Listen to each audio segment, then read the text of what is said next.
done. Did you get the package? We've lost 2 teams since you went dark. Old war footage is the last thing on my mind right now. Watch it. Watch the tape. Then tell me I'm wrong.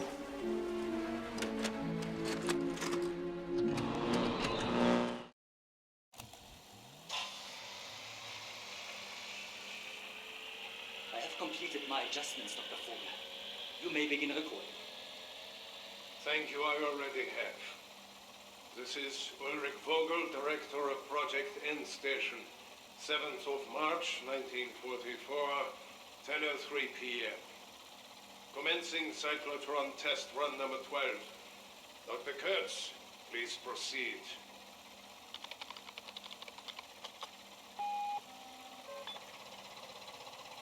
All readings are within acceptable parameters. Looks like we are getting the collisions we expected and, some interesting patterns are starting to. What was that? I do not know. Gauges are redlining. We have to shut down. My God! What is happening to the air around the collider? You men! Back away from that!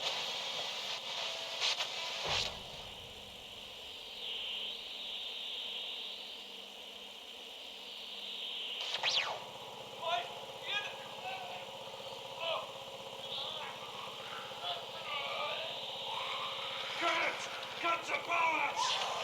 I'm trying! Controls are not responding!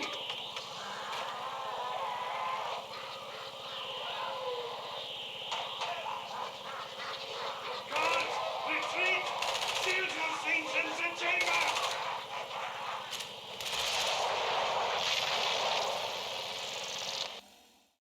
Ulrich Vogel, Director of Project End Station, 12th of March, 1944.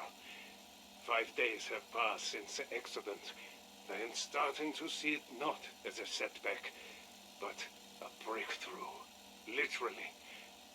The cyclotron continues to operate, apparently without an external power source. We cannot deactivate it, and it is still manifesting the strange phenomenon I call a rift, and Kurtz calls a wormhole.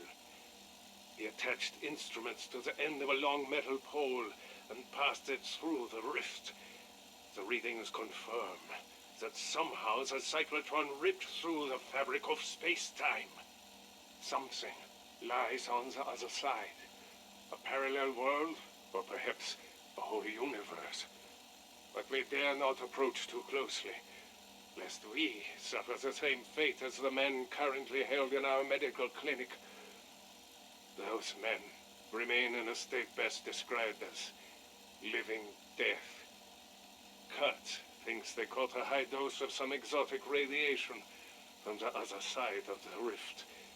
We are checking their blood and tissue samples for traces of rare elements or otherworldly pathogens. I pray, whatever it is not contagious. Strike team, Weaver here. I understand this has been a lot to take in. Interdimensional breaches all over the world. An infection transforming people into the undead.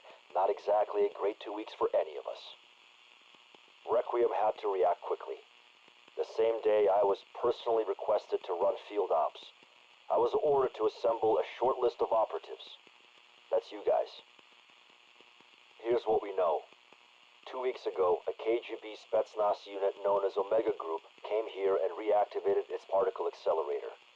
Their actions caused the outbreak zones we're now seeing around the world. This place is ground zero. Why they did it and to what end, that's what we're gonna figure out. We lost 2 teams before learning about the site. Make their sacrifices count. Let's get some answers. Oh, one more thing. Don't be surprised if the other division leads contact you, introduce themselves. They're experts in their field, so show some respect and play nice.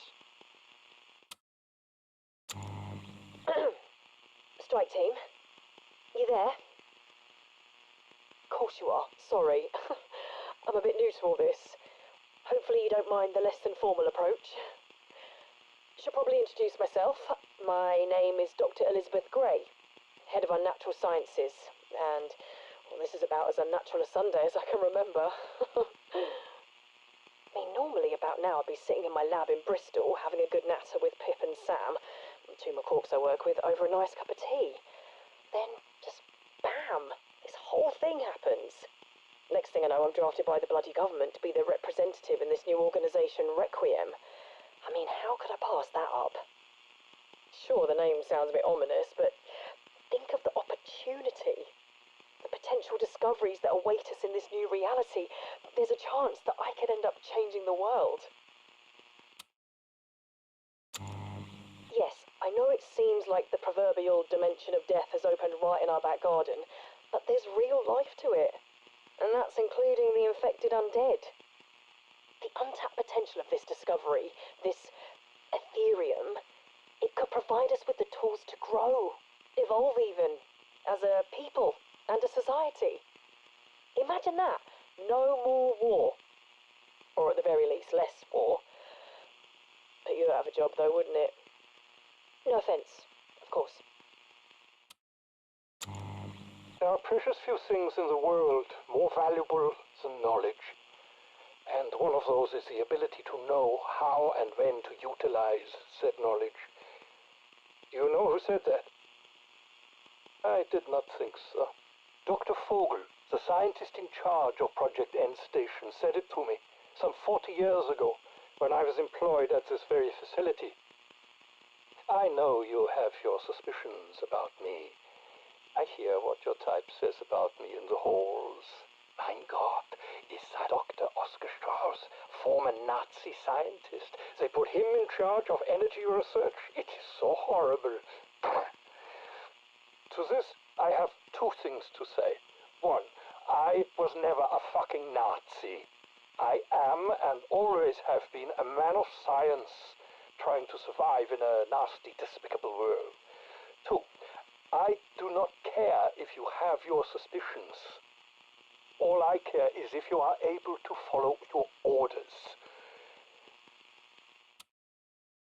This energy source, the Germans called it Exo-Element 1. I call it by its proper name, Ethereum. It has the potential to revolutionize the world in ways we cannot possibly comprehend. I will understand these crystals, and I will learn the how and when to utilize it. I hope, if nothing else, you can appreciate that. All I ask is that if you let me do my job, I will let you do yours. There's no need to be enemies. In fact, one day I hope we can work together, side by side. Perhaps we will even consider each other comrades. Just do not expect a warm hug when you return from your missions. Strike team, do you read me? Finally, strong signal. I know the circumstances are less than ideal, but allow me to formally introduce myself. I am Major Mackenzie Carver. My friends call me Mac. You will not. And yes, I am that Major Carver. Most likely all the stories you've heard are true. But that is in the past. I'm a firm believer in living in the now and preparing for the future. As you may well know, I head up Requiem's Containment and Security Division. It's a post I personally requested. Make no mistake, we are at war. This is chess, and the Soviets' Omega Group, they just moved their queen into position. They're the ones who opened these portals, and you bet your ass it's to get some sort of tactical advantage over us. This is an entirely new dimension we're dealing with. The technology it could potentially offer is unfathomable. We may have nukes, but what if your enemy uses an interdimensional weapon? Something we can't anticipate and counter. This is the new arms race, and we've already fallen behind. Now look, I got nothing against these eggheads and their scientific pursuits. I'm just here to make sure the DoD gets what's rightfully theirs. That includes Strauss and his Ethereum crystals. If we're to regain the advantage over our enemy, we need to act fast and make sure these science types don't keep anything from from us. Don't let me down. Code in. Access granted. Commencing recording. It's late here in Berlin, and it's cold, so I'm going to make this brief.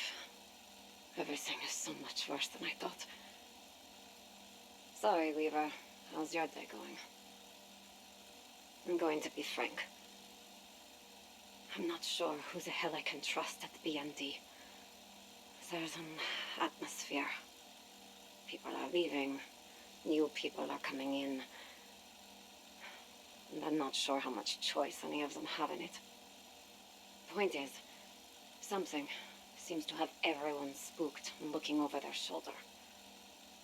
Cold War paranoia. Who would have thought it? All I know for sure is there's a project file called End Station. Code in. Access granted. Commencing recording. I'm hearing that something has lit a fire under the KGB's metaphorical ass. Something they found out about End Station. There are, shall we say, extremists within their ranks that are pushing a new agenda. Their department thinks they might have uncovered something that could be a game changer for the Cold War. All I know for certain is that they've allocated a huge amount of resources to fund a ground operation in Poland. What worries me more is I have no idea who around me I can really trust. Some here may already be working with them. They may even be listening in. Code in. Access granted. Commencing recording. So, this is the last you'll hear from me. For a while. I'm starting to feel that the walls are closing in. If you get my meaning. 2 of my contacts have already been exposed. Well, I say exposed, but to be more specific, one started singing as soon as they were detained. The other fell out of a window. Before their untimely accident, they sent me a tape. I think it's what the new department is going after. End Station.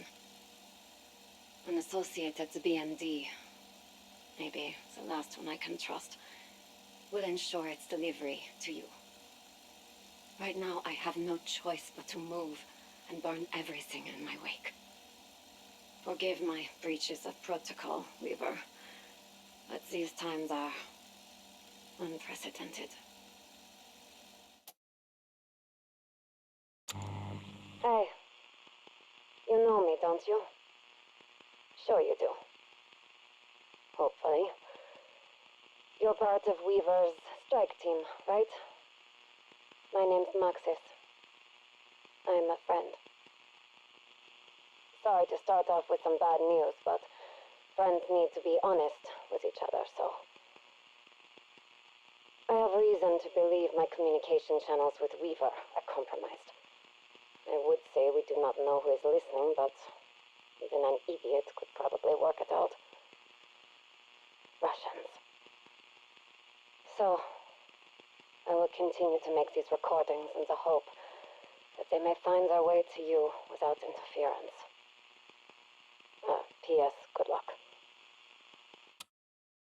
I'm going to assume you can hear me, because the alternative is far too depressing to think about.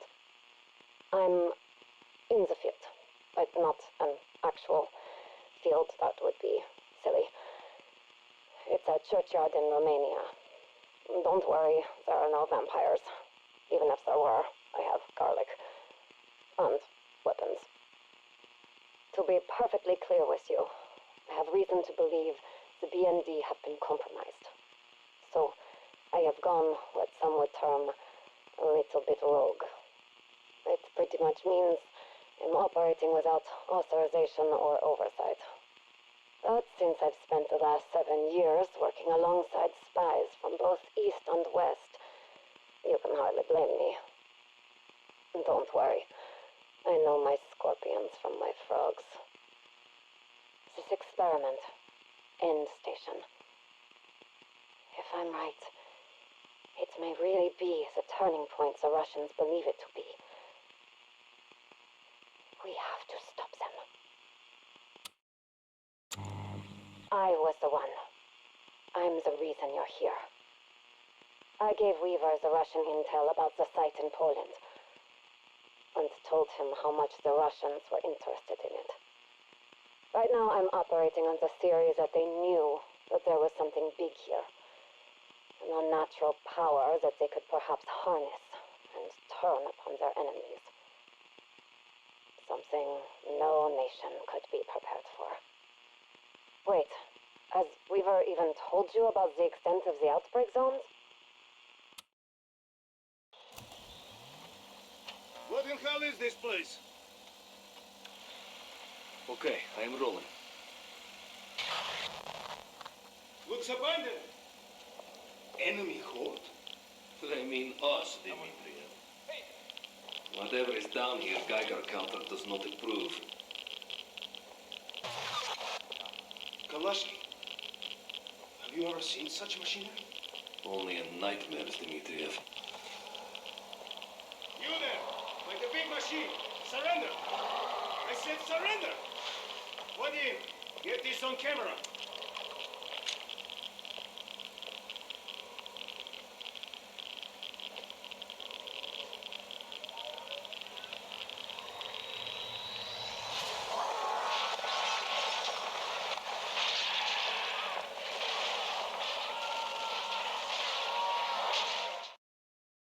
Здравствуйте. My name is Pavel Lazarev. I was sent to contain this mess, and you're going to help me. Comrade, state your name. Kasimir Sikov, Starshina, 1st Guards Tank Army. I am mechanic. I was told, despite your limited education, you understand German equipment.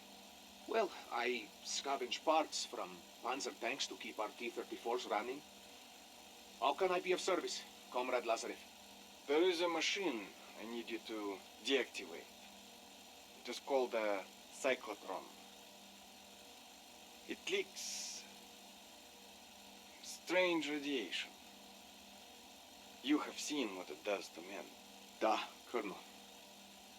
What if same thing happens to me? You will not fail, Zykov. You may not survive, but you will not fail. Understood? Da. Congratulations, товарищ! You're going to be a hero of the Soviet Union. My dearest Raisa. It is me, your Casimir. I am sorry to break my promise. But I will not be coming home to you. I have orders to turn off a German machine. Diesel engines, I understand. Radios I can fix, but this... The things down here try to kill me. Perhaps they already have.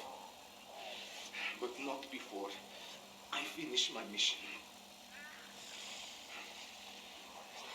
I cut off the power, but still the machine ran. And I swear, sometimes I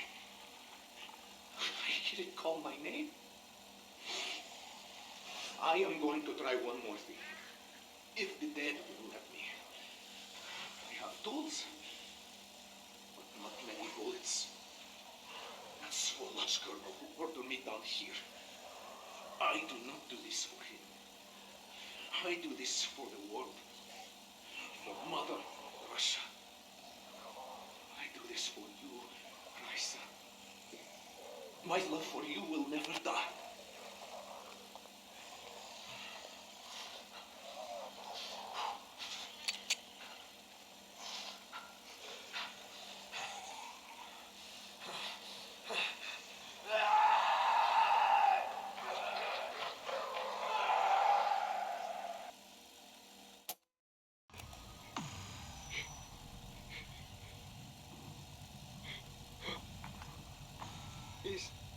Is anyone out there? Can anyone hear me? I do not know how long I have been here. There are no days to count. Only an endless twilight. Like a dream that keeps shifting whenever I try to focus on it. There are some strangely beautiful sights here. Great glowing gems, luminous creatures that float on the mist.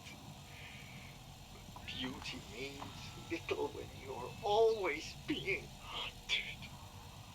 I should never have gone near that shimmering light. I should never have touched it. I thought it was a sign from God. There is no God here. There is no God.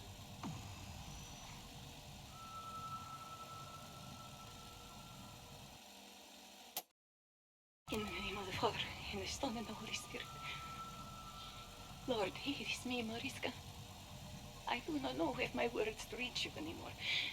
I do not know if you care at all about the damned.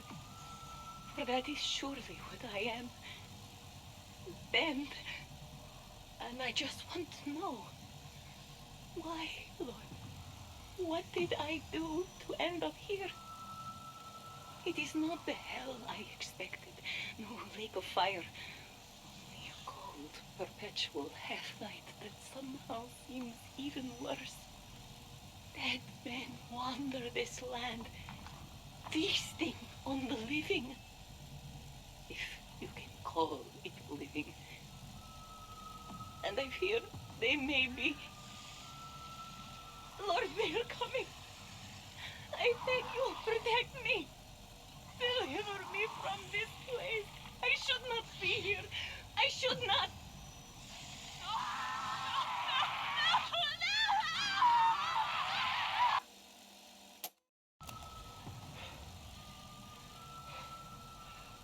Okay. Think it through. Reason it out. I've met quite a few others who got trapped here like me. And every single time, the question comes up. Are we in hell or not? I mean, sure, this has to be hell, right? There's dead people, the demons. I feel as far from God as you can get. I even thought I saw ghosts here. But now I'm thinking maybe they're just folks back home, and somehow I'm seeing them through the veil that separates our worlds. Which brings me to the thought I just can't get out of my mind. What if there is no hell? What if this place is just a place? What if people came here before and got out? And that's how we got the whole idea of hell in the first place. I mean, that should give me some hope, right? It means you can escape. Then maybe hope is part of the punishment. Maybe hope is the ultimate cruelty.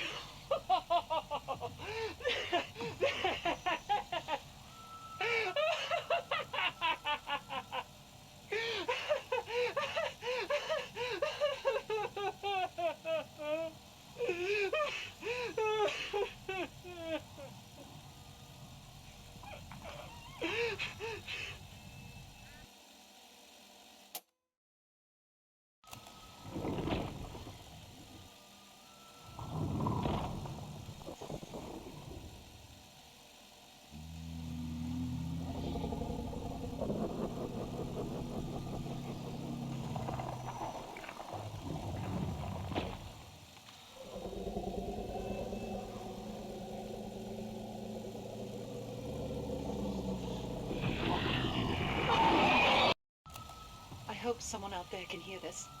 I'm not quite certain this device even works. You see, I'm an historian. I was touring ancient sites in Peru when it all went dark.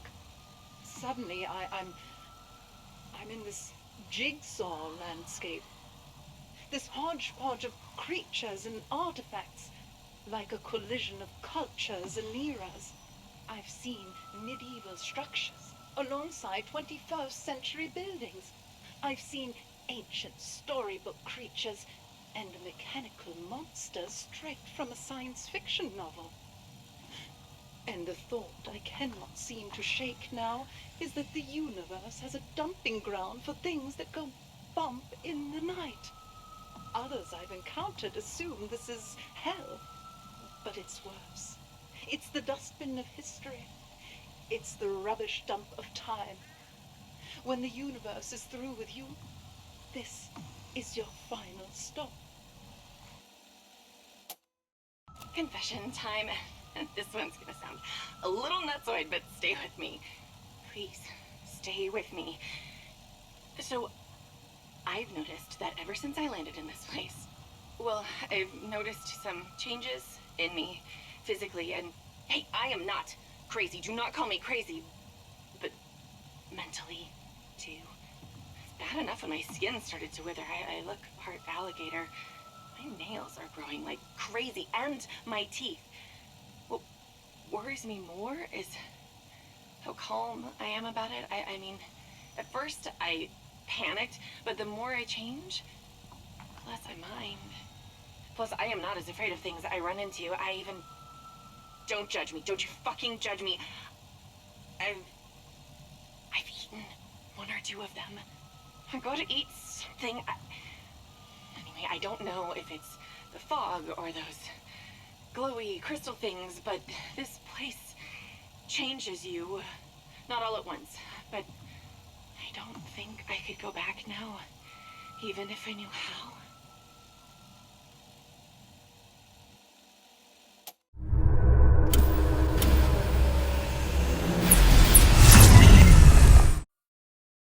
Vogel, 16th of March, 1944. We have finally isolated an unknown element in the men who were transformed by the cyclotron accident. And even at this early stage, it is clearly a remarkable substance. For now, we have classified it as Exo-Element 1. Kurtz suggested Vogelium. Such an ass-kisser.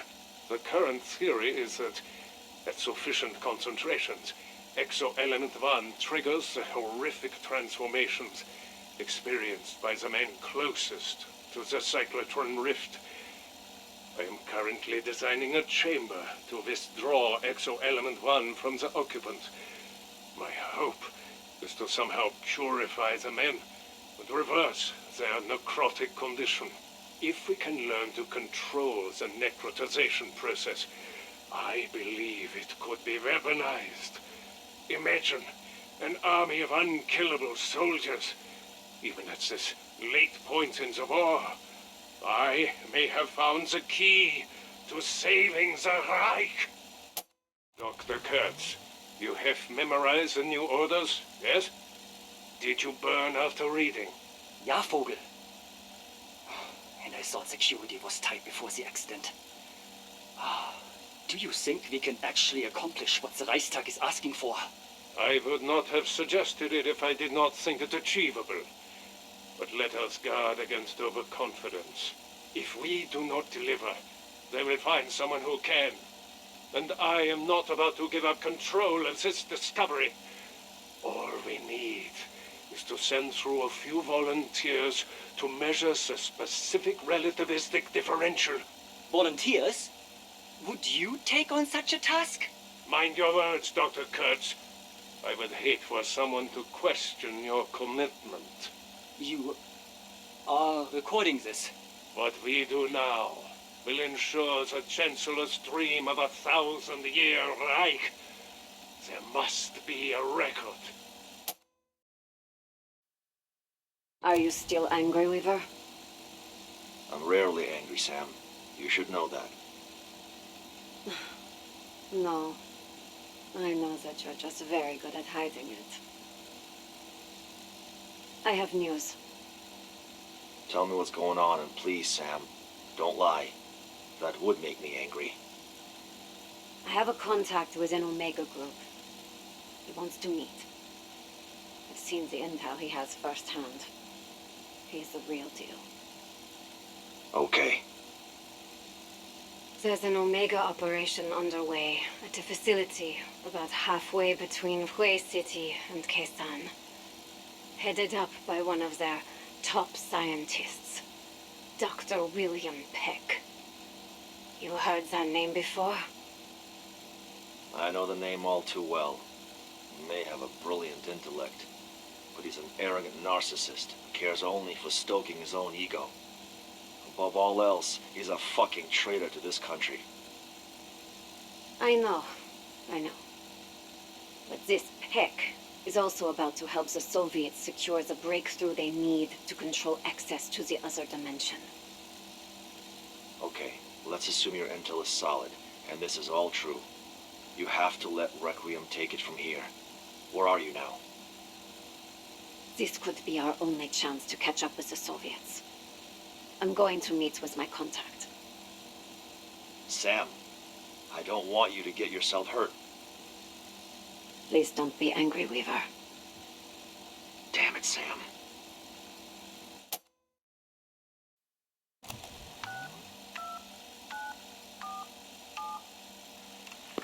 Is this a secured line? Who is this? Is this a secured line? As secure as they can be. You're wrong. They're listening. They always are. That's why Maxis is where she is now. You're the contact she told me about. Where is Samantha now? When I arrived at the meeting, they were already there. Omega. They took her. Did they hurt her? They will keep her alive. At least, for now. They will have taken her to their facility. The one where you must go. Where you must send your people. Who are you to tell me what I should do? I am Sergei Ravenov. I know you need Peck's research. I know you need to close the gap. I know you know how quickly you are falling behind. Their Ethereum research is way beyond yours. Way beyond anything you could imagine. Maxis would want you to stop them weaponizing it further, even if it meant she sacrifices herself for the greater good. If you're lying to me, if you betrayed her, if any harm comes to her, I will kill you myself. It will not come to that. I have already told you, Omega are ahead of you. Every step of the way. Thank you all for coming. I can see from your faces you look worried. Concerned, not worried. There's a difference. We believe we have identified the purpose behind Outpost 25, Omega's secret base in Vietnam. And what is its purpose? My contacts believe they have developed the technology to enter into the Dark Aether at will. How marvelous! No, it's not fucking marvelous. It's another indication that we are losing this war.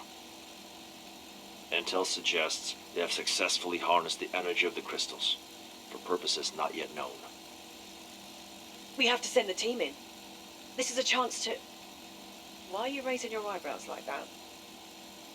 I think the Major is reminding you, and not very subtly, that this is a military operation. We are merely advisors. Well, am I wrong? We are going in, right? Dr. Gray is correct. We need to send a team to secure their research. But we also have to extract a prisoner. Your Russian contact? Surely he's burned. Or maybe even playing us for fools. This has got wrong written all over it. No.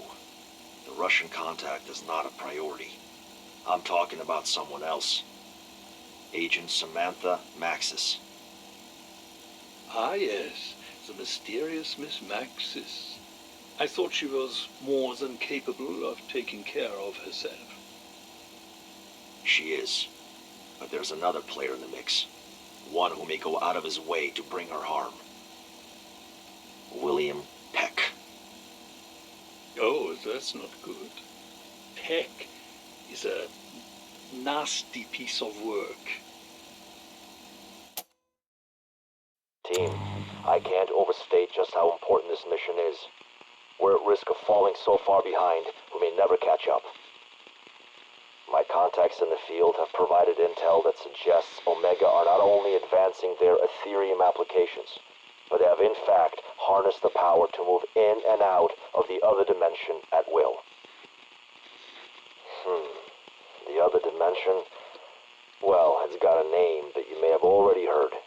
I'm not exactly sure who first coined the term, but we've taken to calling it the Dark Aether.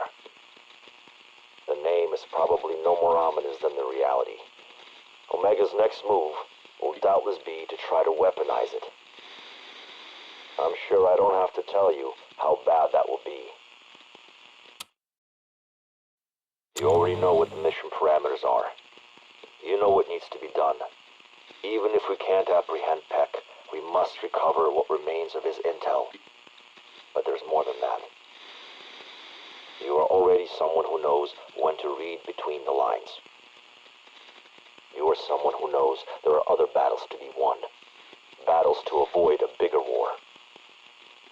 This is personal for me.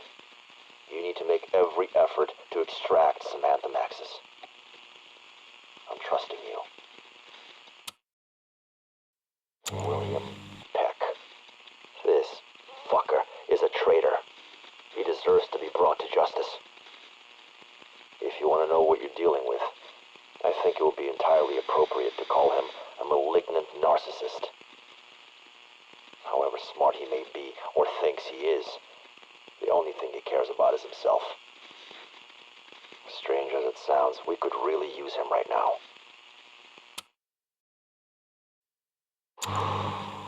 Outpost 25. Just look at this place.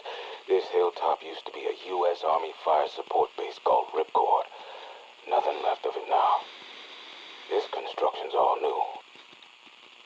Our intel report said it was walled off. Impenetrable. Omega's very own Fort Knox. Not hard to see why. I'll make this clear. We're behind. Requiem's made progress, but it pales next to what Omega's accomplished. Teleportation, a new kind of super battery, and that assault rifle won't be long until the Reds have it in mass production. If we could recover that rifle tech, or their research on weaponization, it would be a very good day for Requiem. Hell, maybe I could pass it along to the DOD, give them something to cheer about. But we'll keep that one between us, won't we? Now, all this sour talk doesn't mean Requiem hasn't had some wins. You're equipped with one right now.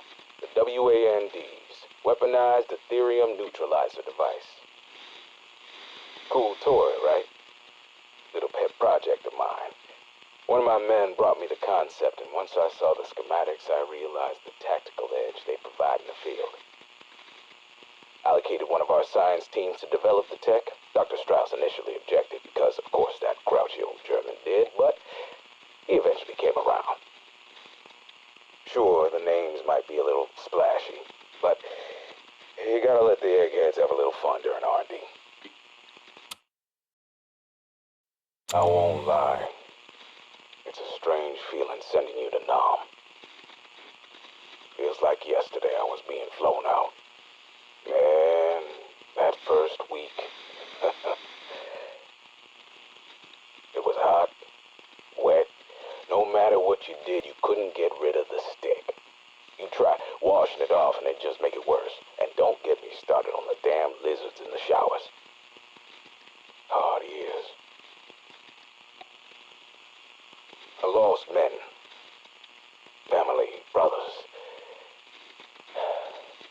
Then there was Apache Snow. But that's a story for another time. Let's just say when we came back, the stick stuck with us. I spent years trying to clean it off.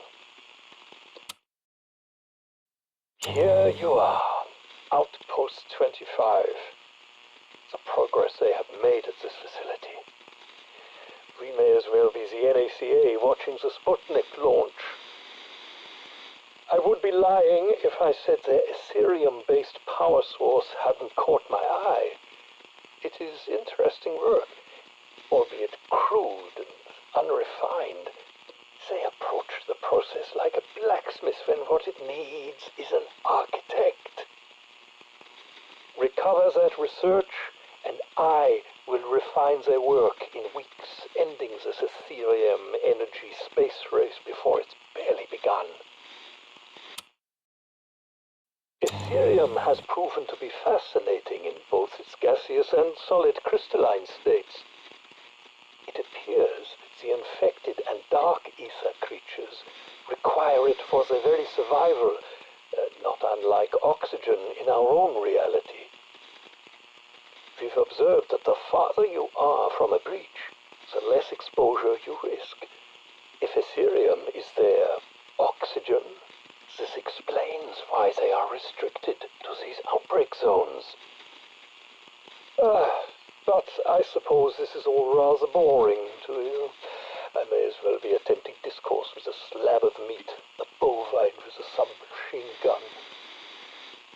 You would do well to remember how Ethereum has benefited you in the field. Major carvers, WANDs, the experimental explosives you clear pathways with.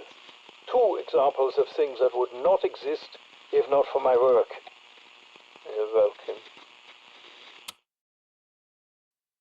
The goal of my work has always been to create the tools necessary for humanity's improvement, not its destruction. Yeah, I know what you're thinking.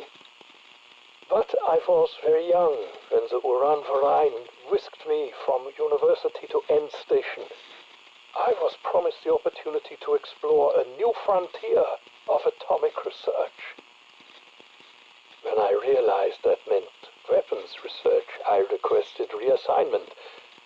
Little did I know my transfer would be to a much more insidious project led by Dr. Friedrich Steiner. After a year, I literally could no longer stomach it. I defected as part of Operation Paperclip. It has been something of a storied career since then, but given Ethereum's potential, I am still hopeful Requiem will make the right decision on where to focus its efforts. Well, we're in the thick of it now, aren't we? So far, these breaches have been random, and we've had to scramble to react to their sudden appearance. But if Omega has the tech to control when and where these portals open... Nope, shouldn't even entertain that thought. Maybe it's just down to the region's dimensional fragility and they haven't actually developed the tech to open them willy-nilly. At least not yet. Now, as for this whole conscripted labor thing, forcing people across the threshold to collect crystals and data, that is not okay. Hopefully my device will help us solve that problem, at least in terms of research gathering. More on that later. What I'm still really keen to understand is the transformative properties of Ethereum. We saw what happened to those poor sods at End Station. Some of the infected remain mostly humanoid, while others resemble more powerful, evolved creatures. What made their transformations different? Take that infected Omega soldier, the one who helped us with the particle accelerator. Why did he turn into that? That's one of the things I'd like to answer. Maybe not here, maybe not today, but it's on the list. We've seen the elements' impact on humans and the environment, the infected transformations, the blossoming crystals. Now, what I'm really eager to learn is, can we harness and control the effects? Keep the benefits and discard all the crap that hurts us? We saw what happened when Boyer genetically modified bacteria. We got insulin. Changed the world. So what if we alter bacteria from the infected? What genetic secret do you unlock? Super strength? Pain resistance? Immortality? Okay, no, actually, I do not like the sound of that at all. I know I'm essentially working for the military now, but I'd really rather focus on how all this helps the world. Helps people. That's what I want. I hope you feel the same. The files, yes? Yes, I received the files, but I have not reviewed them. My situation is changing. You are no longer with the BND? Let's just say I am more of a free agent now. There are many spies and traitors within our national institutions. I understand. Which leads me to wonder, why are you a traitor? I've seen your record. A founding member of the KGB counter-terrorist detachment, Alpha Group. You took part in operations across the globe. Central America, the Caribbean, Angola, Afghanistan. Yes, I am a loyal soldier of the Soviet Union. And I have done questionable things. Terrible things. But I am no traitor. If you knew who was running Omega, and I believe you already do, you would not even have to ask me that question. I am not a traitor to my country. Despite their slogans and mantras, Omega are not who we are. Are you certain of that? Look at the files. Learn something of their work. There you will find your answers as to why I am choosing to do what I am doing. I will, soon. Stay safe. You will hear from me again. I am troubled in ways I was not yesterday. The information I have received from the Soviet informant has confirmed that Omega's plans are further advanced than even I had feared previously. Omega's leader clearly seeks to control the bridges between this and the other world. He may well be succeeding. Their internal propaganda claims to offer men the opportunity to become heroic explorers of a brave new frontier. Like the cosmonauts whose first journeys into space shocked the world. Even if they had a choice, these men have little idea or understanding of the fate that awaits them. The horror laid out in the other documents makes clear the truth of their glorious contributions. They, like so many before them, are being used. They are miners at the coalface, stricken by blackened lungs, not cosmonauts reaching for the stars. Their bodies, their minds, their very souls, all of it will be ravaged in Omega's relentless pursuit to harness Ethereum. Weaver must know of this. Hate to break it to you, but this event isn't an isolated incident. Russian forces are mobilizing in multiple locations across the world, and right now, you're weeks, if not months, behind them. I wasn't sure at first, but now I know who they are. A little-known offshoot of the KGB known as the Omega Group. I'd seen mention of their activities a few times over the years, but I'd never given it much credence. Up until recently. What the fuck is exoscience anyway?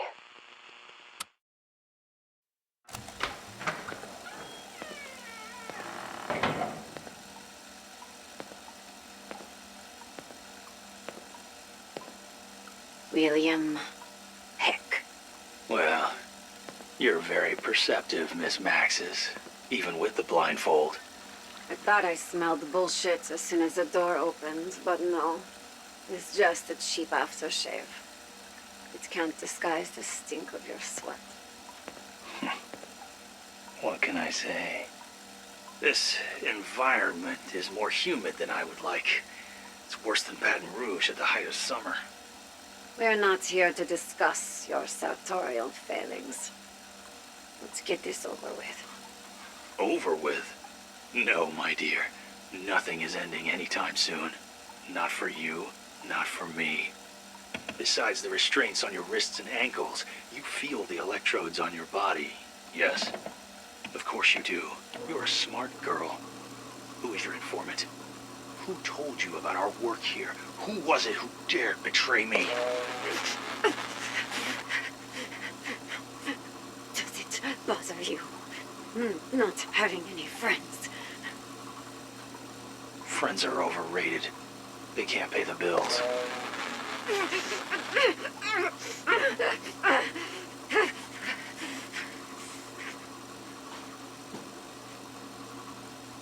You do realize the Milgram experiment only showed how subservient people could be when challenged by an authority figure.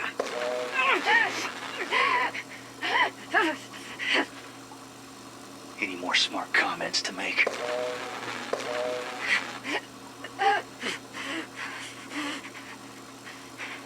Yeah. Whose bitch are you?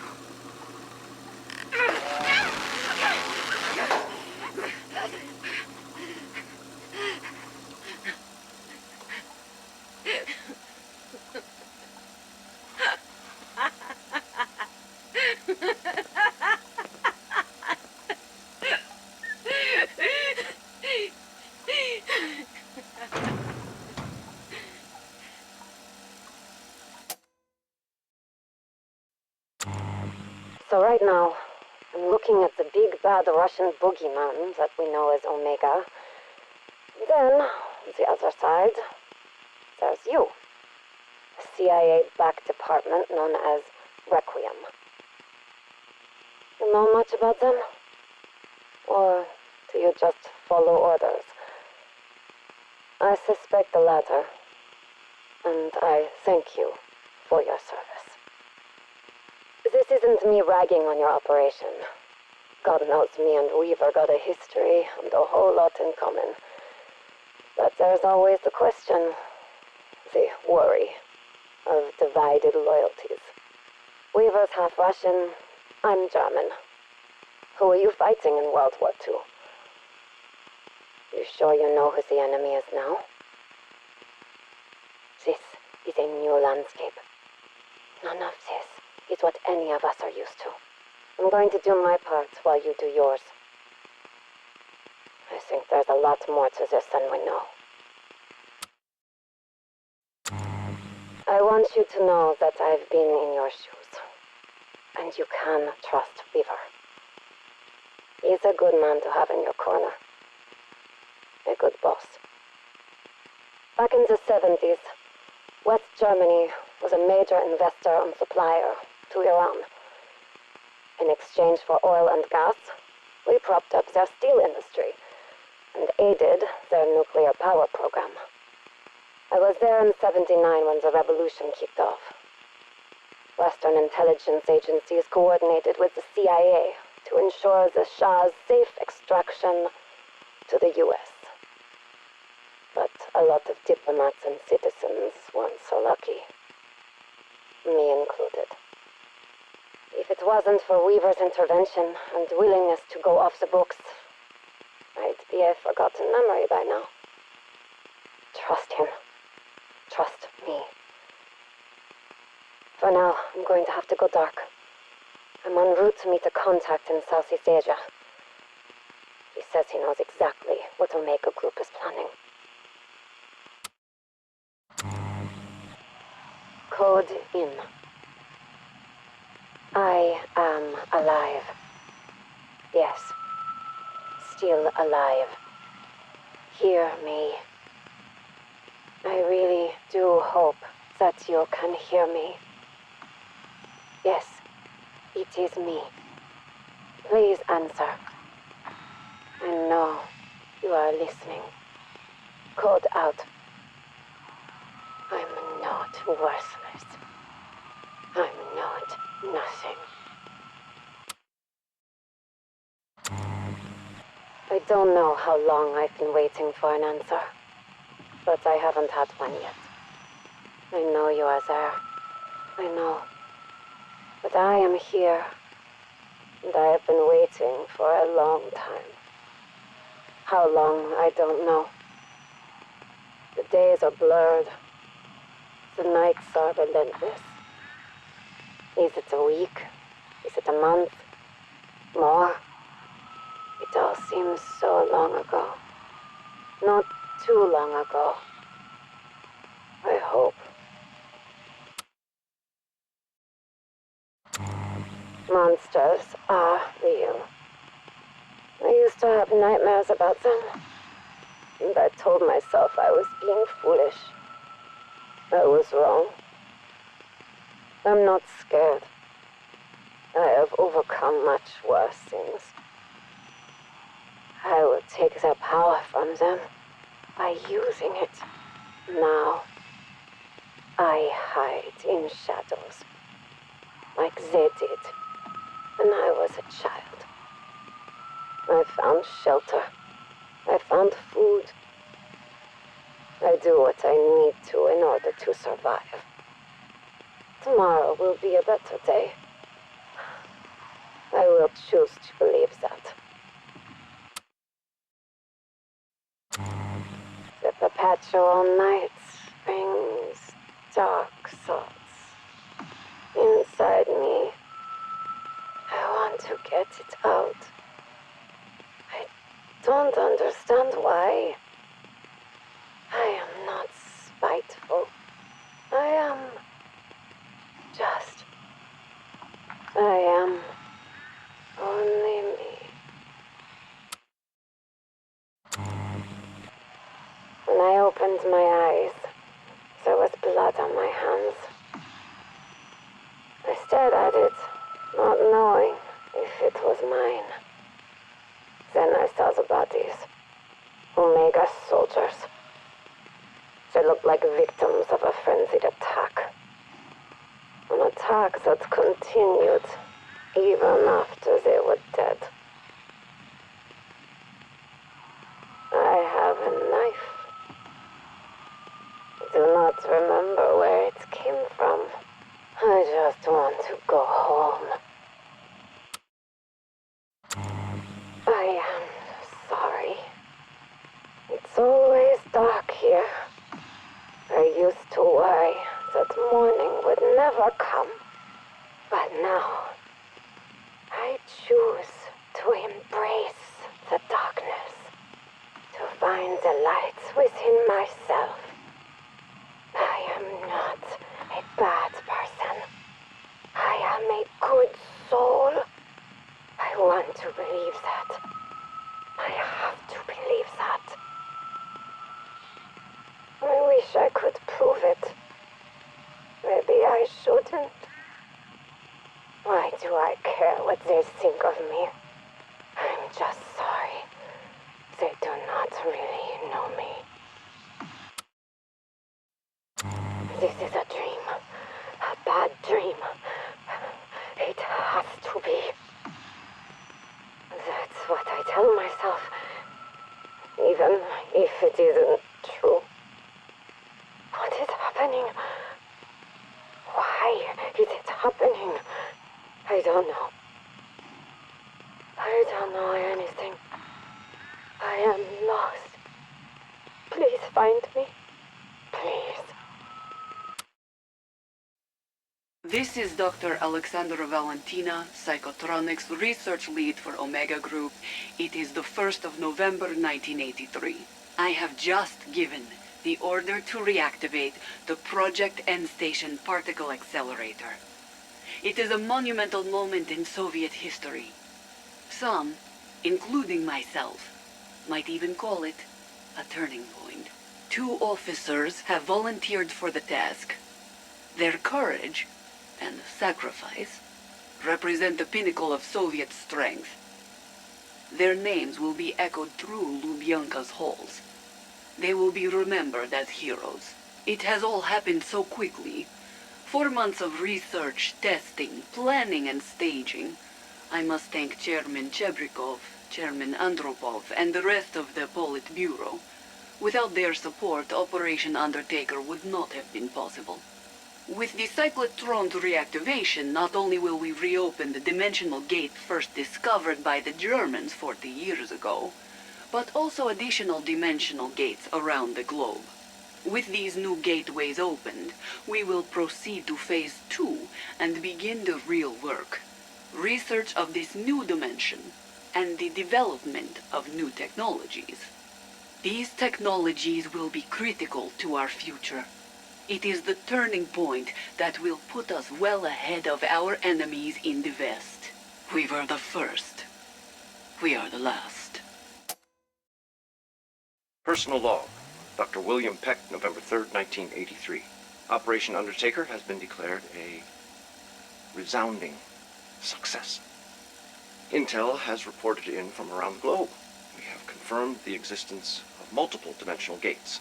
To the surprise of many, including myself, it appears Dr. Valentina's hypothesis was correct.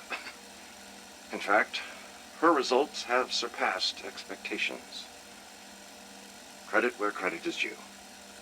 But now we are on to phase 2, where my expertise comes into play. I've received a report that a live specimen has already been acquired and transported to my facility for analysis. The organisms of this other world are unlike anything I've seen. There is so much we can learn from them. It's not just the creatures. It's these crystalline growths. The Colonel wants weapons? Why stop there? We can do so much more.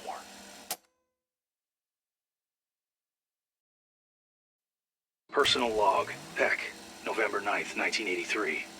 2 days ago, I identified and submitted the perfect location for Phase 2. After assessing the dimensional breach outside of Quezon, I found a mountaintop formerly occupied by an American base called Ripcord. It has the ideal dimensional fertility to suit our project's needs.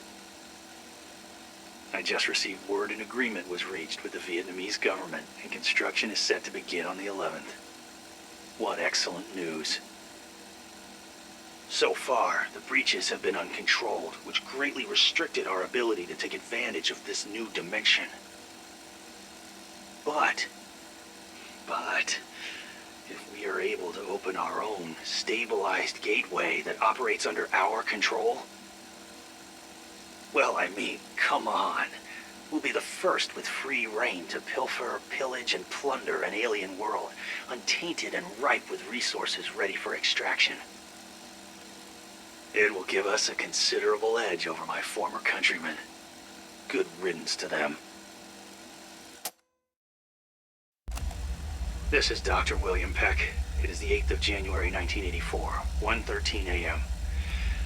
This is test number 32 for Dimensional Breach. Must you start with that every recording? Do not interrupt, Dimitri. This is your chance to learn something from a real scientist. As I was saying, test number 32. Dr. Kukle, you may proceed. Activating resonator. Beginning magnetic amplification.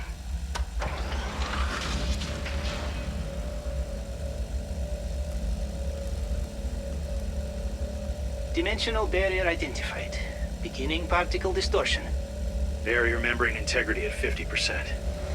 Amplification is still approaching the limits prematurely. Increasing voltage output from ethereal crystal. It's working. Membrane integrity at 40%. Amplification has reached maximum safety parameters. Let it ride, Dimitri. Let it ride. Increasing voltage output. Amplification exceeding safety parameters. I'm shutting it down. You touch that button, I'll have you gutted like a fish and fed to your comrades in Solyanka soup. Membrane integrity down to 10%. You Mudak! You get us killed. Wait.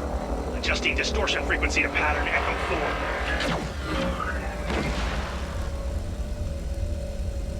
4. My God. Eat your heart out, Dr. Vogel. We'll see who history remembers. Peck here. Personal log, March 19th. After weeks of phasic misalignment resulting in numerous anatomical displacements, today marked our first successful teleportation test. I'm sure Private Pashkov was happy to arrive with all parts intact. After the generators last month, this marks the second milestone achievement for Outpost 25. I must admit, our rapid progress is due in no small part to our Dark Aether miners, or Ethernauts, as the Kremlin has chosen to call them. Dr. Kukle tells me crystal collection is up nearly 240%. This intake volume has allowed our scientists to continue working around the clock, and is frankly how we've accomplished this impressive feat. It is true some don't return, but I'm told it's a small percentage. That said, many of those who do return have displayed physical and psychological symptoms, ranging from infection to amnesia. Unfortunately, these subjects, after study, must be euthanized. I've spoken with Kukle about developing a memory transference machine. Give us the chance to at least recover the affected's memories. That will take time to construct, so, in the interim, I'm developing a truth serum to assist with interviewing the amnesiacs. Maybe we can pry the truth from their damaged synapses, so their deaths won't be a total waste. Proceeding with examination of upper abdomen. Dimitri, retractors. Placing the retractors. Organs appear somewhat similar to our own, but everything seems merged, interlinked. Observe the lungs. Similar location, but its pleura extends and connects directly to the heart, passing through the endocardium.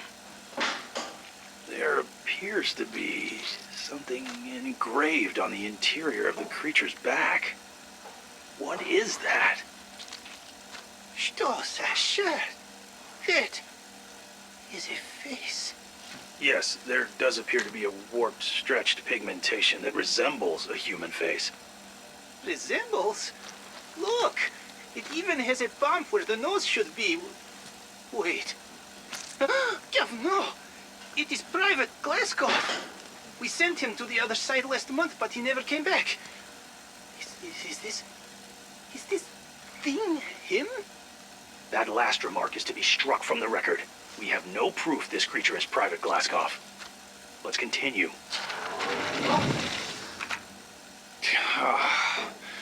I suppose that's as good a place as any to terminate the session.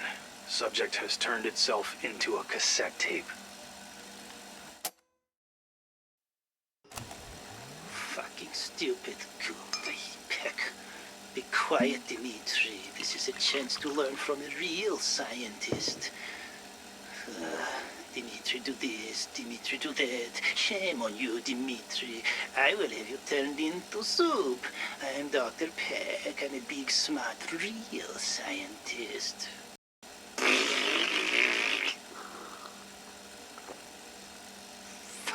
Fuck you! How about that, Peckerman? Fuck you! So I decide enough. Time to work on my own invention. I take the Ethereum crystal and I design new rifle that would make Kalashnikov weep. And what does Peck do? He laughs! Says it is waste of time. Calls it a child's toy. Stop being so small-brained, Dimitri!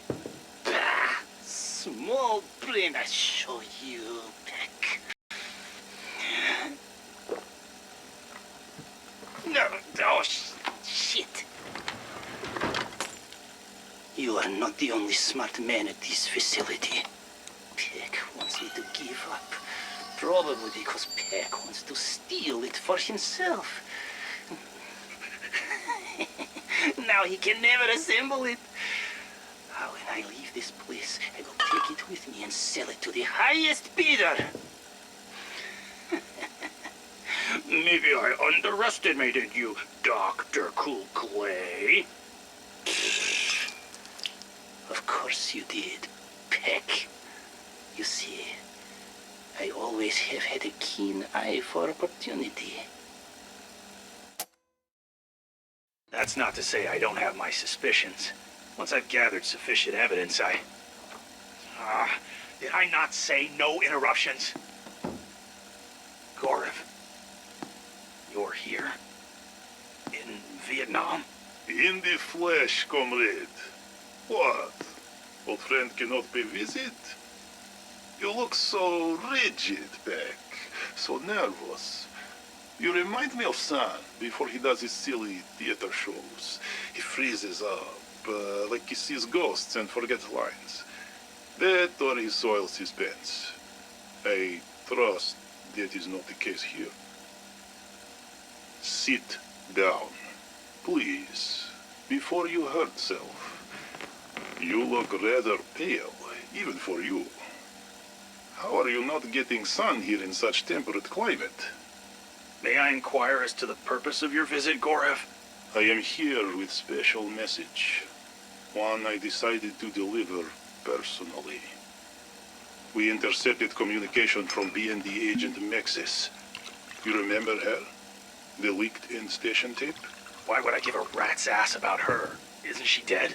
It is funny you say this, because not only is she very much alive, but she has turned one of your men at this very facility. He is planning to deliver your research to Requiem. I find that highly improbable. Highly improbable. Why do Americans talk like this? It is either truth or not truth. Why must you be so non-committal to facts? I do not understand this.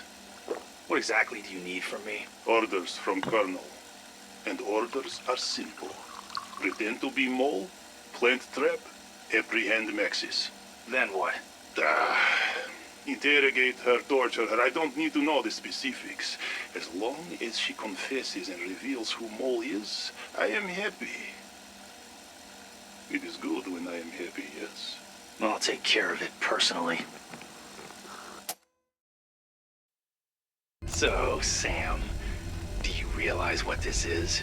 Do you even know? Of course you don't. So I'll tell you. It's a gateway into the other world. Have you ever even dreamt of such a thing? Have you ever imagined what it would be like if everything you knew to be true was just turned upside down, changed forever? That's what this represents.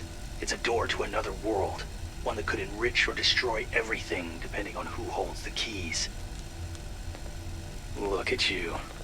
Resolute. Stubborn. Your silence isn't going to help you in any way, you know. In fact, it's just going to make things worse. We will find your informant, believe me. That's the funny thing about secrets. They can't stay secret forever. Sooner or later, they are always exposed, along with all their inherent beauty or ugliness. You know, I don't think you realize just how small of a cog you are in this machine. You're close to nothing. Worthless. No one is coming for you because no one cares about you. Honestly, I'm doing you and the world a favor. We are made from Earth, and we will return to Earth. Some of us sooner than others. From dust you are, and to dust you will return.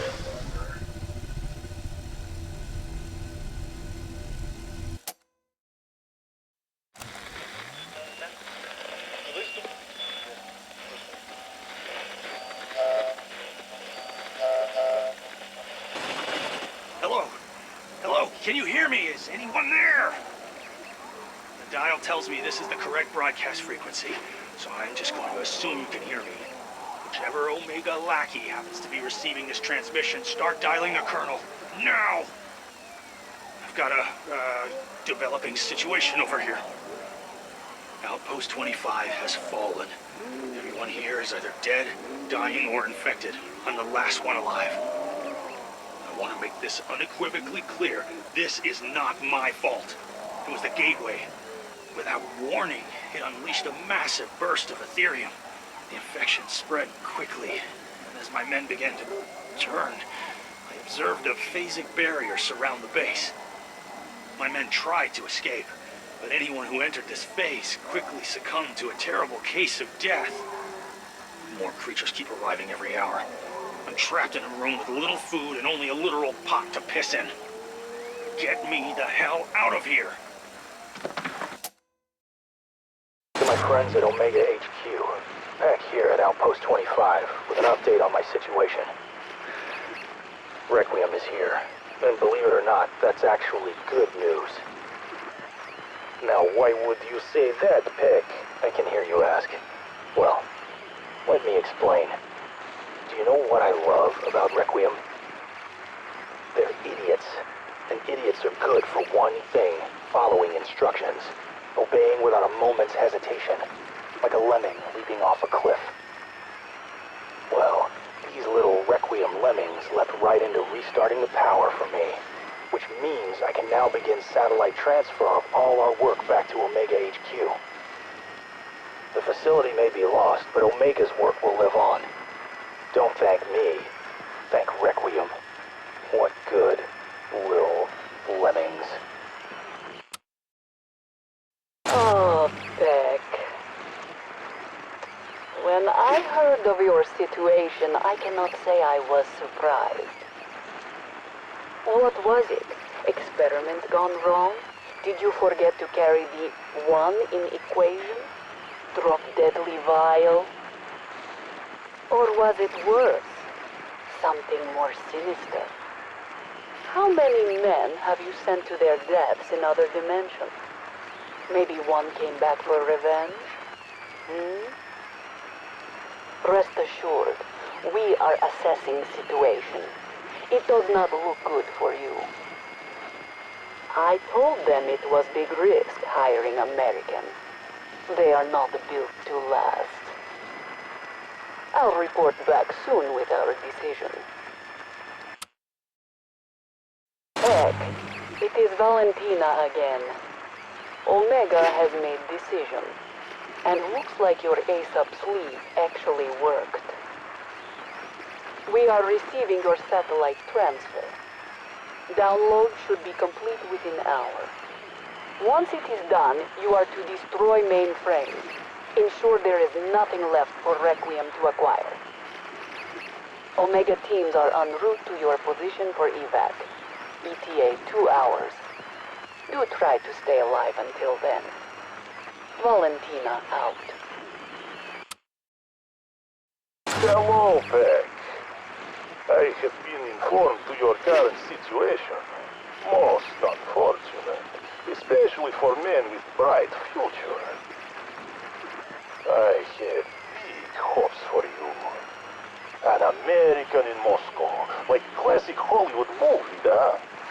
I was Gene Kelly, and you, well, you were the other one. When I last spoke to you, I gave you simple task. Capture Maxis, find them all. Simple. 1 week later and you have outdone yourself. You have destroyed your base, gotten countless loyalists killed. But at least you learned who Maul was, huh? But wait. This is not true. You did not find Maul. You also lost most valuable intelligence assets because you think it was a smart idea to throw her into other fucking dimension. Do not worry, Peck. Gorev is here now to clean up your mess. I will find your Maul. For his sake, I hope he is dead. If he is not, he will soon wish he was. I do not know how long it has been. How long have I gone without orders? How long without purpose? I fear I am losing. Not just a war, but losing myself. There were soldiers, an army. One I recognized, but I would never see again. Afraid that wherever I go, I may not come back. I have heard its guttural roar echo through the forest like a wounded animal screaming out in pain. I fear they are becoming an army. I met an old comrade this morning. His unit were among the first of our soldiers to pass through to this world. They fear he has lost his mind, as he mostly rambled incoherently, speaking words I could not understand. From the little I could make out, he claims to have been here for many months. This is not possible. He deployed only 1 week before I did.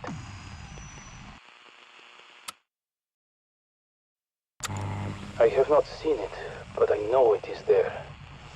I've seen the destruction left in its wake. Swaths of trees, snapped and broken as though they were twigs. It moves with purpose, but it is not a purpose I understand. I have not seen it. I hope I never do. Like most souls here, I have stayed away from others since I arrived. But over the last few months, I have seen ever larger groups congregating in the valleys. I hear their chants echo through the eternal night. It was supposed to be over quickly, in and out. But I was separated from the rest of my unit before our extraction. By the time I got to the exfil point, the equipment had been smashed to pieces. This radio is the only thing still functional. There may be no way back for me now. But I will do my duty till my last breath. My name is Olga. It is Olga. Olga. Damn it, I cannot remember last name.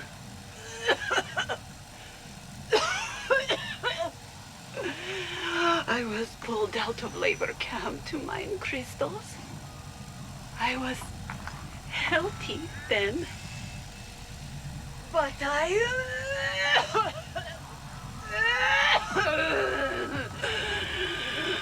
think crystals make me sick.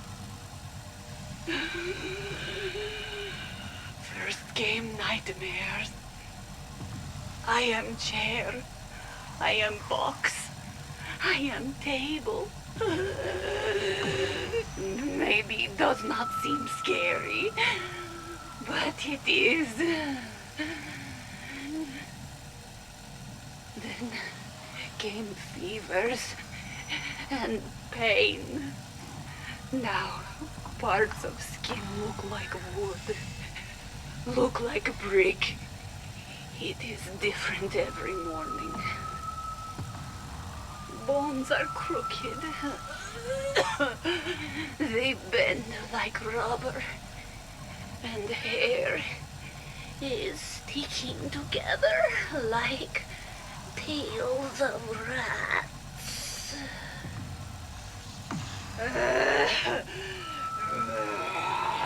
Am I falling apart?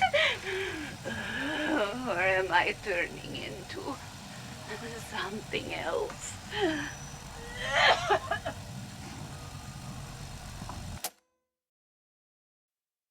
Tobias Hoffman, Sergeant. I was captured on a covert mission in the DDR. My superiors had to deny they ever heard of me. The Stasi interrogated me. I gave them nothing. So they threw me in a Dresden prison for 2 years. And now, a KGB unit I never heard of before has me hunting for damned monsters in this nightmare world they have discovered. They brought other prisoners, political dissidents and common criminals, to gather strange minerals from this place. But I have skills the others do not, so they make me hunt specimens for their American scientist. It makes sense. Why risk their own soldiers when they have someone as utterly expendable as me? So I kill their specimens and drag them back for study. The American is giddy with these new playthings. He promises to reward me, but I know his words are empty. Strange man. I swear he feels more kinship for these creatures than he does for other people. Truth be told, I do not hate this work. Dangerous, yes, but better than rotting in a jail cell. Ivan Kozlov. Prisoner number 136778. I was transferred here from Burm 35 labor camp last month. Somehow, I have survived 5 trips into the darkness to get at the fucking crystals. 5. That bastard American doctor even called me Lucky Ivan. He forced us through his gateway at gunpoint. Shot the first man who dared to say "Niet."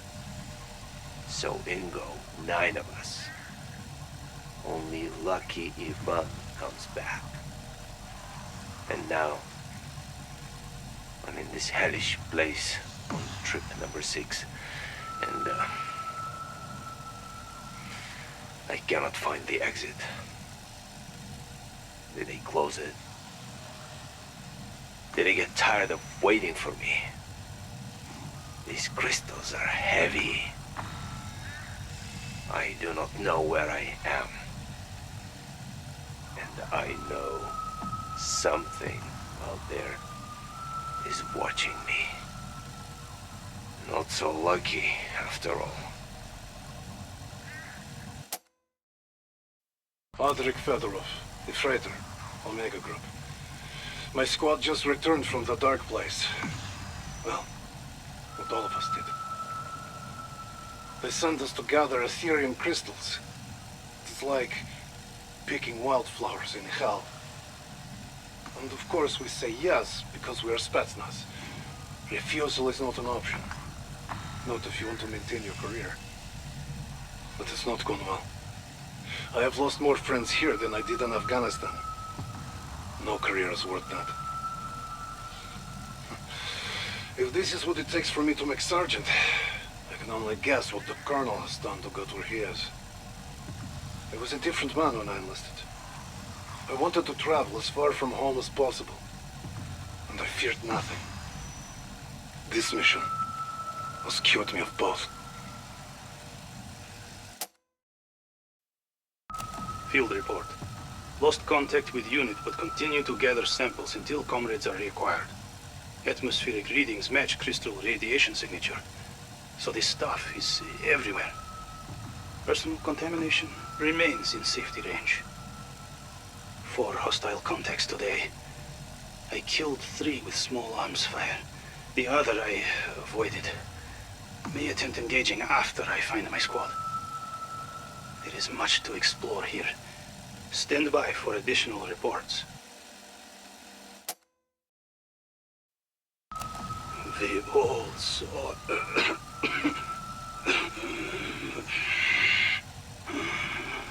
We thought this mission would be quick. The plan came straight from the top.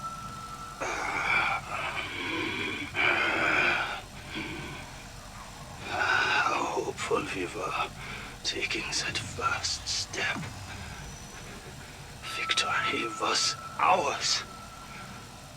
But we spent our bullets long ago, and this place has changed us. I am not the man I was. I am not a man at all. I am just so very tired.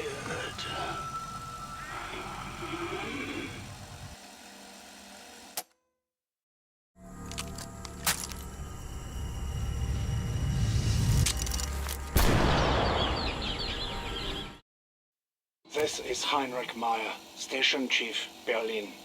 Office of Requiem. Weaver, we have a developing situation over here. Reliable human places Dr. Alexandra Valentina of KGB Spetsnaz Omega Group here in West Berlin. She was observed scouting several locations in the city. Objective unknown. This is very distressing, to say the least. Dr. Valentina is directly involved with Omega's interdimensional research. If she is here expecting or intending for something to happen, Weaver, we have been very fortunate so far that most of Omega's operations have been in remote, rural areas. Berlin, on the other hand, is the focal point of the Cold War. The world is always watching us. If they were to launch an op here, I have a team trying to intercept her communications. I will alert you should they succeed. The Ethereum Harvesting Unit.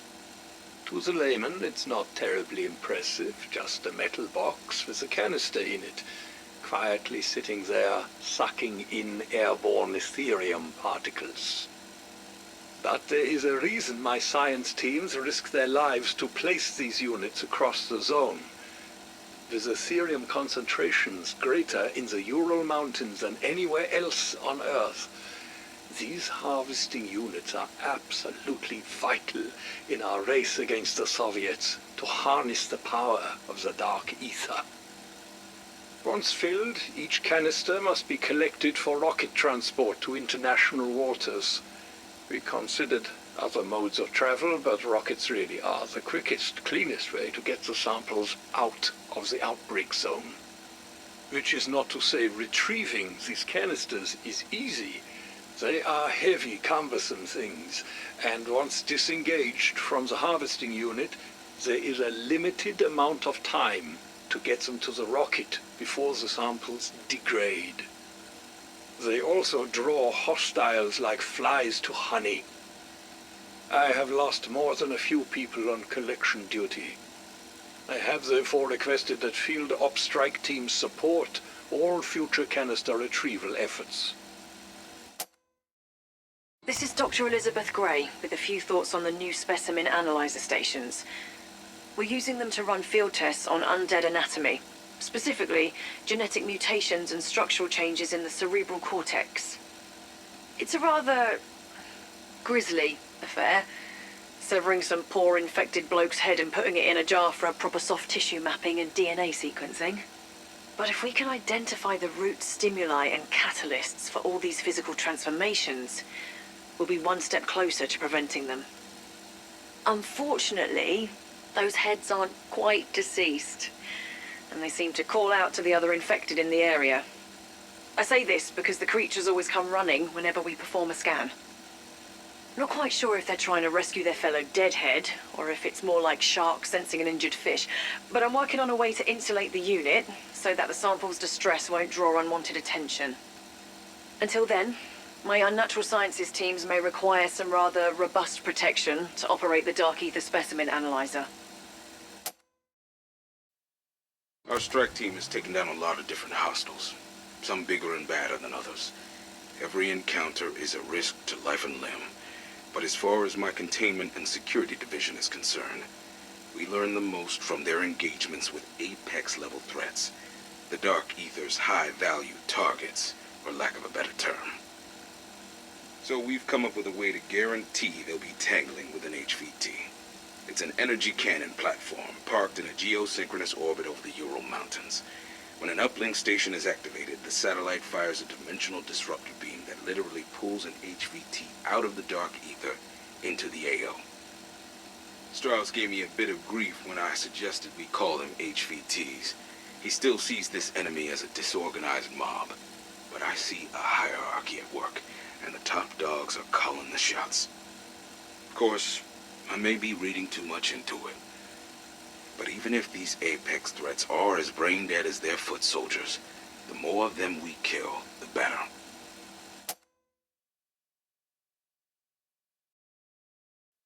Energy Research Voice Memo to Requiem Strike Team from Dr. Oscar Strauss. Subject: the proper care and feeding of essence conversion modules. First, the modules are currently in orbit. You must call them down with the launch control station we've already placed in the outbreak zone. Trust me, it's simple enough that even someone like you can use it. Once they land, the modules will absorb the essence of any infected you kill nearby. All you have to do is, well, what you do best. When they have reached full charge, That is when things get interesting. The unit's internal lab exposes the essence to refined Ethereum crystals.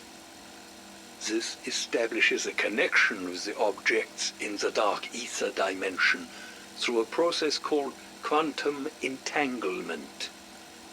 In layman's terms, the essence you collect is transformed into a Dark Aether object. It's our way of examining the contents of our parallel reality without requiring you to go there. You're welcome. Now get to work. The recon rover. Ugh, this is a tough one for me.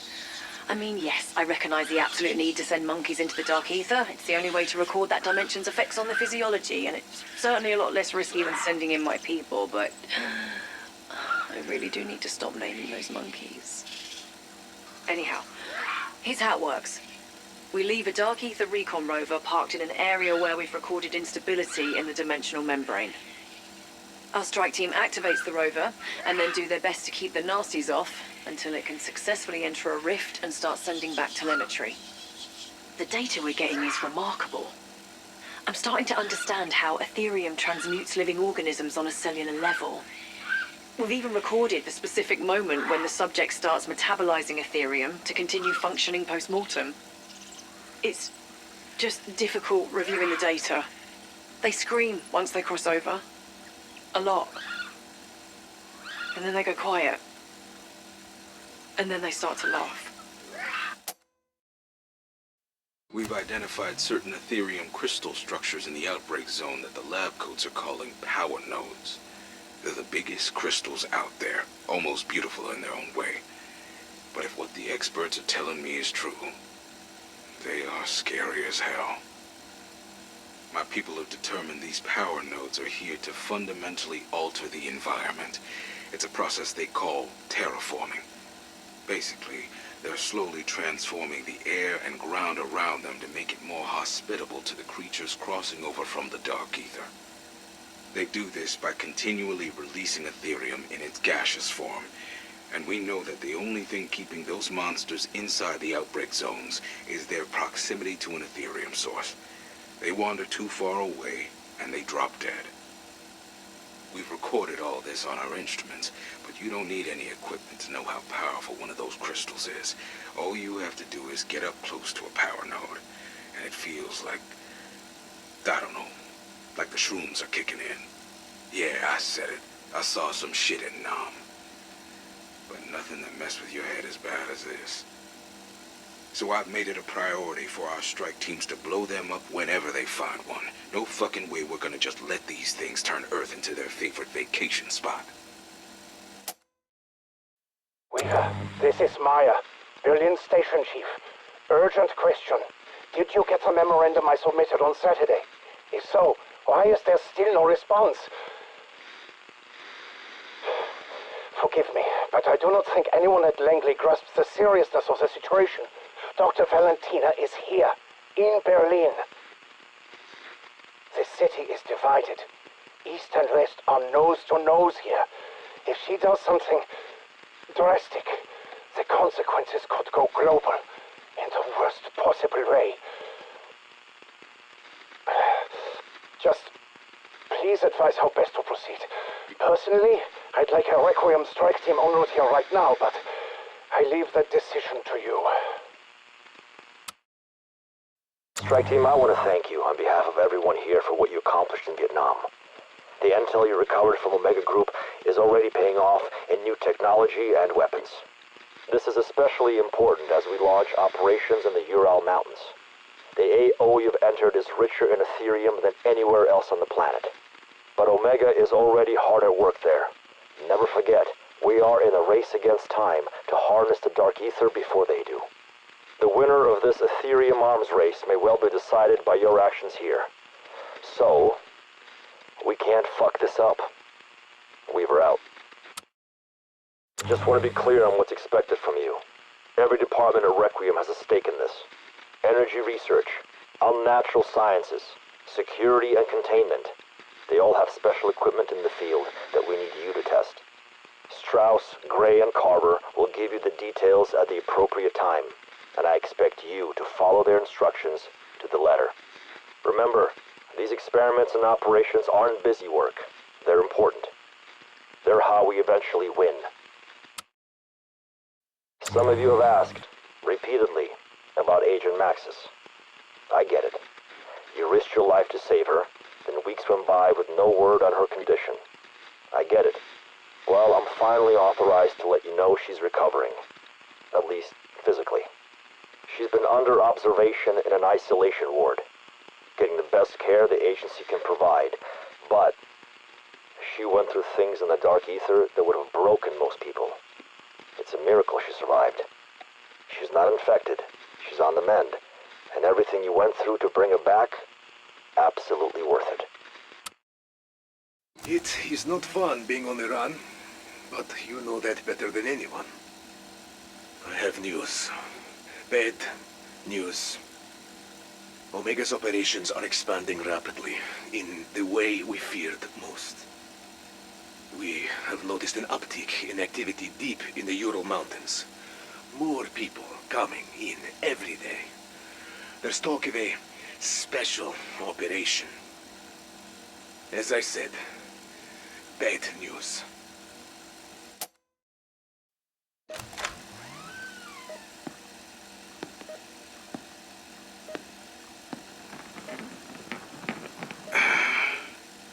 Good evening, Agent Maxis. I am Major Carver.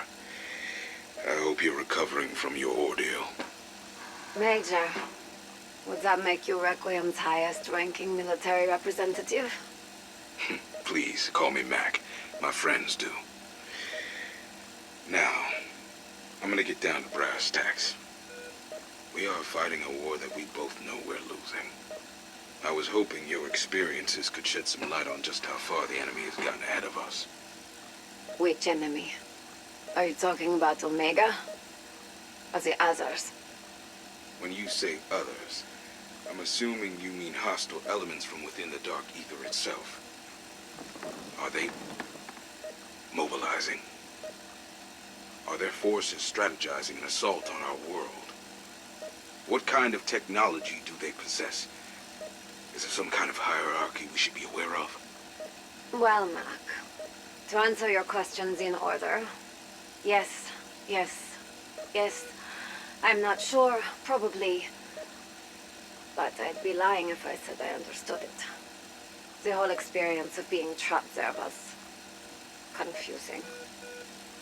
With all due respect, Agent Maxis, as a former agent of the BND, there have doubtless been times in your career, your life, where lying and misleading those around you was very much essential.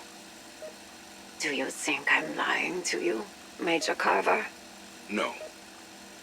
But I am concerned about the content of some transmissions you sent while you were in the Dark Aether. Some of them seem to imply that you yourself might have caused the outbreak at Outpost 25. I don't know how that would be possible. Do you? In recent months, we've seen a lot of things we never thought possible. So, if any details do come back to you, I trust you will let us know. Of course. Now, if you don't mind, I would like to get some sleep.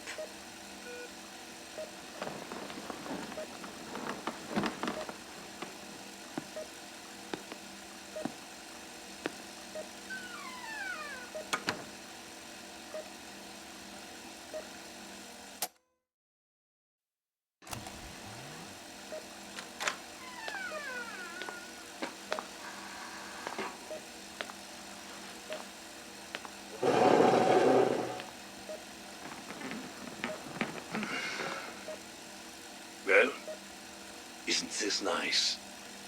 I thought you might appreciate hearing a familiar voice. We have a lot in common, after all. I'm not sure that we do. We're both Germans, but I think the similarity ends there. Oh dear, I'm sorry. Are you ashamed of your nationality for some reason? Not ashamed. Not at all.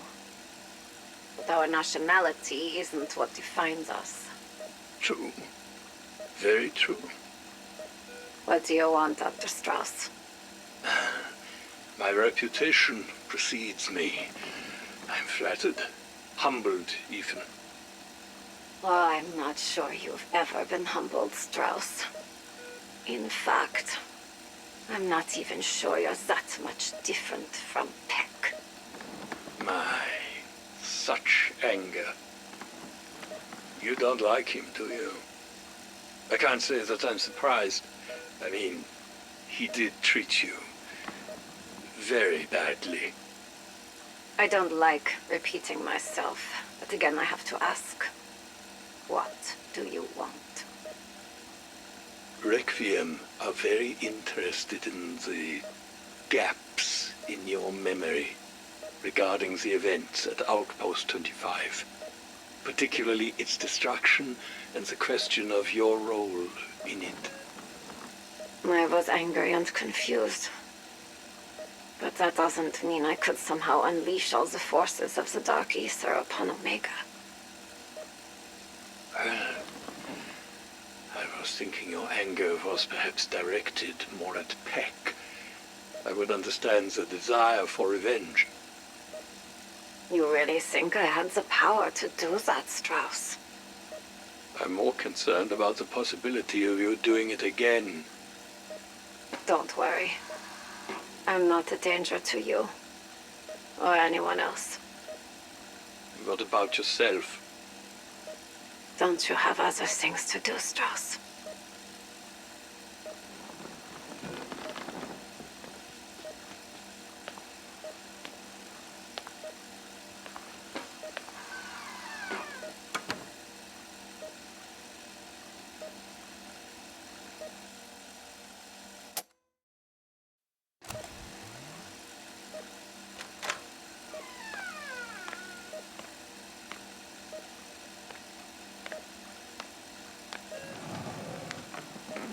Hi, Sam. I'm Dr. Elizabeth Gray. I was wondering if you felt well enough for a bit of a chat? Sure, Liz. Why not? I don't really like being called Liz. That was my mum's name. I prefer Elizabeth, if that's okay. Oh, wait, I just realised. Do you prefer Samantha? Samantha, Sam, Maxis. Doesn't really matter to me. What do you want, Dr. Gray? I just wanted to ask you some questions. Truth is, we're all a little bit surprised how well you're doing after your time in... well, you know. You don't really know how well I'm doing, or how long I was there, do you?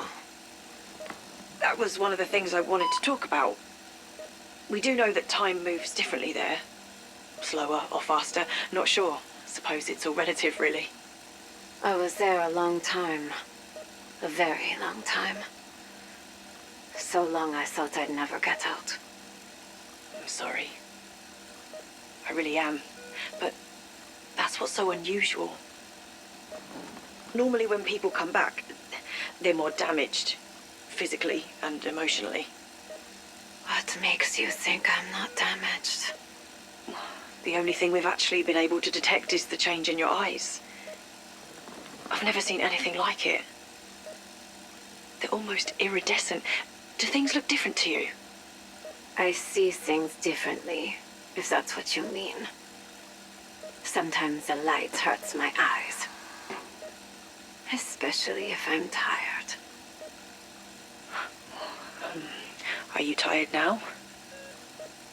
Would you mind switching the lights off on your way out?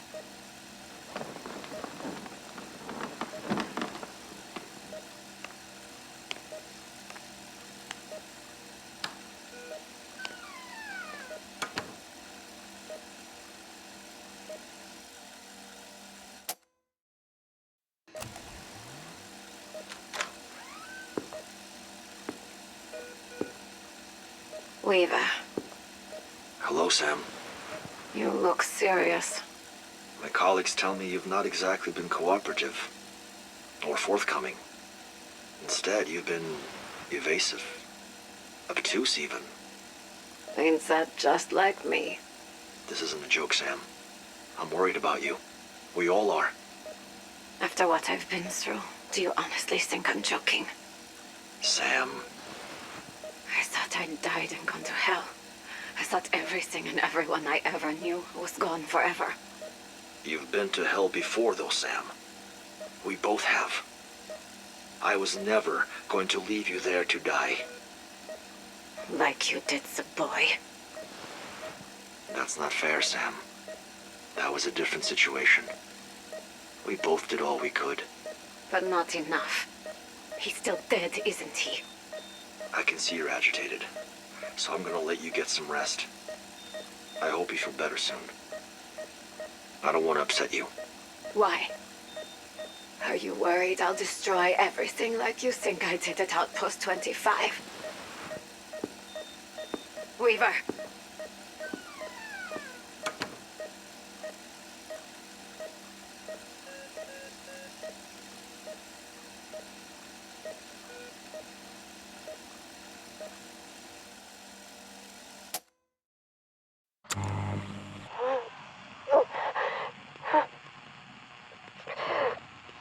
I tried to write it down, but the words still escape me. I see what I have written, but I barely recognize it. My name is Maxis. Samantha Maxis. This I know.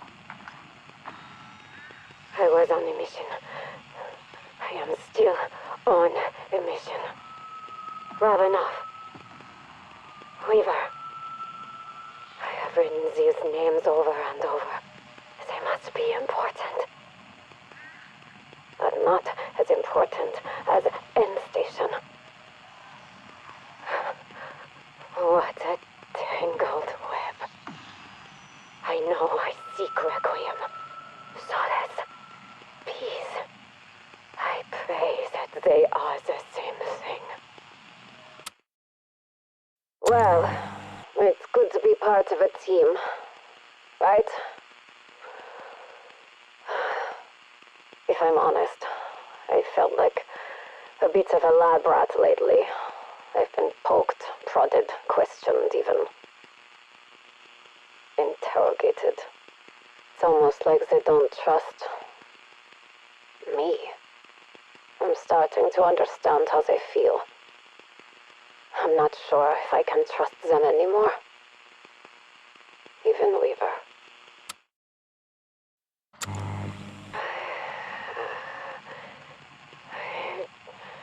I don't know how or why, but I am remembering. I was angry before, and I am so sorry. That wasn't me. If it was, it really wasn't who I wanted to be. I made a promise I couldn't keep. I'm sorry. I'm so sorry. I wish I could have kept you safe. I didn't. Maybe that anger made me do things. Things I wish I hadn't done. I may regret some, but others I meant to do.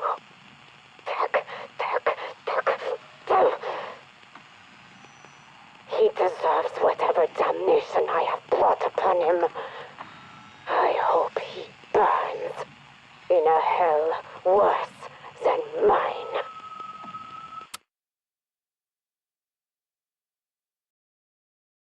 So, after an extended debriefing with Requiem's senior staff, they don't want to clear me for field ops. Carver, Strauss, Gray, Weaver. They needed a unanimous vote to authorize my return to active duty. 3 out of 4 isn't bad, but it's not enough. Anyway, Ravenoff. He helped you, right? He helped me. He has conviction, and the courage to stand up for his beliefs. He's doing what's right. He's a good man. I hope you've come to trust him like I have. I think he could be key to overturning Omega. Because there has to be a key to making all this stop. I don't know how much they really tell you about the Dark Aether, but I've seen it. I've felt it. No matter how big this Cold War is between East and West, Requiem and Omega, there's an even bigger one threatening to boil over. We are interested in them, eager to know how we can exploit their world for our advantage. But believe me, they're just as interested in us. The door swings both ways. What do you think of Liz? Sorry, I mean Elizabeth Gray, doctor. I like her, even though I don't think she's actually a medical doctor. How are you feeling, by the way? Are you seeing any signs? I'm not the only one who's been exposed to the Dark Aether here. I'm the same person now as the one that you dealt with. But I think that I've changed. I try not to show it, but you can probably see it in my eyes. I can see it in yours too. I hope we're okay. Sometimes it's hard to remember how all this started. Do you feel the same? We are all soldiers. We are all fighting our wars. For our countries, for our brothers, for our sisters. When you're faced with a seemingly insurmountable threat, it's easy to forget how it all began. Or to imagine how it all ends. The Dark Aether threatens to consume us all. That much I'm sure of. And that's why I fight. It holds a power over us. And I think I'm afraid that it could one day consume me. I've seen it. I've felt it. I've questioned my role. Did Weaver tell you that I was the one who caused the outbreak at Outpost 25? Even if he didn't say it out loud, I think he may be right. No matter what happens, I hope all of you will find the strength in your hearts to do what is right. Whenever you are faced with a great darkness, you must do all you can to meet it with light. This is something Ravenov knew. He knew he could no longer stand by as Omega's evil reigned. That is true courage. I hope I can do the same. Is this everything? Surely there is more. I assure you, Dr. Valentina, this is everything. Research on membrane permutations? What about the particle distortion modules? Everything you need on targeted dimensional breaching is there. Otlично. Have it delivered to this address. You're not taking it with you? Is there a problem with my order? No. I just thought... Thinking is a dangerous thing, is it not, comrade? Have it delivered to the address. Make sure you are not discovered by Peck. Believe me, he is half of the reason I am doing this. And the other half? Why, for the good of the motherland, of course. Of course. For the motherland.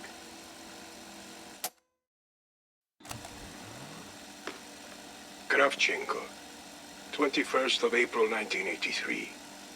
3 weeks since I accepted command of Spetsgruppe Omega. And I'm beginning to wonder if Comrade Andropov was out of his mind when he created this book show. My first order of business was a thorough review of Omega Group activities since their formation in '75. What a fucking joke. The study of psychotronic phenomena. What does that even mean? Biocommunication, bioenergetics, bioinformation. Words invented by paper pushers to make ghost stories sound real. I read hundreds of their bullshit reports and found nothing useful. So, I reassigned the authors to take biolatrines. But if Andropov was not out of his mind, if he saw some genuine operational value in any of this nonsense, I will give this one more month, and then I will pull the plug.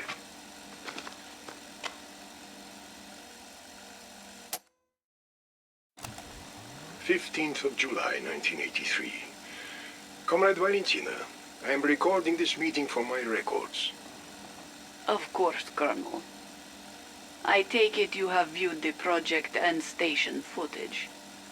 Nuta, where did you find this film?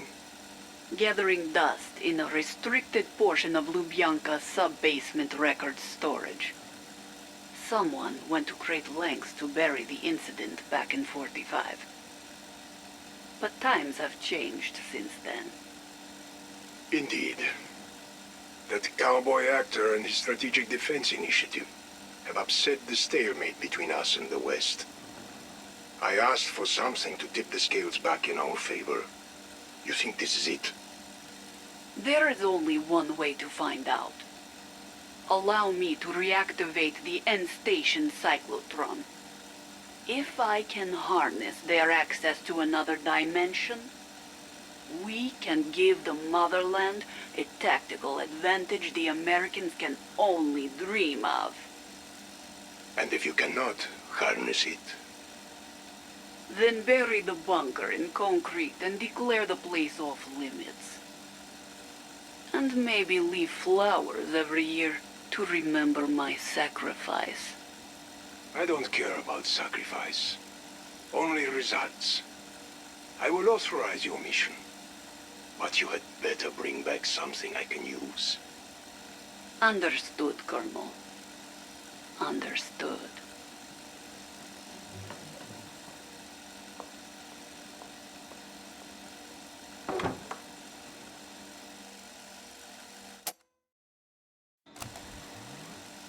Kravchenko, 8th of July, 1984. And Dr. William Peck, lead research. Shut up, you little worm. You're lucky to be alive. Sorry, sir.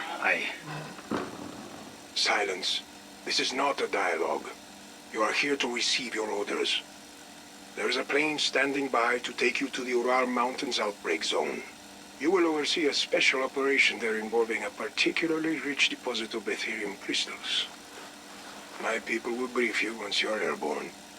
You won't regret this, sir. And, please let Goriv know I'm off the hook. I'm worried he still wants to kill me. Goriv will be there with you, shadowing your every step. Because you are not off the hook, Dr. Peck. Do not fail me ever again.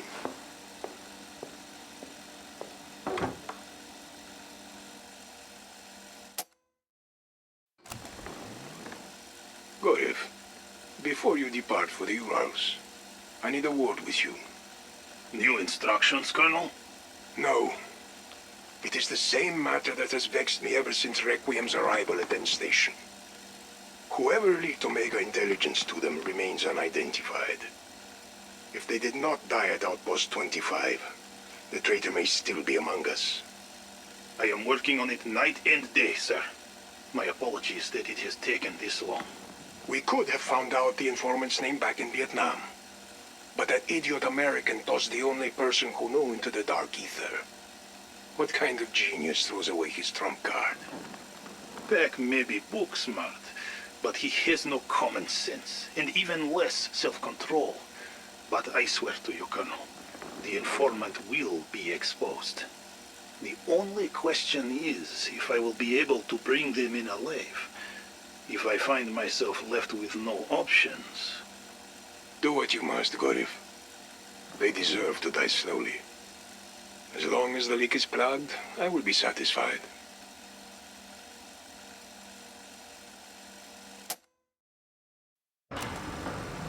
William Peck, personal notes. Arrived in the Ural Mountain Outbreak Zone 3 days ago. It was a little hard to believe the briefing I was given on the flight here. But now that I see it for myself... To paraphrase Archimedes, holy shit. This is even better than I hoped for. The breach opening right on top of an installation like this may have given me the key to making an inversion warhead actually work. I'm a fucking genius. I already knew of the catalyzing effect Ethereum has on plutonium. That was how I got my portal chamber to work at Outpost 25. But the readings I'm getting from the crystals here, we've never seen Ethereum this pure, in the wild, so to speak. You, up there, be careful! That's not something you want to bang too hard. Understand? Yeah, they understand. These boys look scared out of their wits. Just wait till they hear the next item on my shopping list. We're gonna need some special helpers to make this work. Rounding them up will not be easy.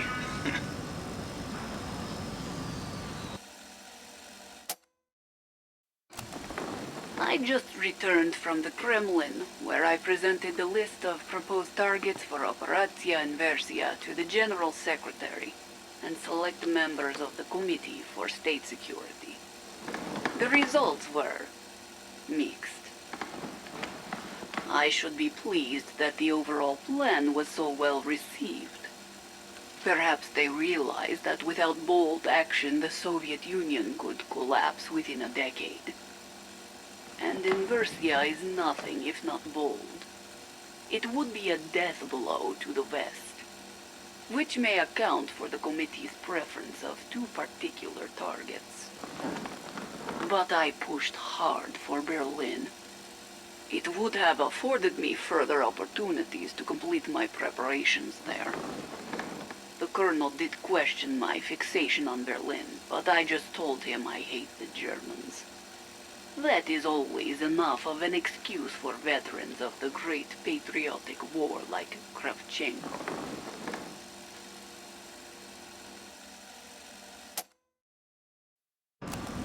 William Peck, supplemental notes. Well, it took a week and cost the lives of some brave young men, but we finally did it. We caught 4 of those floaty blue bastards alive. Okay, sure. By we, I mean the highly trained operators in Omega Group. I'm not exactly the field ops type. But they could never have locked down those lightning bugs without the gear I built for them. I mean, have you ever tried to cage something that can teleport? Now, one big help in this whole process is how attracted the blue guys are to the crystals. The big ones, the atmosphere converters.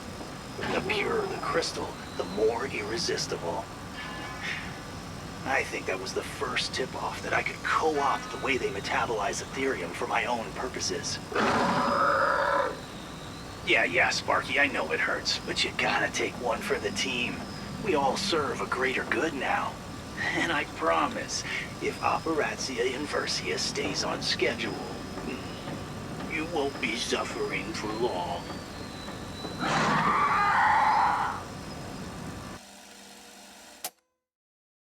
Dr. Peck, do not speak. I have no stomach for excuses. Just listen. Outpost 25 has fallen. You failed me. Ever meet anyone else who failed me? And yet, they are all dead. However, we are receiving your research. That is the only reason I'm willing to overlook your transgression. But you will make it up to me.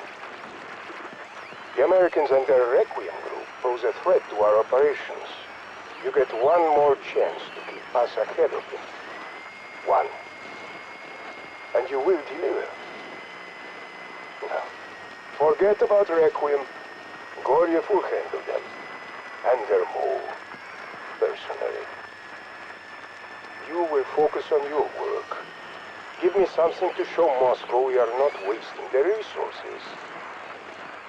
Kravchenko out. Hello, Peck. Remember how you allowed Spy to infiltrate your ranks at Outpost 25? Remember how this informant compromised our valuable research lead over Americans? Look, I know I screwed up, but the mole's dead now, right? I mean, I'm the sole survivor from that whole Vietnam fiasco. Fiasco. Such a colorful word. Almost sounds like fun. You know what is not fun? That we still have massive fucking intelligence leak thanks to your not dead mole whom Kravchenko once taken alive. Alive, huh? Oh, he must have plans for the poor schmuck. You will be schmuck if we do not figure out who it is. So, put big brain to work and contact me immediately if you identify the son of bitch. Am I clear? Crystal. Dorev to Peck. Hello, my American friend. I trust you find Mother Russia more hospitable than the jungles of Vietnam? Hospitable? I've gone from sweating my ass off to freezing my nuts off, so it was a rhetorical question. I do not really care about your comfort. Only that you do not squander the second chance we have very generously given you. Yes, of course. Believe me, got a lot to work with here. Just keep Kravchenko informed of your progress. You may be top scientist, but it is you under microscope now. Fail him again, and you will be mining Ethereum crystals while Dr. Valentina takes your place. I think she would very much enjoy this. With all due respect, Valentina can't even begin to understand the Dark Aether like I do. See, that is point. No more secrets, no more hoarding information so you are the only one with answers. Share what you know. Get everyone up to speed, as you like to say. Is your best move if you want to keep other eye. I will do my best. Oh, I know you will. Because if there is one thing you Americans love, it is a comeback story. This is your chance to make your friend Gorev proud. And I know you do want to make me proud. Beck, Gorev here. Bad news, little man.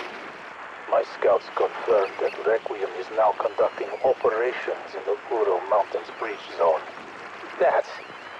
How is that even possible?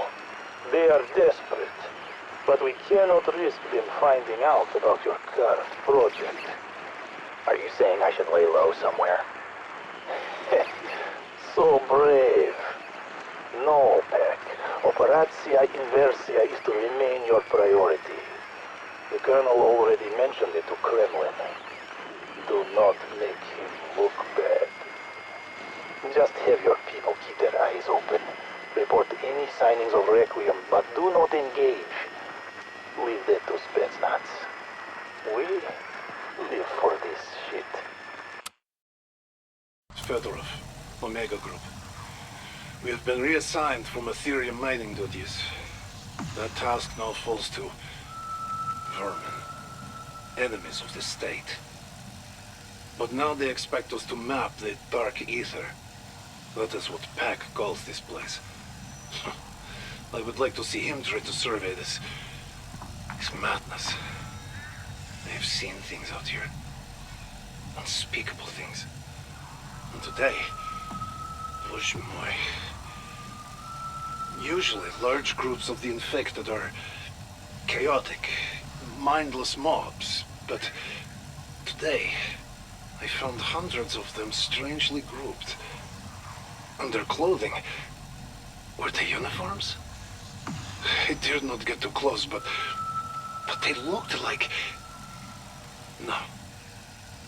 No, that cannot be right. It surely cannot be.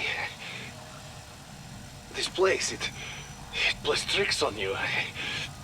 I just need to get some sleep.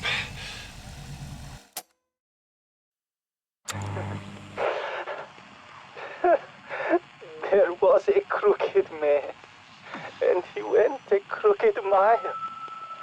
He found a crooked sixpence against a crooked style. He bought a crooked cat, which called a crooked mouse. And they all live together in a little crooked house.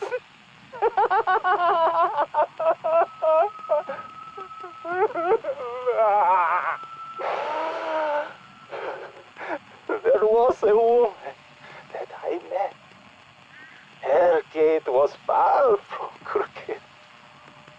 She told me never to lose faith, in spite of how I look.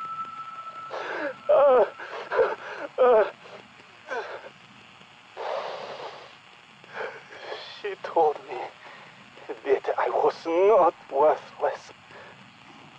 The German accent threw me off, but her words inspired me nonetheless. We will fix this crooked house.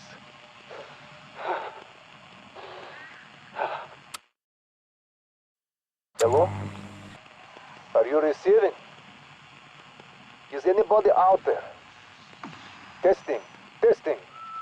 My readings indicate contact is established. I can only hope it is you on the other end. My comrade in arms. My friend. I hope my voice is not a disappointment. I do not know what you imagined I might sound like, but I am no one special. Just a man who wants to help. Yes. As you can tell from my accent, I am Russian. I did not tell you this at first because of the suspicion it would have provoked. Such is the age you grew up in. Such is this Cold War. But there was a time when my people and yours fought side by side against the greatest evil our world ever produced. Now we face something even worse. Perhaps that can bring us all back together. Pizdец! The signal is starting to fade. I will work on this problem and contact you later. Do not give up on me. I will not give up on you. Hello, it is me again. Your friend on the other side.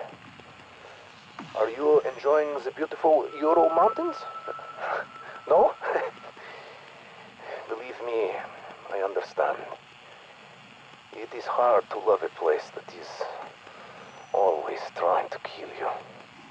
By now, you have probably met some new enemies. The electric men that float in midair. The armored monsters that leap and throw fire.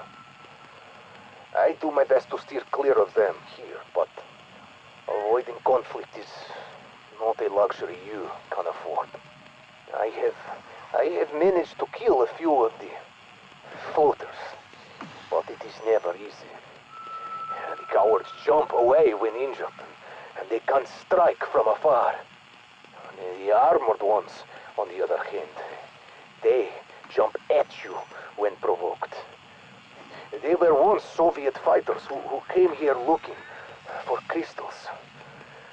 And they paid with their lives.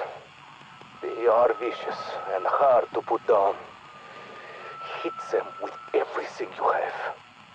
Such beasts must not be allowed to walk the earth.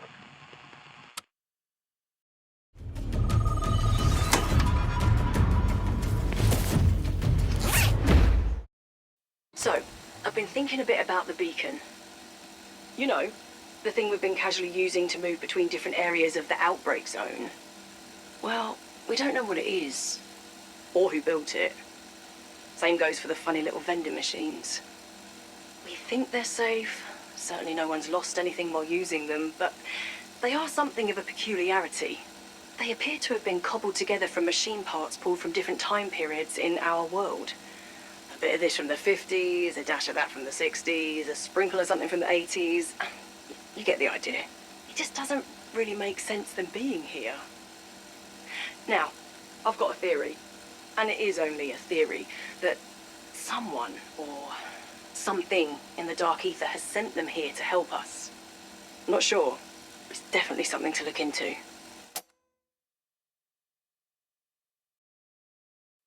I was reviewing Ethereum production reports this morning, and it seems we are running out of storage space. My, the worm has certainly turned for energy research ever since we began operations in the Urals. I have more Ethereum now than I know what to do with, thanks mostly to my harvester units. This embarrassment of riches has allowed us to put several new projects into development, not least of which is Requiem's very own teleporter. Oh, it is not quite ready yet, but I would bet my slide rule that it will surpass the crude portals Dr. Peck slapped together in Vietnam. Then there is the new prototype from the weapons lab.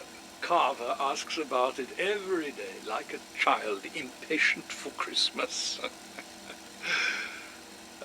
Patience, Major. You shall have your new wonder weapon soon enough. I wanted to ask, do you have any doubts about the decisions we've made regarding Agent Maxis? Doubts? As you know, in the military, doubts rarely do you any good after a decision has already been made. But does that mean you don't have them? We all have doubts, Weaver. It's what makes us good at what we do. It's what makes us human. If we didn't have doubts, we might as well just put a tactical computer program in charge of operations. I'm just worried that our decision to take away the radio she used to talk to the team could render her more unstable. All the more reason to stick by the decision we made. Regardless of how useful she's been in the past, the last thing we need is instability within our chain of command. She's done so much for us. We wouldn't even be here if she hadn't risked her life to get us the Project and station footage. I know. And I know how close you are to her. The most important thing we can do now is to make sure that she gets better. To make sure that she in no way compromises our mission. Of that, I have zero doubts. Thank you, Major. I appreciate your perspective. That'll be all. While a whole lot's been going right for us in the OZ, Field Ops is reporting an increase in Dark Aether assaults on our strike teams and security patrols. It's almost as if the infected are changing up their tactics. They're starting to ambush our people with heavily armed undead hordes. Well, maybe horde isn't quite the right word. That implies a lack of organization, but the reports I'm seeing refer to specific combinations of enemies. Foot soldiers supporting elites, working together in a coordinated fashion. This all started happening after we took down a few of their high-value targets. I can't help but think they've realized that we're going after their top brass, and now they're out for payback. I don't know. Maybe I'm just overestimating their brain power. I mean, even ants will pull together to defend their queen. But what if I'm right? What if these hordes really are organized death squads? Our little war with the Dark Aether may have just entered a whole new phase. Fuck. Okay, Mac, okay. Just gotta take a breath now and shake off these jitters. Think it through. Fact. Dark Aether hostiles come in different classes, different threat levels. It's why we're calling some specials, some elites, and some Apex level. Fact. We've seen them work together, attacking us with a mix of offensive capabilities. Reminds me of how we outfit platoons with a range of weapons. Riflemen, snipers, heavy gunners. The others roll their eyes when I point this out, but I know a tactical unit when I see one. And then there's what I saw today while I was waiting in the director's office. It was right there on his desk, face up in his inbox, straight from the DNI. Eyes only. You don't just leave that kind of document lying around. Was he testing me? Anyhow, the memo confirms what I've been trying to warn them about. They know there's a top dog on the other side. Some kind of entity in charge of the rest. So why aren't we talking about that? Why aren't we making plans to take that damn thing out? Gonna have to play this cool. Act like I didn't see nothing. But I sure as hell did. Ulrich Vogel, Director of Project End Station, 29th of January, 1945. Well, it is finally done. 2 days ago, we bid farewell to those sent here by the Führer to carry out Operation Boulder. Godspeed, heroes of the Reich. Unfortunately, the strain proved too much for the cyclotron. Several seals blew on the cooling unit, and radioactive steam contaminated the station. I ordered an evacuation. The entire staff is gone now, on their way to join our forces in retreat. But with the Red Army advancing, I can only hope they got away in time. As for me, I have chosen to remain and monitor the equipment. I must confirm Task Force Boulder is in position. Everything now rides on their success. I have no illusions about my chances here. This is Soviet territory now, and when they find me, they will surely kill me. But, in a sense, they are already too late. I, alone, have secured the future of our nation.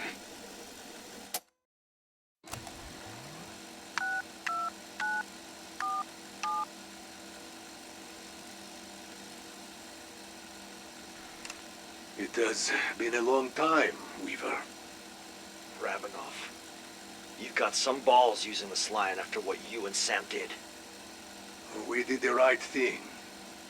You may not say it out loud, but I know, in your heart, you agree. If you have intelligence, you contact me, Ravenoff. Maxis is not CIA. She can't help you. And yet, we achieved what you could not. Descent and division within Omega itself. What are you talking about? The fallout from Operatia Inversia in Omega. People are talking. Staff are scared. Concerned about the KGB's direction. Some believe they have gone too far. I have been contacted by a group of Omega scientists. They wish to defect. Great. They know where the embassy is in Moscow. Don't be a mudak, Weaver. These are good people. They defect not out of hatred, but out of passion. They seek to right Omega's wrongs. These scientists report directly to Valentina and Peck. We both know what that would mean for Requiem. The embassy is a death sentence. You know this. We may as well deliver them straight to Gulag. Okay. Okay. Let me run it upstairs. I'll be in touch. Oh, and Ravenoff, don't ever call me on Sam's line again. Ravenoff, can you hear me? Loud and clear. What news from upstairs? We have a green light. Хорошо, новости. Good news, indeed. I knew you would see things my way. Here's the deal. First, I need names, ranks, ages, breakdowns on all the defectors, and their roles. You will have it. Next? Next, the scientists have to travel to the Ural Mountains. We'll use my strike team for evac while they're in the OZ. It will be done. When the scientists are in position, I will contact you to provide extraction. One more thing. We do this. We do it my way. You work with me. No more of this behind my back bullshit. Understood? Da, Weaver. You are the boss. Damn straight. Хорошо, comrade. That is the spirit. I will be in touch when the time is right. It may seem like our work in the Ural Mountains has just gotten started, but Langley already considers Operation Threshold a massive success. They said an ongoing operation in the heart of the Soviet Union was impossible. The logistics alone, getting equipment and personnel in and out, was enough of a challenge. But we got creative with the rockets, satellites, cargo drops. We even developed a way to refuel Raptor 1 mid-flight. A lot of dedicated people made this happen. Then, there's the risk of triggering World War III. Fortunately, both sides have a vested interest in keeping these outbreaks from the public. So anything short of a full-scale battle with Soviet forces can remain our little secret. Just be careful out there. What you've accomplished so far has enabled us to significantly catch up with Omega's Ethereum research. We haven't quite closed the gap yet, but I know you won't quit until we're ahead.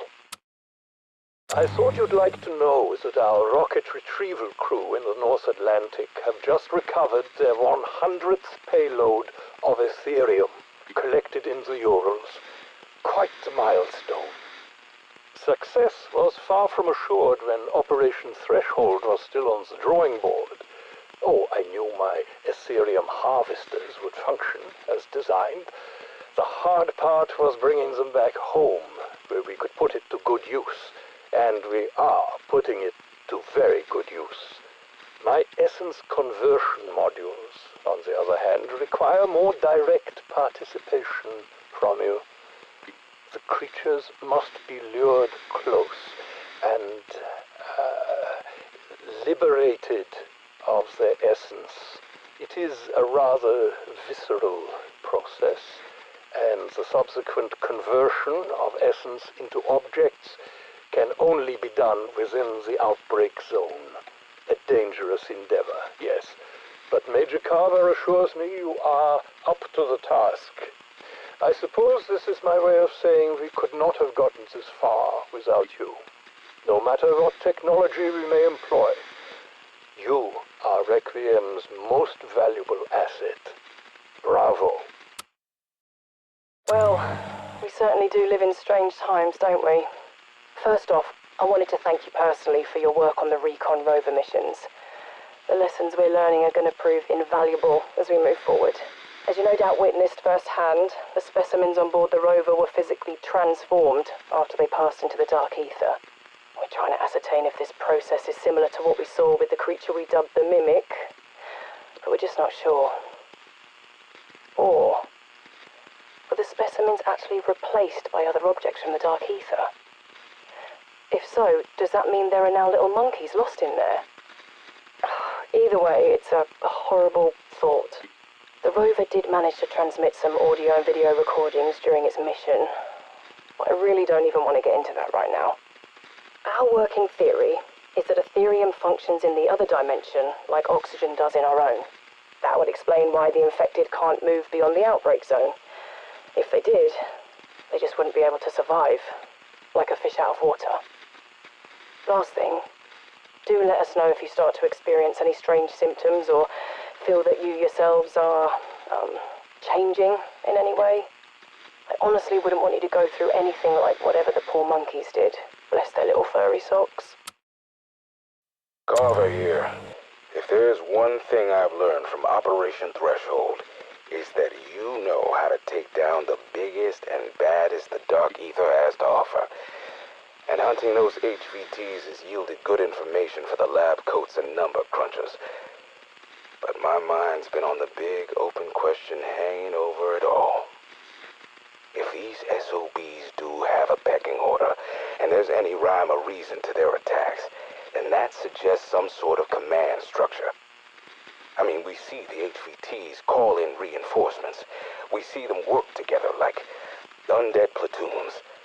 So who's calling the shots over there?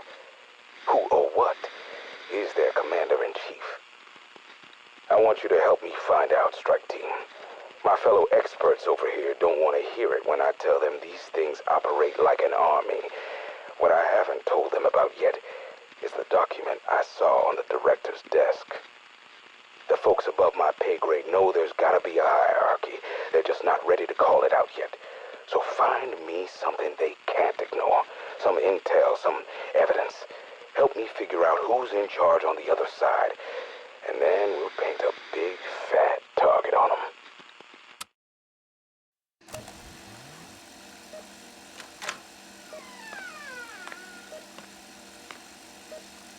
Hello, Elizabeth. How did you know it was me? I don't know what Strauss and Carver get up to in their personal lives, but as far as I know, you're the only one who wears heels. How you doing, Sam? Have any more memories come back? About my time in the Dark Aether. Only what you already know. It's mostly a blur. Scavenging supplies by day, fighting for my life by night. Not that it matters. It's always dark over there. I am sorry, I really, really am. Have I said that before? If I didn't, I really meant to. If you're here to ask me if I was the one who made all this happen, the answer is no. I didn't make the outbreak zones. But it almost sounded like you had some control over the creatures at Outpost 25. I may have helped open the door, but that doesn't mean I was in control. How can you be sure if you don't really remember? I'm no stranger to memory loss. My childhood is almost a complete blank. But that doesn't mean I don't know who I am and what I've done. You really don't remember anything prior to the orphanage? Who looked after you? Before? After? Be careful, Lizzie. You shouldn't expect anyone to look after you. Only you can do that. I'm gonna go now, if that's okay. Of course.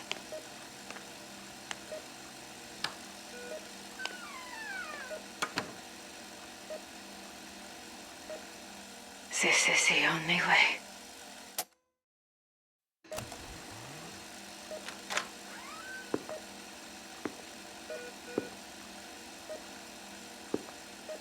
Hello, Sam. Hello, Weaver. I was hoping we could talk about yesterday. What happened yesterday? You don't remember? It's hard to keep things straight in my mind. Especially with the cocktail of drugs you're giving me. Every day. It's for your own good, Sam. We just want to help. Your outbursts are a cause for concern. You must understand that. The nurse was only trying to do his job.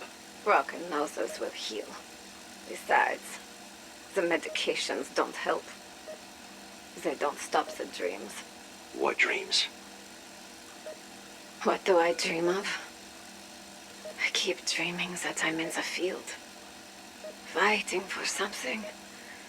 Over and over again. Sam, you understand that I can't let that happen. Not yet. Do you think there's something wrong with me? Is there something wrong with me? Get some rest, Sam. It's important that you feel better.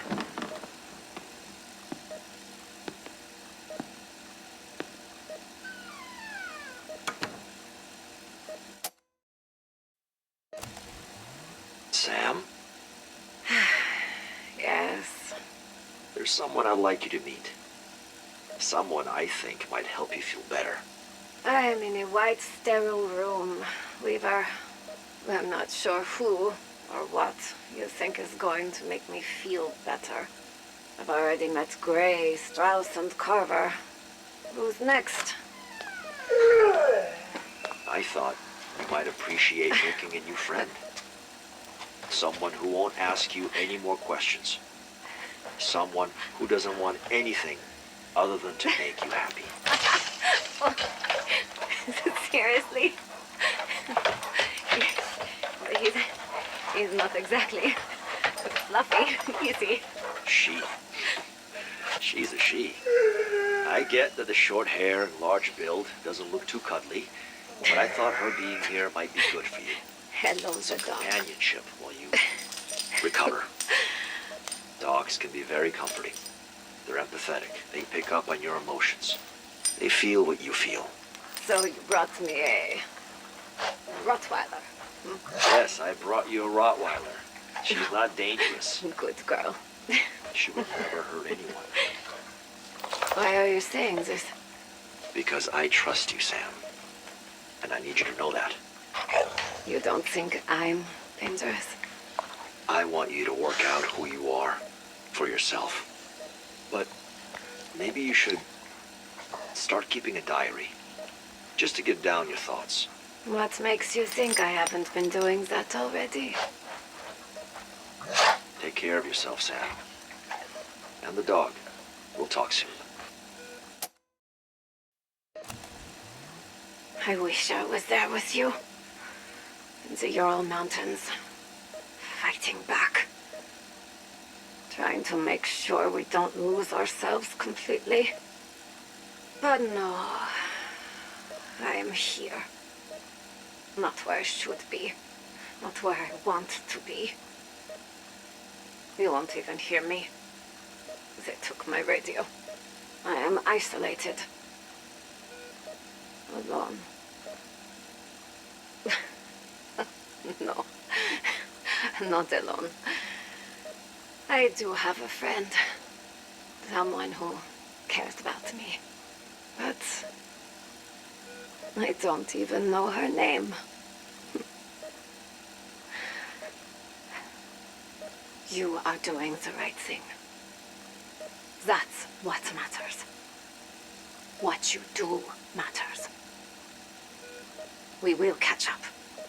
We have to believe that. Despite what Omega are, I know there are good Russians out there. None of us should be defined by our nationality, our race, our gender. Ravenov is someone we can trust. I think I know a way to get in contact with him. He can help us. He can help me. We can do this. Together. Just a moment. 22nd of July, 1984. Commencing a meeting. Valentina, sit, please. You said you wanted to see me? Doctor, how do you find my leadership techniques? Efficient. Effective. You produce results. And you would agree that should be our goal, huh? To produce results. Above all else. Of course, Colonel. What is this about? It occurred to me, you have said very little about my commandeering of Operatia Inversia. Sir? Come now. It was your project. Until I swooped in and snatched it from you. You must be upset. Angry. I am, above all else, loyal to Omega. While it is true you have adjusted its parameters, if you believe it is the correct course of action, you have my full support. I already had that. Give me your honesty. You must have questions. Speak freely. Where did I fail? When I brought it to the committee, they seemed impressed. Did my targets present too great a risk? Was my plan too ambitious? Too ambitious? You were not ambitious enough. That is not a failing of yours. There is much you do not know. My intelligence tells me there is something out there. It is watching our world, looking for a way in. If it finds one, we must be ready. Rest assured, the West will be ours. But first, we must face the wolf at the door. As always, I follow your orders. I am committed to our cause. We were the first. And we are the last. Very good. Without you, my Operatia Inversia would not exist. Always happy to build a solid foundation, Colonel. This better be good. Come back, kid. If it is not Gorev, at the very least it will be amusing. Funny. Come over here. Hold this retractor. Almost. Got it. Here, look at this. An Omega ID badge? Lieutenant Kazakov, Omega Armored Division at Outpost 25. He escorted the Ethernauts in one of your tank suits, yes. I saw the blueprint. What is your point? I am confused as well. We have seen this before. We lose men in Dark Aether, they come back with bad skin rash. This Krasny soldat is not different than others we have seen transformed by Ethereum. Ah, see, that's what I thought as well. You're half right. I have never been half anything, Peck. Okay. Now just a sec. This is one of our men, and the armor is very similar, but it is not the same. Look at the color, the design. This isn't my work. He came back with it. And as far as I know, Ethereum crystals rot your brain. They can't give your car a new coat of paint.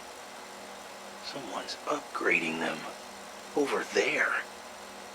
We keep this between us for now. The Colonel has developed fiery new ideas. I do not wish to add more kindling. Understood? Good. Peck, see that this thing is destroyed. 16th of August, 1984. Personal log. He visited me again tonight. As I slept, he appeared before me. He is but a shadow to me. So close yet so far. He told me to have faith. I must stay the course. There were recent developments last month that were unanticipated. He assured me that all was not lost. His plan, our plan, is still on schedule. He had new instructions for me. I will see that they are completed. We will be reunited. We will rise again. Our destiny is all but assured. Peck, personal log, September 3rd, 1984, 2:35 a.m. The witching hour approaches. Cheers.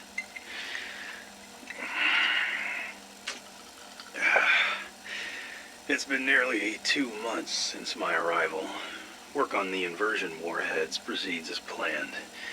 Operations continue to run smoothly, but... oh, damn it all. You're right, Peck. You're always right. Wait, that's not what this is about. Look, too many sleepless nights. Maybe it's too much time down here in the deep, in the darkness. I could go to the surface, but there are things up there science just can't explain. The demonic echoes that keep tormenting my staff.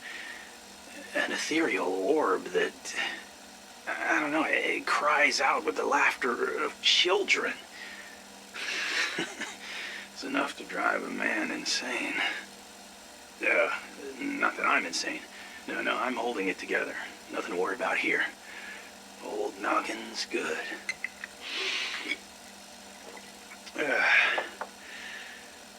But we keep trying to bend this reality to work for us. We mine and pilfer for resources to build our weapons and warheads. We really have no clue what we're dealing with, do we? I mean, one second this place is trying to kill you. The next it's dropping treasure chests out of the sky. Am I crazy, or are we vastly underestimating the powers in play?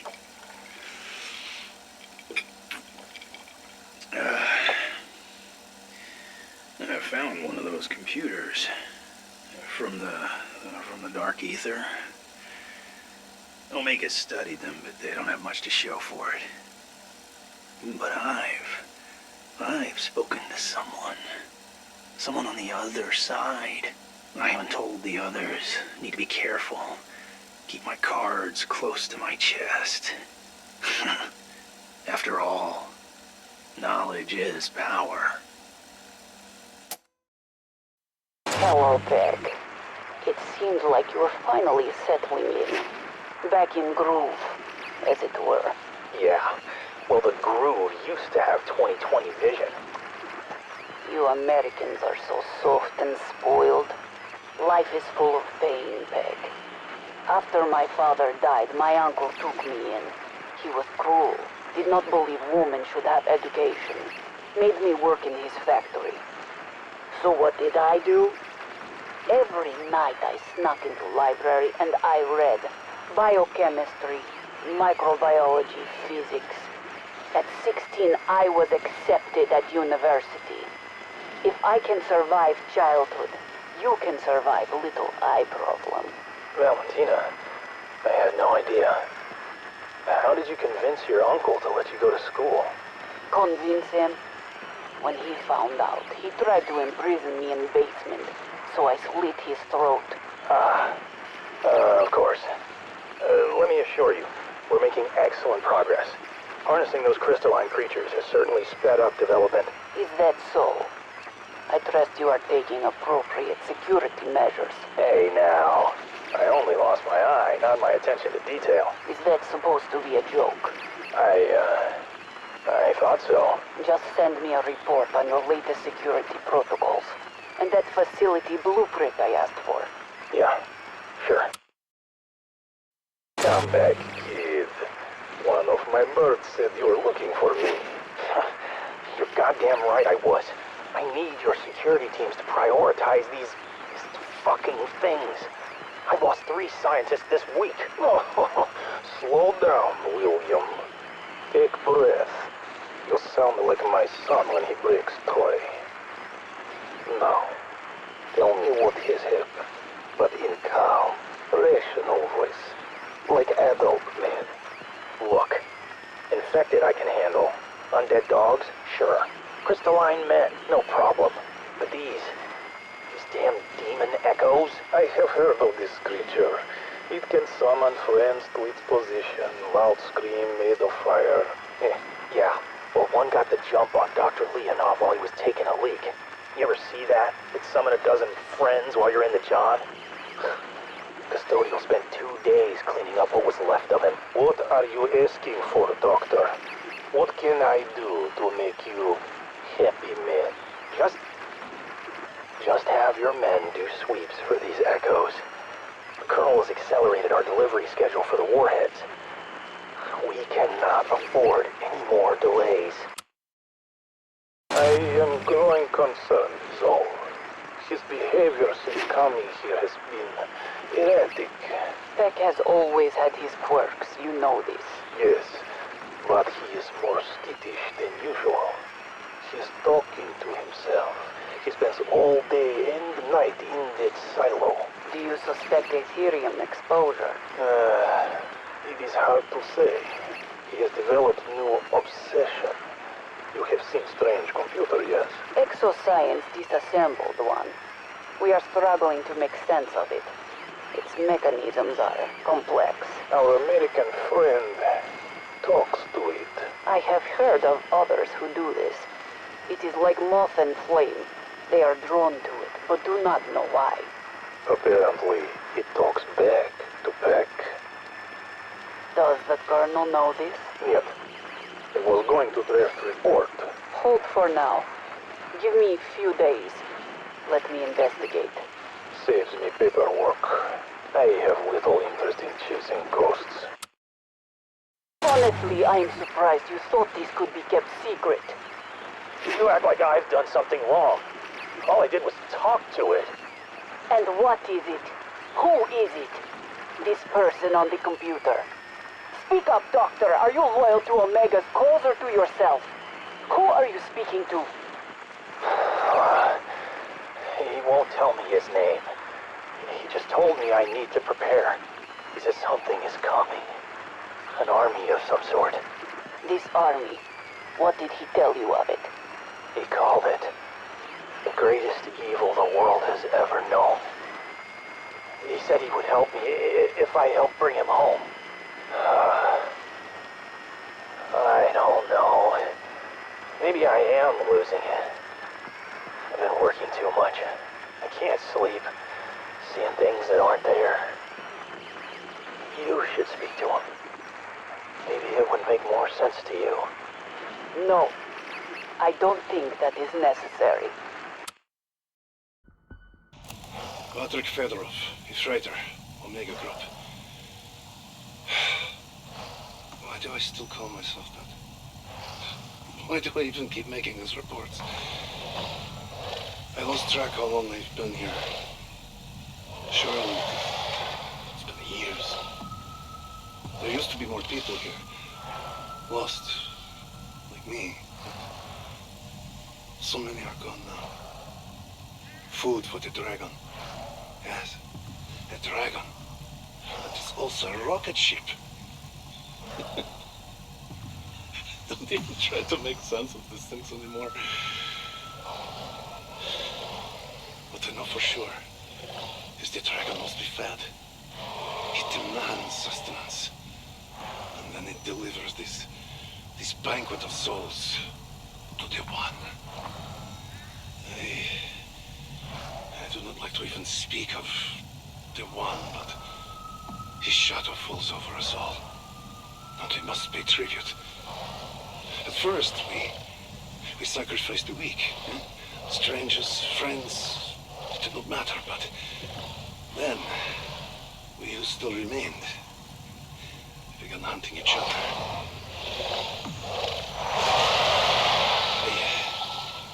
I have to go. It is hungry again. I have to go.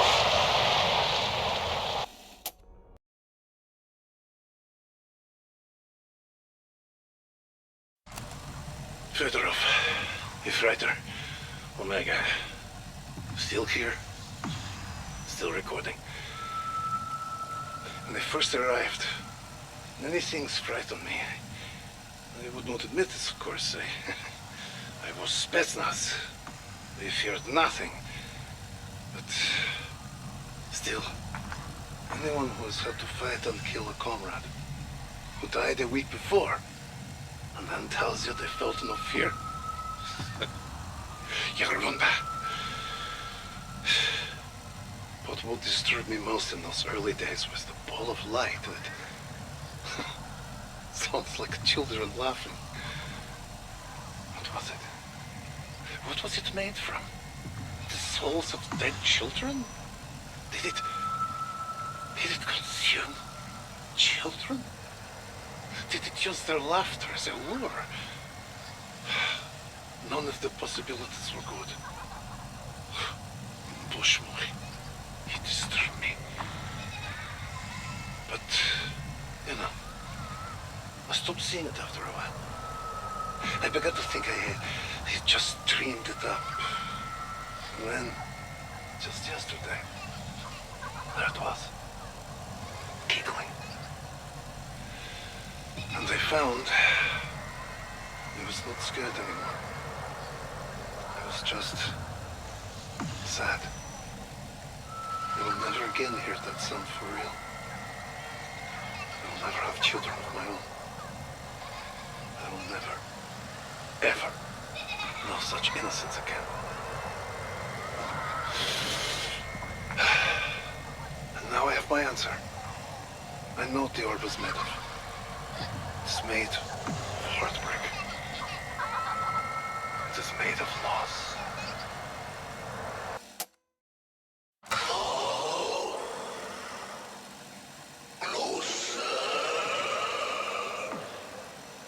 Do not be afraid, my child. It is only me.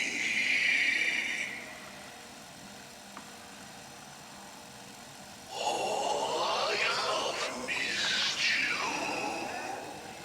Oh, how I wish I could have been there more, watching you sleep, holding your hand, teaching you all that I know, then unleashing you upon the world to do great and terrible things.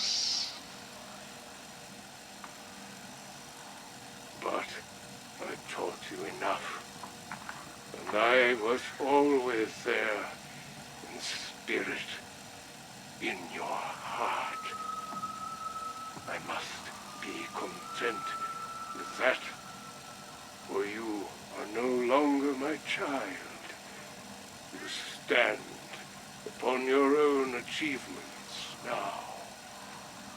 Never forget me, and never forget how proud I am of you. My greatest work, my gift to the world. Tell me what you have done for me.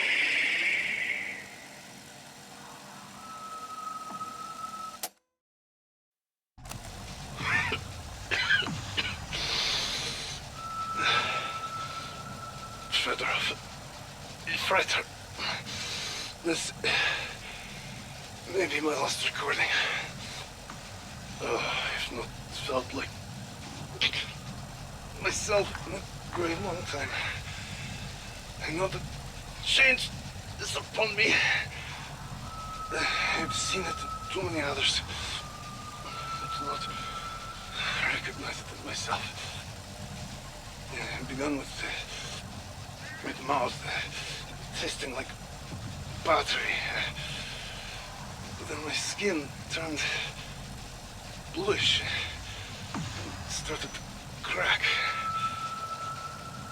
At first I shed flakes of skin, and then I noticed the flakes, they were made of crystals.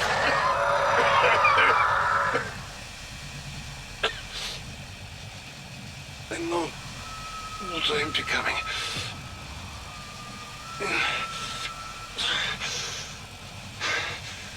The one has chosen me. He's making me into one of his soldiers.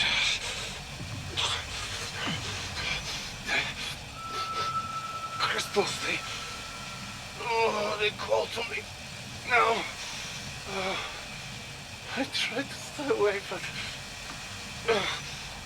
the more I change, the more I need them.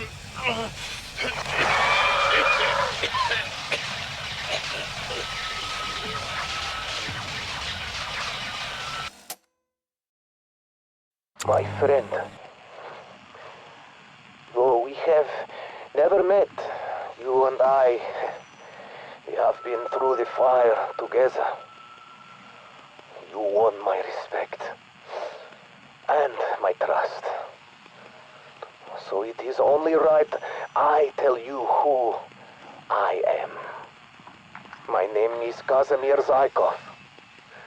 I was a sergeant in the Soviet 1st Guards Tank Army, long Long ago, we were in Poland, driving the Nazi scum back to Berlin. That is how I ended up where this all began. We found Project In Station almost by accident. And you know what waited in that place. When Moscow sent a checist to bury the problem, it fell to me to do the digging. I will tell you the whole story one day.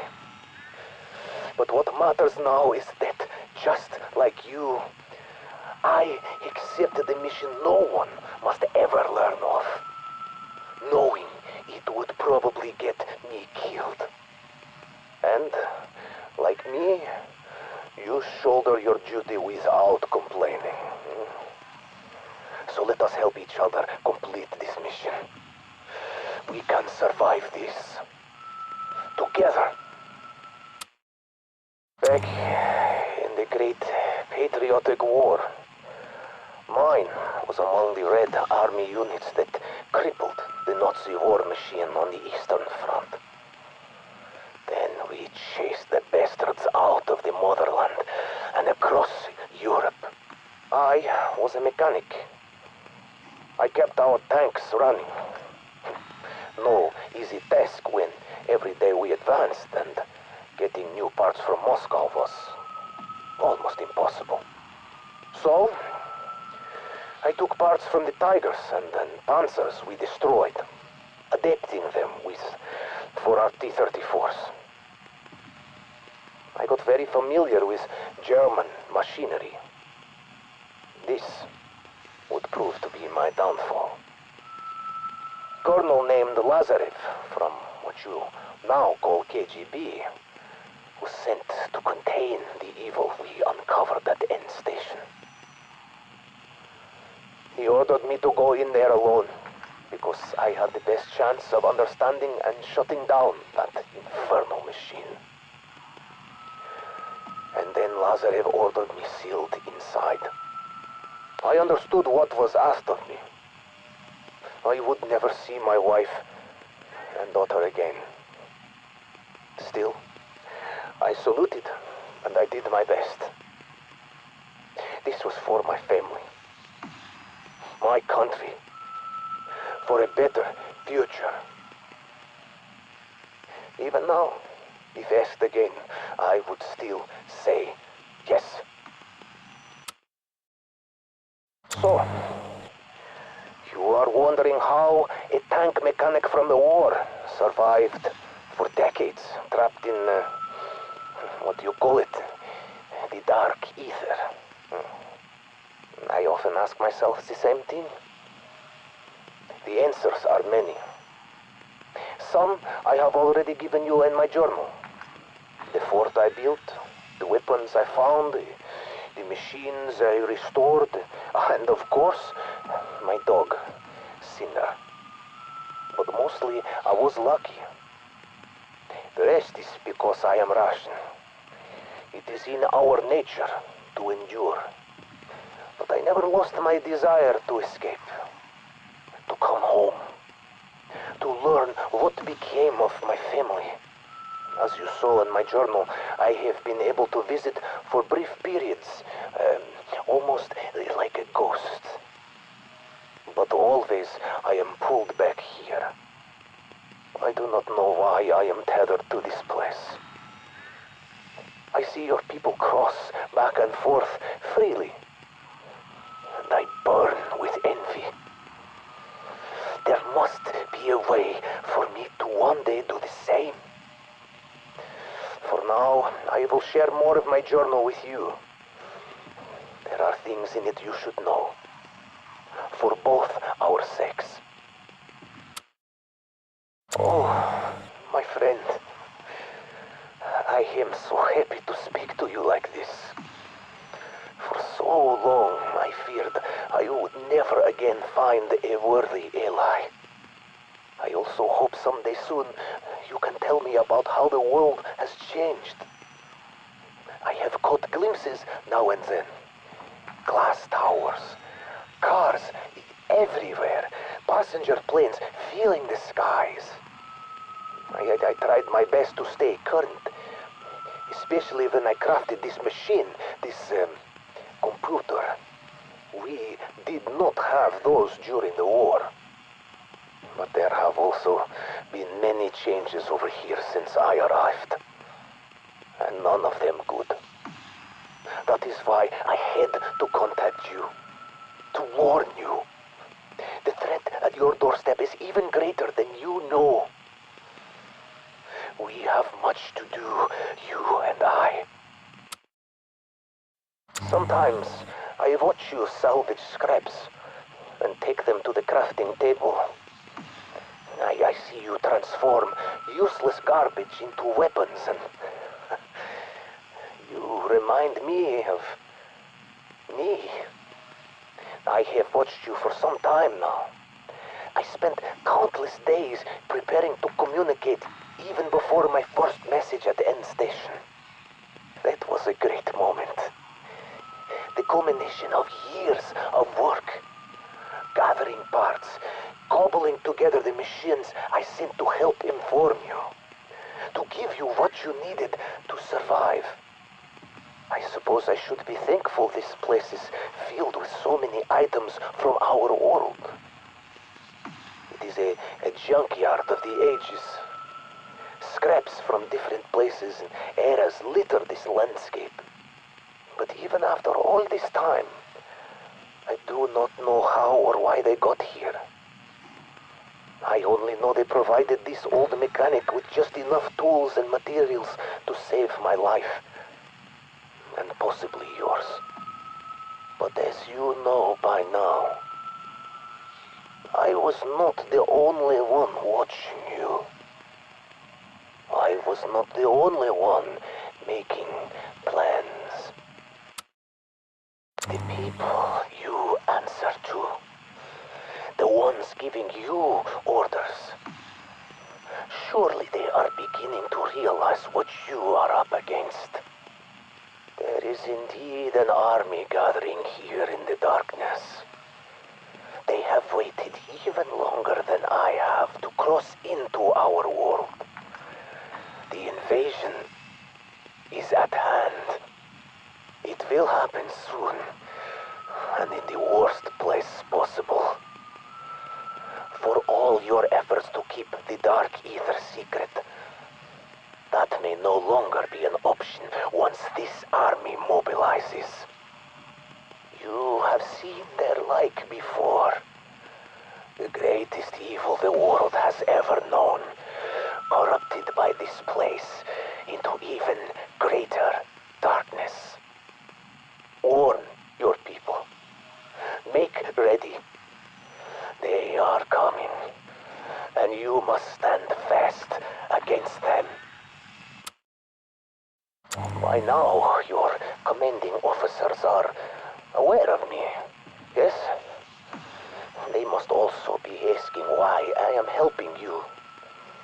What is Zykov, the survivor, hoping to gain from this?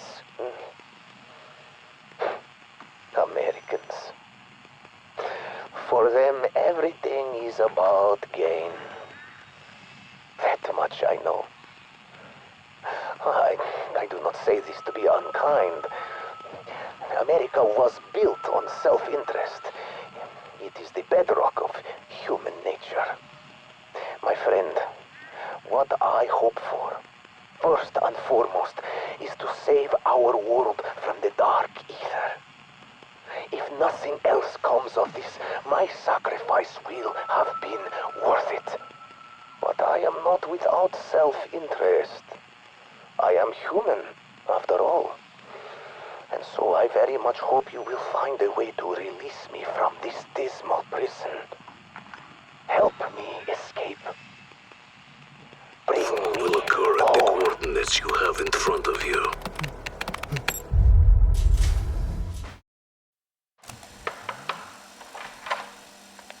Sam? Did you... Look, I could get myself in so much trouble. Hey, doggy. Did you do what I asked, Elizabeth? I'm not sure if I can. Honestly. You know we're on the brink of war, Elizabeth. Hey, okay. A great war. I know. But being here at Requiem, it's a big opportunity for me. I don't want to throw away my career, my life. This is the only way. If I give you access to my comms protocols, it could be the biggest mistake I've ever made. Do you know what it's like to be cut off from the outside world? To have no way to see or even communicate with the people you care about. I'm a long way from home, Sam. This was a big move for me, coming here, doing all of this. If I give you my console key, I could find myself back in Bristol before you can say Jack Robinson. Sorry, old saying. I'm not sure how old. My mum, Liz, used to say it. It means things happen very quickly. It means I don't want to get in trouble with Weaver. Things don't always happen quickly. Sometimes they take a long time. Sometimes too long. Weaver knows that. Well, getting sent back home is probably the most optimistic outcome. I could find myself facing charges and in prison, military prison. But you will do it. Right, Lizzie? I'm not sure, Sam. I'm really not. If you do what I ask, maybe you could pet the dog some more. What have you done? Everything's okay, girl. Everything's okay. No, Sam. Everything is not okay. Who the hell do you think you are? You know me, Weaver. I thought I did. But I never thought you would do something like this. How dare you contact the team to drag them into whatever scheme you and Ravenoff thought was important. Weaver. And involving poor Dr. Gray in your misguided bullshit. It was the right thing to do. It was the only way. No, Sam. The right thing to do would have been to come to me, to let me do my job. It's your job to keep me muzzled like a dog. I'm sorry. I didn't mean to do that. This is why we have a problem, Sam. I was trying to do the right thing. I told you what the right thing to do was. Look after the dog. That's it. You can find the quarters. No more walks. No. Someone else will take care of that. No. Weaver. Now, I have to try to straighten all this out with the director.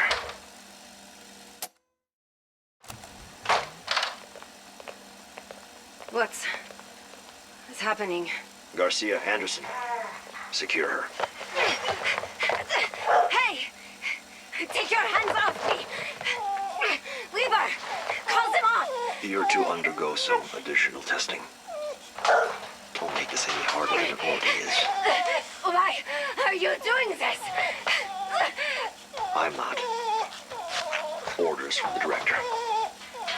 It's okay, girl. I'll look after you. Weaver! Maxis, stop! I can't, Sam. My hands are tied.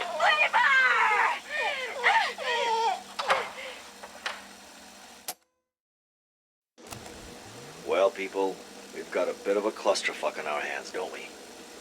Our own strike team running an off-the-books operation cooked up by a Soviet officer and someone on house arrest?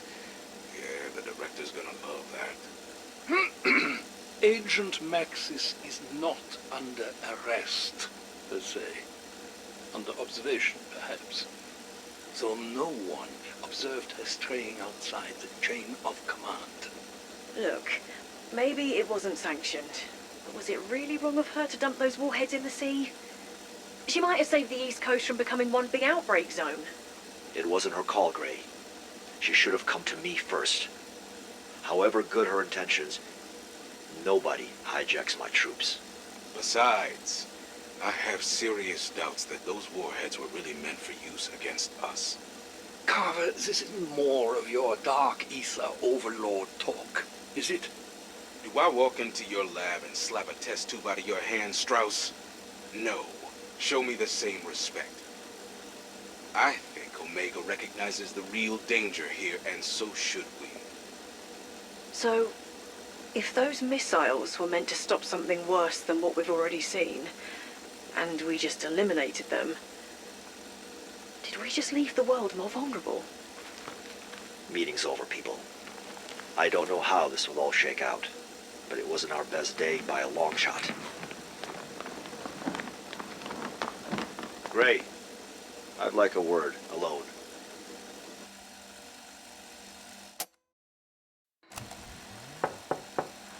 Come in. Late night, brother. You could say that. What can I do for you, Major? Mac. Yes. Yes, Mac. What can I do for you? I was hoping I could do something for you. You're clearly under a lot of stress at the moment. I take it you've been getting at both barrels from the director.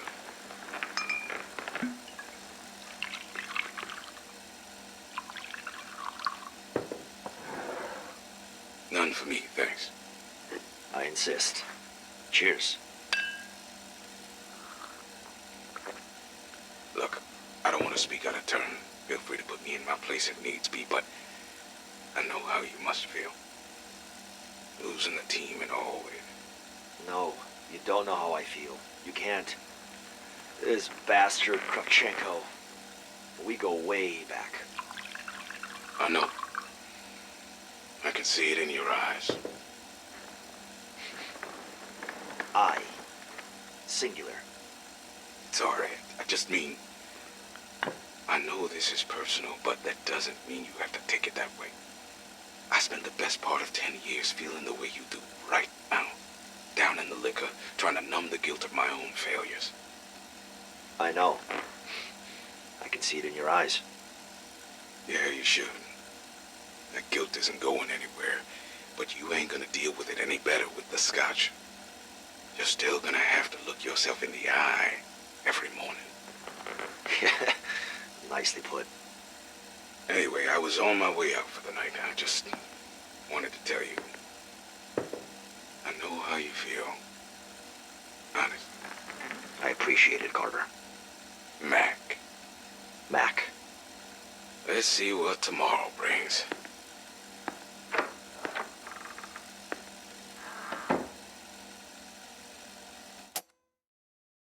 Weaver, I don't know what to say. There's nothing to say. Your lack of military experience is no excuse for what you did. You knew better, and you did it anyway.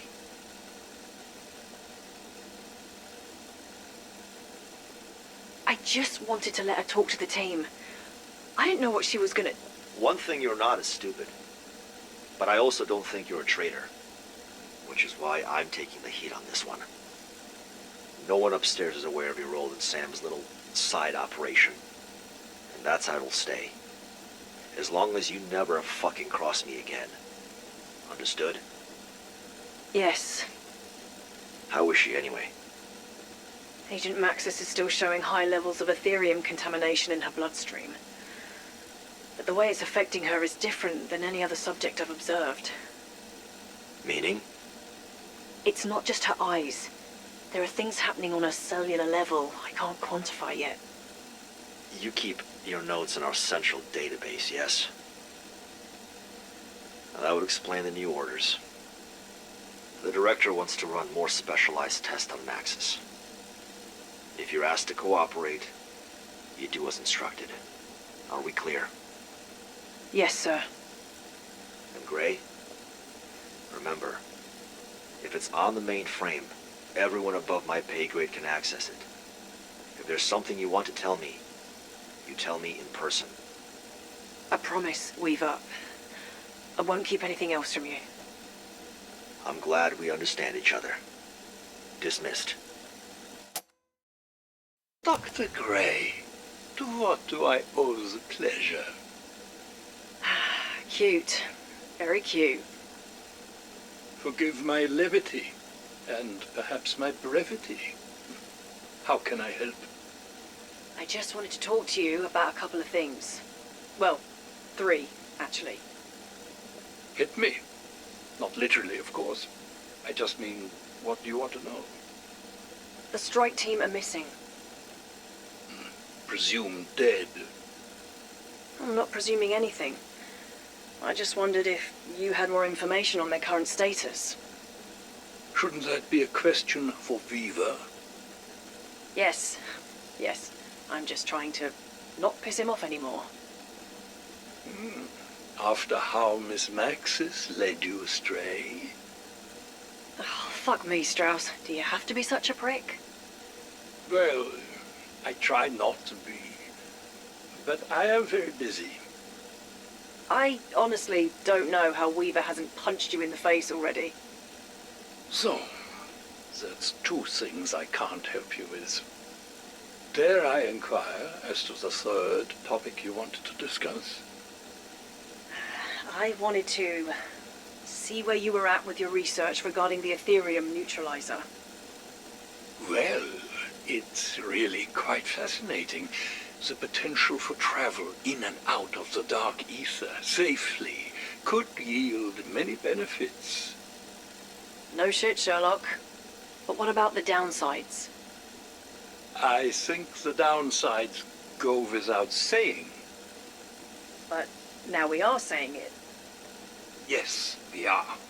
I can't help but wonder if those within the other dimension have harnessed similar powers. Could they perhaps be on their way here? You really are a barrel of laughs, aren't you? I'm going to bed. It's been a long enough day as it is. Auf Wiedersehen. Just don't. Okay? What the actual fuck, Weaver? What's wrong, Mac? Major Carver. Unless we've completely abandoned the chain of command. From your tone, I'm guessing you heard about the Outbreak situation in Berlin. Damn right I heard about it. I still have friends. Some of them in high places, higher even than you. Why the hell haven't we sent a team to engage? You answered your own question. Orders from above. Not only has the director made it explicitly clear that we're not to engage, but he's also taking a lot of our other options off the table. I think I'm gonna need a little context on that statement. The director is handling the situation in Berlin personally. What?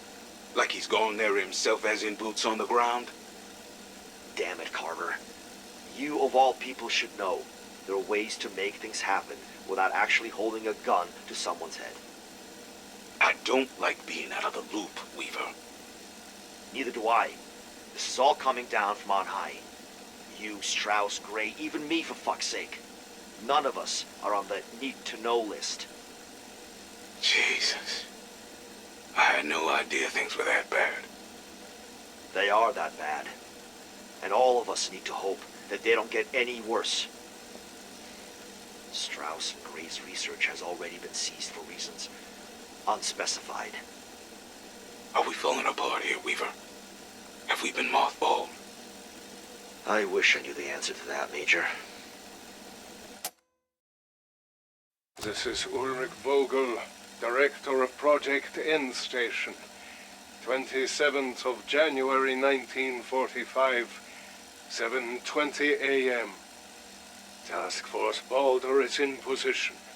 I am powering up the cyclotron, and we are about to embark on this... Dr. Vogel? Sorry.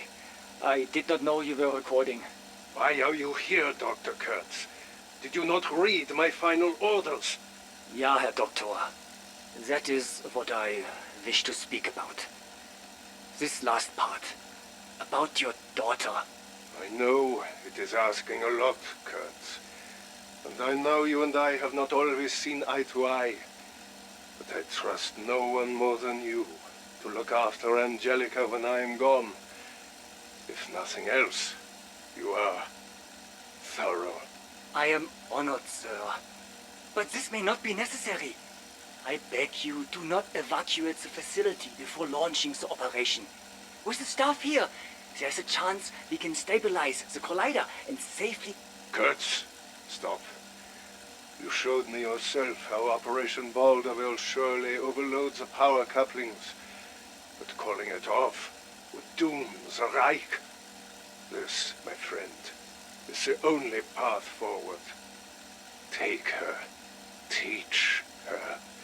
Be there, both of you, when Operation Balder bears fruit. Finish my work. Make sure the staff clears out. Get to safety. Live a long life. And tell Angelica her father loved her. I will alert the task force when the breach is stable, and I will see them through alone. Understood? Jawohl, Herr Doktor. You will not be forgotten. If the Reich lives on, it will all be worth it. Okay, this is a weird one. So weird that for the benefit of the record, I would like to make it 100% clear that my recent psychiatric evaluation cleared me for active duty in my current role, and any other duties the CAA deems necessary. So, with that said, let me lay it all out on the table. The robot, the fucking robot, the one we didn't even ask for, is a stone-cold lunatic. Wait, let me make it more clear. He's a psychotic murderer. Let me backtrack a little. We took delivery of the unit with little or no indication of its purpose. All we got was a note from some department called Requiem, stating that he was being assigned to us.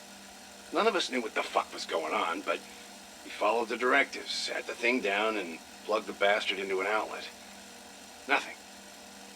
It didn't even start blinking or light up.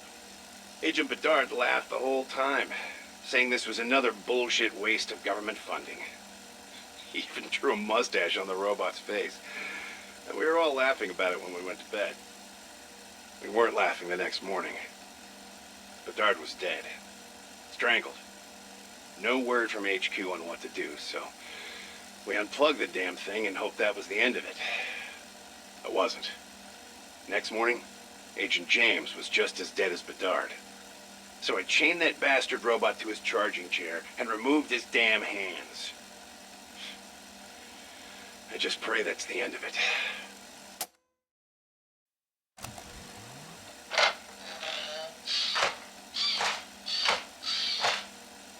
Agent Jack. What the fuck? Klaus. I was wondering if you could give me a hand? Both hands. My hands. What the fuck are you doing, Klaus? Agent Rico, the bastard's on the move again!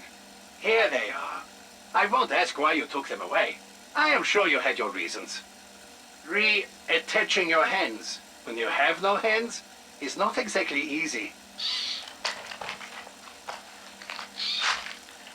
Rico! God damn it, Jack. You pissed the bed again? That metal bastard's in my fucking room! Hello, Agent Rico. May I ask why you are carrying that baseball bat? Do you want to assist in the killing of Agent Jack? What the fuck? Honestly, I think I can do it myself. Son of a bitch! Get your hands off! Let him go! Fuck. Damn. That was a night. And not a good one. Fuck. 3 agents dead in as many days.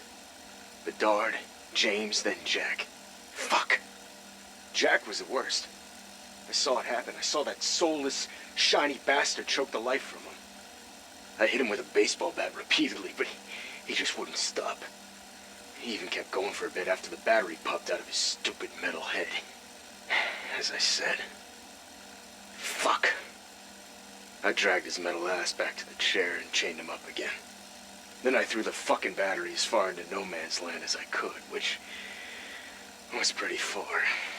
Jack always said I was a better pitcher than a hitter. Aside from the agents the damn robot murdered, Agent Jones got himself wasted trying to deliver the nuke. So it's just me now. The rest of the station staff are gone. For good. Guess it's all on me. Like I said already. Fuck. Look, I hope this gets to the right person, but I'm worried. In fact, I'm scared as hell. I did not take possession of the package. Worse than that, I have no idea where it is.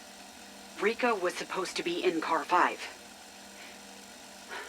Maybe he was. But it never arrived. Right now, I don't know what I'm supposed to do. I don't know how we're going to seal the breach. Please advise. Welcome back to the Ural Mountains. It's been a few weeks, but now that you've been cleared to return to active duty, I expect you to be on your best behavior. You got off lightly. After what you did in Ruka last month, you should be facing a court-martial. You can thank the director for intervening and sparing you that fate. The incident has been expunged from your record. It never happened. As far as the CIA is concerned, the missile launch was a mechanical failure. You were never there. And in case I haven't already made myself clear, you acted without oversight. You participated in an operation without the approval of anyone at Requiem. That cannot happen. Ever again. You do not answer to Maxis. You answer to me. If she contacts you through back channel, you report that to me. She's not one of us. She's not Requiem. Now, that being said, your actions had a ripple effect through Omega. Ravenov contacted me. He's in touch with scientists who want to defect. We're working on a plan to extract them. You are making an impact in this fight. You just have to do it the right way. Well, look at you. Requiem strike team back in action. I imagine that must feel nice. So, about what happened with Sam. Not sure if you heard about my role in that whole business. Earned myself a bit of a slap on the wrist for that one. Not to worry, everything's fine. Or so I've been told. Just imagine if those missiles had detonated. The effects of Ethereum on a populace of that size, the outcome would have been grim. It's tricky to nail down. Ethereum. From our tests at the data stations, the only pattern we've established is that there is no pattern. The effects of Ethereum exposure vary greatly between subjects. Yes, many suffer from advanced necrosis infections, the undead, but there are others whose side effects appear strictly cerebral. Hallucinations, paranoia, amnesia. Then there's Maxis. Not sure what to make of her. No necrosis. Only side effect appears to be the amnesia, but there's more going on there.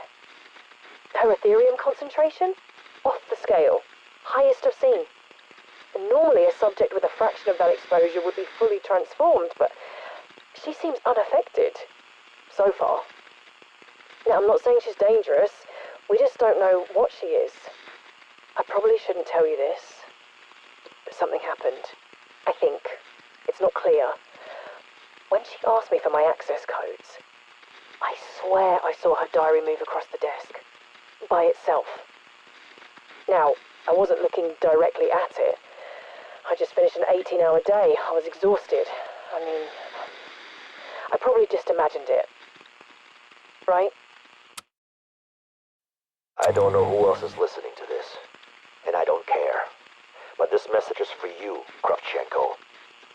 You made an enemy out of me a long time ago. But I wanted you to know for sure. There's no way on God's green earth I'm gonna let you walk away from this. If any harm comes to anyone on my team, you're going to regret it in ways you can't even imagine. You know the saying, an eye for an eye? Well, this is gonna be worse.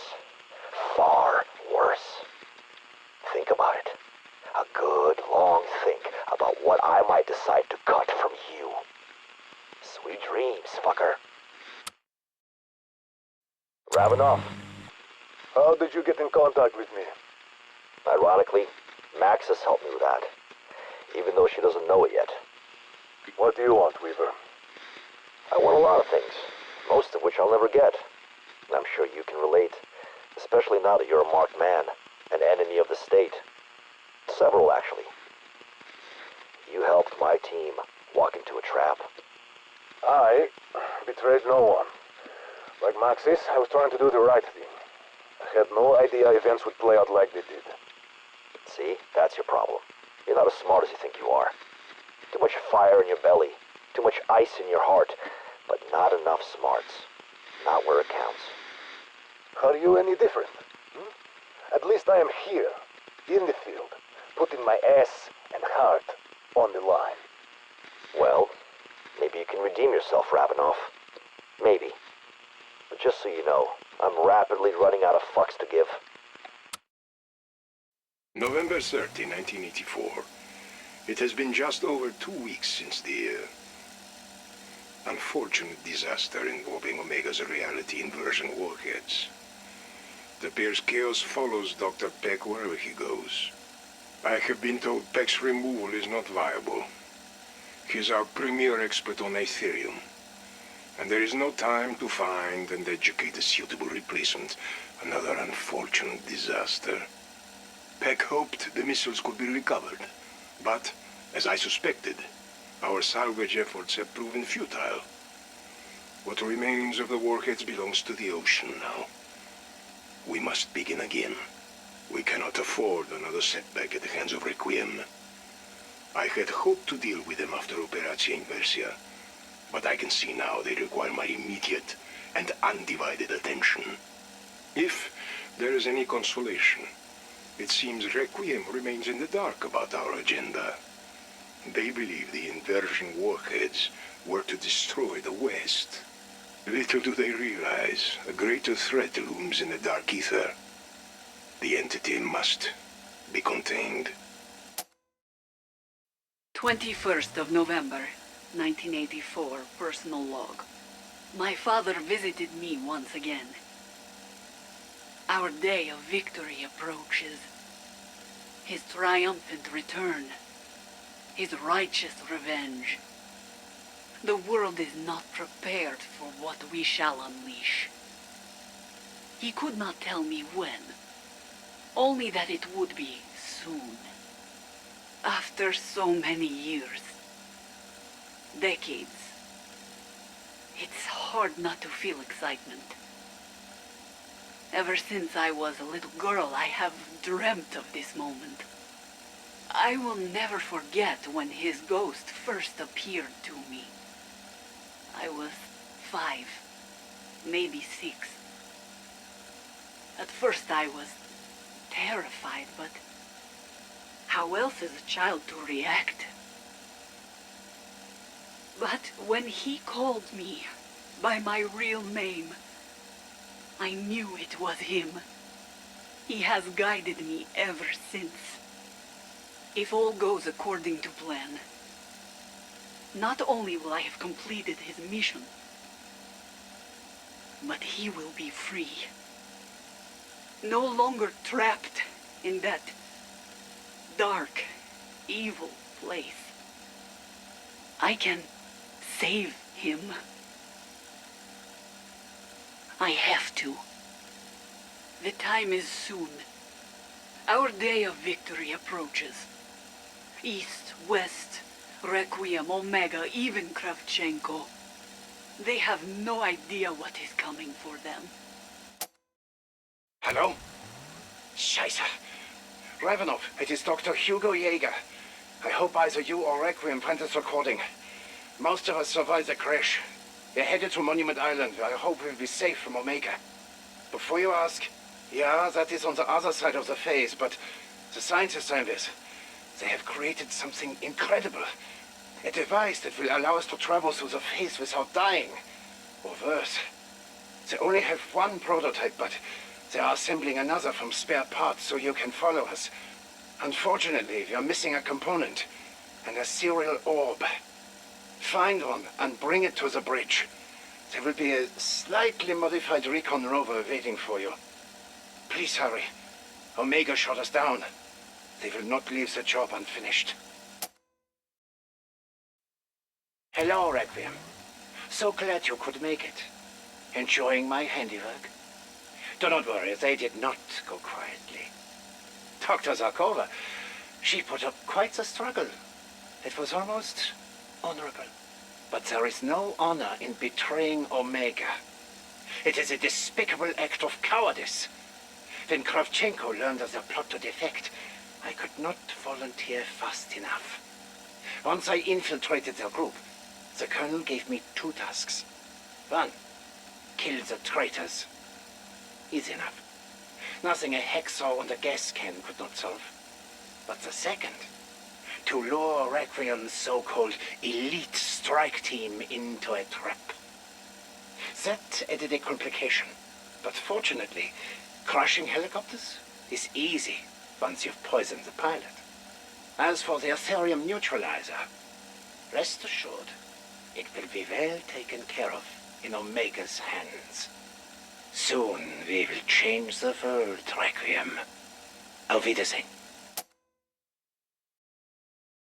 Ravenov, Requiem, Jäger here. If you are hearing this, you must have found the rover and completed the device. They call it an Aetherium neutralizer. It does what it says on the tin. It neutralizes Aetherium particles in the air, pacifying a radius around the device by boosting power from the orb's primordial energy. Allowing safe passage through the phase is just one of the many potential applications for this device. This improvised device should hold a charge long enough to traverse the phase. Once you're through, make your way to the monument. We will be on the roof. We eagerly await your arrival. Too long have we been silent about Omega's atrocities. There is much for us to discuss. Soon, we will change the world. Ah, Dr. Yeager. Come, sit. What news of our little pet project? I have done as you have asked. Dr. Zarkova has welcomed me into her little circle of defectors with open arms. She does not suspect I am acting under your orders. In this process, I learned that my records manager, Chanesky, is one of the traitors. Shame. His organizational prowess was unmatched. He will be missed. Well done, comrade. You have confirmed their plan? Ja, Colonel. Zarkova has made contact with Ravenov. He has made arrangements with Requiem for their extraction. In an effort to secure their trust, I arrange their transport. I'm sure the KGB will not mind if I borrow the hind. Bah, cost of doing business. I trust you are ready for the rest of the task. My paralytic cocktail is powerful enough to incapacitate an elephant. Though, unfortunately for them, they will still be able to feel pain when I begin my work. Spare me the details. Just remember, use them to make a statement. This is what happens when you betray us. Once you have confirmed Requiem's arrival, I will make my move. Wunderbar, Colonel. There is one other thing. Something Dr. Zarkova said. She has built a machine. She would not go into specifics. Something she hid from us. She says it will change the war. Find out what this machine is. Be sure you bring it back, whatever state it may be in. And as you requested, the Requiem strike team and their pilot have been transferred to Potsdam. Oversee their transport personally, Goriv. No mistakes, no escapes, no accidents. I need them alive.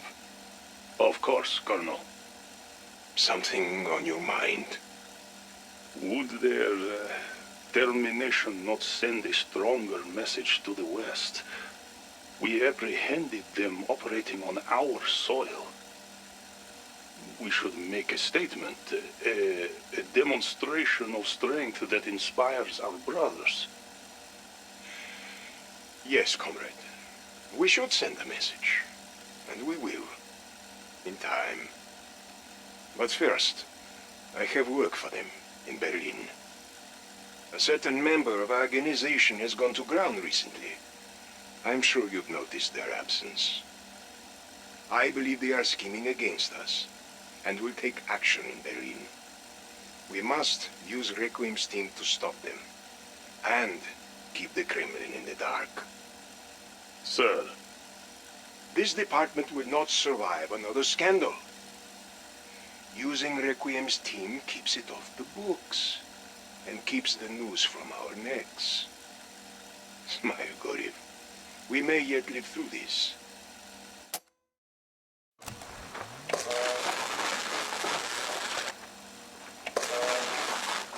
That is enough, Gorif. We still need him able to speak. Remove the gag. How are you feeling, pilot man, eh? Ready to tell us name? Call sign Raptor 1. Captain. United States Air Force, service number FR-16986342. Peace is our profession. Ah, still you persist with brainwashed American loyalty nonsense. Colonel? Again.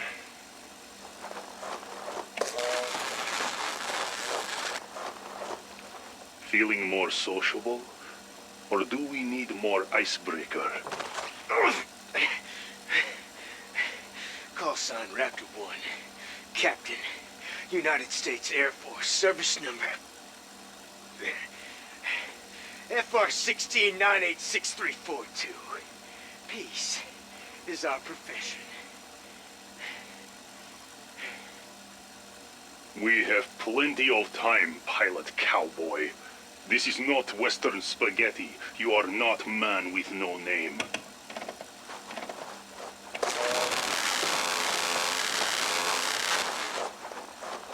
Well, anything new to share? Yeah. Call sign Raptor 1. Captain. United States Air Force. Service number FR-16986342. Peace is our profession. But you can go fuck yourself. Finally. Progress. This is Colonel Pavel Lazarev interrogating prisoner Lucas Kurtz on 2nd of February, 1945. Dr. Kurtz, you worked at Project End Station. Why did you and so many others desert the facility? We were ordered to evacuate. We did our duty to the fatherland. That is all you will get out of me. I lost 14 men shutting down the mess you left behind. So I have very little patience for bravado or delays of any sort. You will talk. Do what you want to me. I don't care anymore. Perhaps not, Dr. Kurtz. But if you do not immediately tell me where the rest of the end station stuff went, I will have that little girl we found hiding with you shot. No! Wait. Angelica has done nothing. She only sought shelter from the fighting. She matters to you, and for that, she will die. Kill her, and you will lose any leverage you have over me. But I'm willing to strike a bargain if it will save her life. Go on. I will tell you where the rest of the end station staff are hiding. Only if you agree to spare Angelica and allow me to look after her. An interesting proposal. But even I would not consign a child to be raised as a Nazi. So here is my counter-proposal. You come back to Mother Russia and continue your work. For me. She will receive a proper Bolshevik education and become a productive member of society. But only if you give up your comrades. How do I know you will keep your end of the bargain? Because you are going to make yourself too valuable to execute. Starting right fucking now. Understood? Bring me a map. I will give you names and locations. Ah, is that my tea? Yes, Uncle Lucas. Alexandra, would you join me for a moment? There's a matter we should discuss. Of course. What is it? I was hoping you could enlighten me to the meaning of this envelope I received today. Dear Miss Valentina, on behalf of the Committee on Admissions, your application to the Moscow Institute of Physics and Technology has been formally accepted. We had an agreement.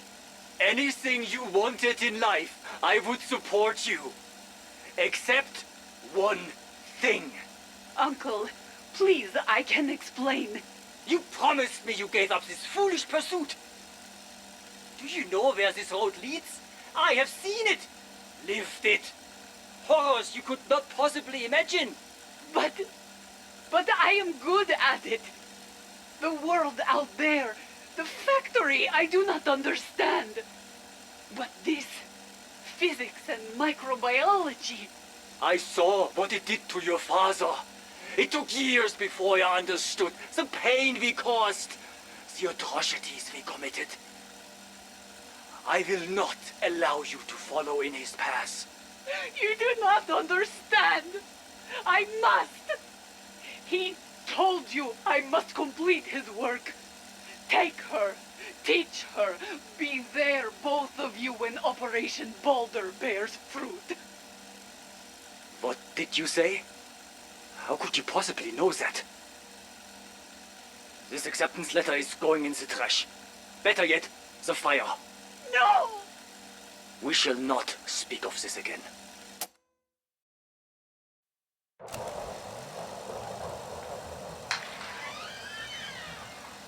Alexandra, is it time for tea already? Yes, Uncle.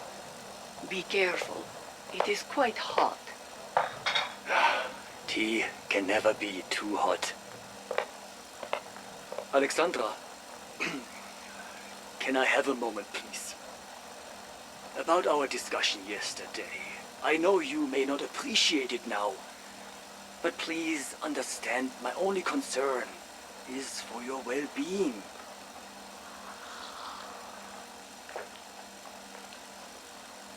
Your father was a complicated man. It was a different time. What we did was wrong. I only wish to protect you from the mistakes we made. I understand, Uncle Lucas. But I do not agree. I'm sorry. What did you say? My father was a brilliant man. And you were a pathetic worm lurking in his shadow. How dare you? How dare I? How dare you denounce his work? How dare you sit there and feed me lies? Careful, Alexandra. Your father...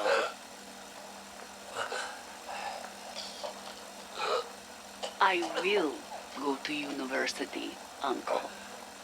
You will not stop me. Father is disappointed you lost your way. You abandoned Operation Boulder. The tea... What have... done... Alexandra!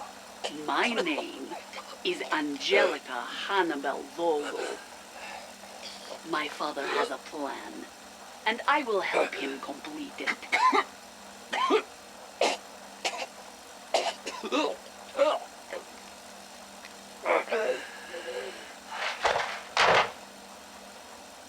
It is finished, Father. I did as you instructed. Do you approve? Father? There is nothing yet, Colonel. Even if he is still in Russia, which I doubt, he has gone to ground. A ghost. And the burn notice. Distributed. There is nowhere in the Eastern Bloc he can run to. any of his remaining allies have been made aware of his transgressions. Transgressions? You make it sound like he kicked your dog. The fucking traitor. How did this slip by you? I am searching for answers myself. I had known the Capitan for many years. His record would suggest he was incapable of such betrayal. He was the perfect soldier. A true Soviet. A fucking coward. This is the last thing we need. The Kremlin is asking questions. Gorif, I am not accustomed to having to explain myself. I am not accustomed to being spied on. Chebrikov's rats are everywhere, waiting to scurry back and report our latest failure. Outpost 25, Ruka. Omega is gaining a reputation, and now there are rumors of dissent within our own ranks. One more incident, and we are finished. No. If you are worried of mutiny, it will be snuffed out, Colonel. You have my word. Like I did with finding the mole. As it is, I already have someone for that job. You must continue your work with Peck. Those warheads were our best chance of containing the entity. The entity. So far, I have had no luck in finding such a thing. We have interviewed over 100 Ethernauts, and while there is no shortage of strange encounters with outlandish creatures in the Dark Aether, none can recall anything that matches your description of this entity. Perhaps your source in Requiem is acting on incomplete information. My source is not to be questioned, nor challenged. The threat is real. This is not a discussion. Find it, before it finds us. There is the question, Gorif, of what is to be done with Peck. This is twice now his projects ended in failure. Omega's reputation will not survive a third. You know my feelings on this matter. I would love nothing more than for our one-eyed cowboy to be strung up in a gulag. However, I cannot say the failure at Ruka lies with him. Whether he knows it or not, Peck has been under 24-hour surveillance. I can safely say he was not the one to leak the documents to Ravenov and Requiem. These fucking leaks. Do I look like a fucking plumber to you, Gorif? Peck has not outlived his usefulness. He is still our most knowledgeable scientist on Ethereum. In that regard, he has no equal. More importantly, I believe he could help find this entity of yours. I'm listening. As you know, Peck has been talking to that computer. Apparently he has built something of a rapport with his creator. Perhaps he is familiar with your creature. What? Why am I only hearing of this now? How long has this been going on? Several months, Colonel. Valentina assured me she wrote a report on the matter and delivered it to you personally. Tell Peck to keep talking to his friend. Have him ask about the entity. I will speak to Valentina myself. Well, well, how the tables have turned. Last time we got to chat in private was Outpost 25. Remember? When you came into my house, broke all my toys, and shit on my floor. You were like a feral street dog with a bad case of worms. But now, look at you. All trained and neutered on my leash. I should thank you, really. All the trouble you've caused me these last 7 long months. Well, if you hadn't destroyed my inversion warheads, I wouldn't have the chance now to make you my bitch. Well worth it. And now, you're going to stop Valentina. Maybe even kill her.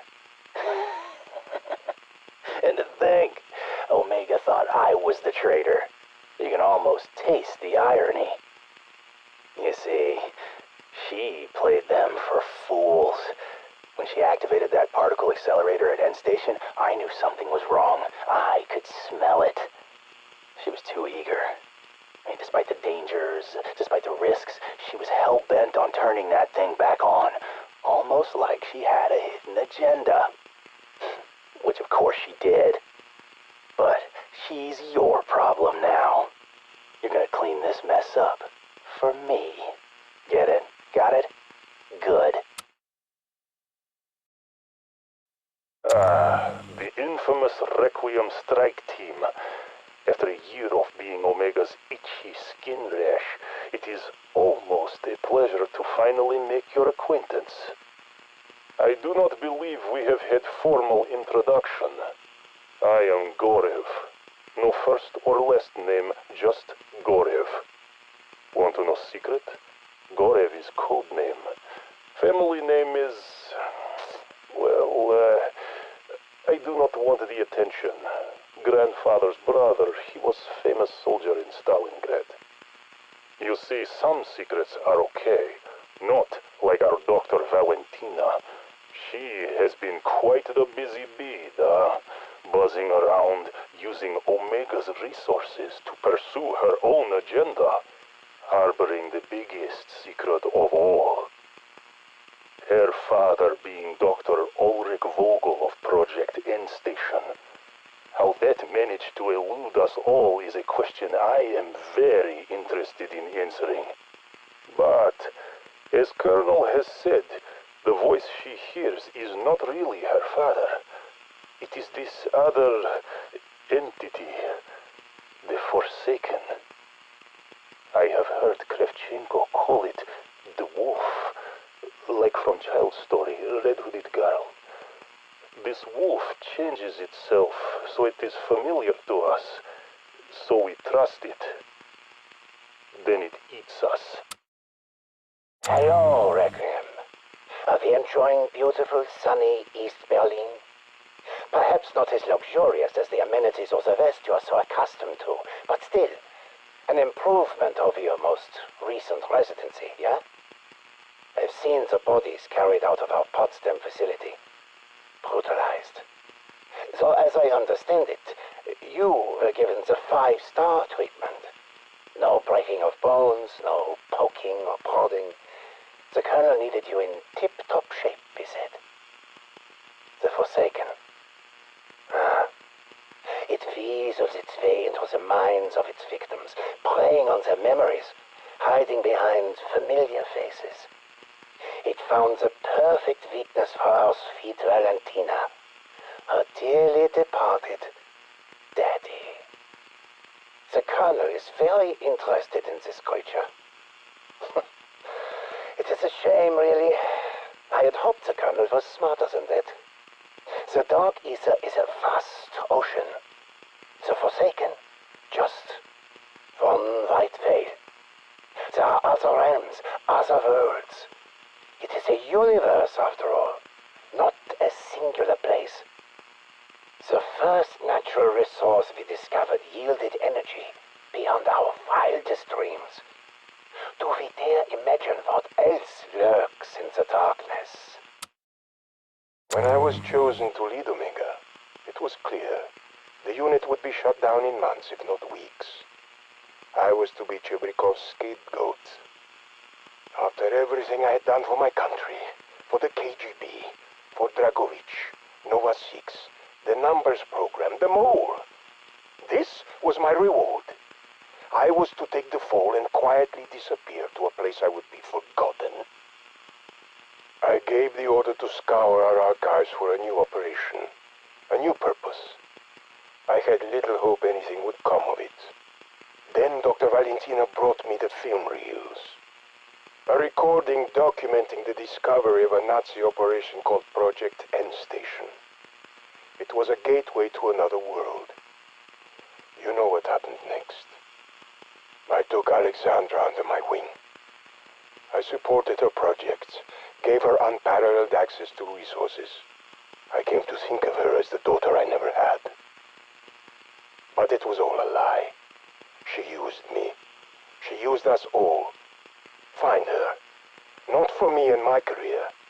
but to prevent the creature that infected her brain from entering our world. She must be stopped. To whomever needs to hear this, there is someone who would like to speak to you. Hey, y'all. You know me, right? Continue. I just wanted y'all to know that I'm in good health, safe and well. Maybe a little prostate trouble, but I'll deal with that another day. Point is, I'm being well looked after. And at no point has anyone shoved a knife in my face in a threatening manner. Do not test my patience. Plan is, you do exactly as instructed, and we all get to go home. Basically, you're gonna be getting to run around as usual. But just go along with it, and I might just make it out of here with my binocular vision intact. See? I keep my word. Your friend is safe, and he will stay that way so long as you follow orders. Fuck that shit. Fuck Omega. Fuck this fucking asshole. You get a chance to get out, you fucking take it.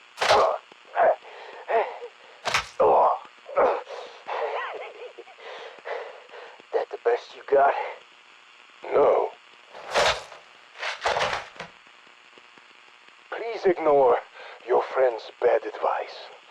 For his sake, it is better for all of us if you do exactly what you are told. Father, I did it. I told you we would be together again. Really together. And here I am. My child, I knew you would come. I never lost faith in you, as you never lost faith in me. Tell me, my clever Angelica, did you have any trouble crossing into the Dark Aether? None. The portal you hid in Berlin worked perfectly. And Omega is none the wiser. Their trust in Alexandra Valentina was as blind as it was complete. I suppose a lifetime of living a lie has finally paid off. Indeed, but your work is far from finished. We have reached the moment of truth for Operation Balder. I know, Father. And I am ready. I did not spend all those years playing a Soviet lackey just to fall short of the prize now. Marching jackboots will once again echo down the streets of Berlin like thunder. The glory of the fatherland will be restored. This, I swear to you, Task Force Boulder is coming home. You have done well. You have made me so proud.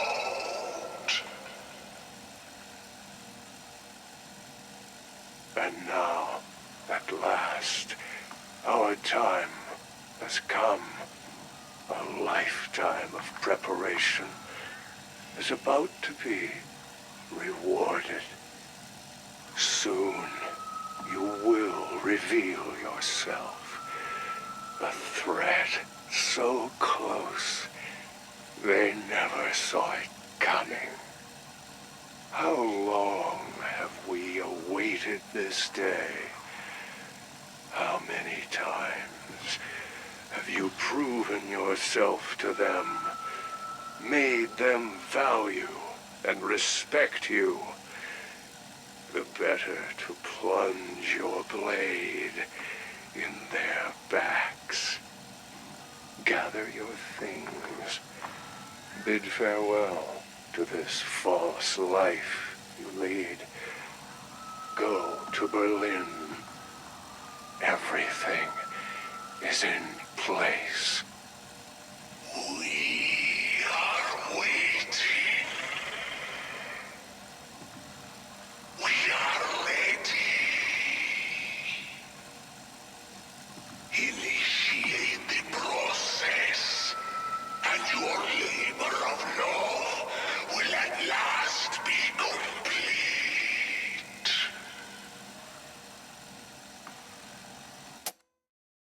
Father, I have always wondered about the day you crossed into the Dark Aether. What happened exactly? I understand you were doing your duty, but I have always wondered, why did you leave me? That was a difficult day, Angelica. One I try not to think about. What mattered then was getting Task Force Boulder in place. What matters now is completing the mission. Of course, Father. I meant only that abandoning me must have been almost as difficult for you as it was for me. But I never abandoned you. The fact that you are here is testament to that. Now, are you prepared for what comes next? If you are to lead our army, you must ascend. My body means no more to me than the name I left behind. I will proudly remold it for the honor of leading the charge to reclaim Germania. My entire life has built toward this moment. As has mine, child. As has mine.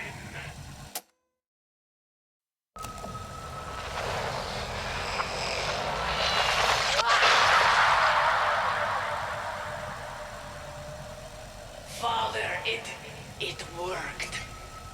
You look every bit as glorious as I envisioned. How do you feel, my child? How do I feel? I feel incredible. I thought I knew what it was to wield power before. Now power sings in every fiber of my being. Nothing will stand against us. Then go to the head of our army and lead them to glory.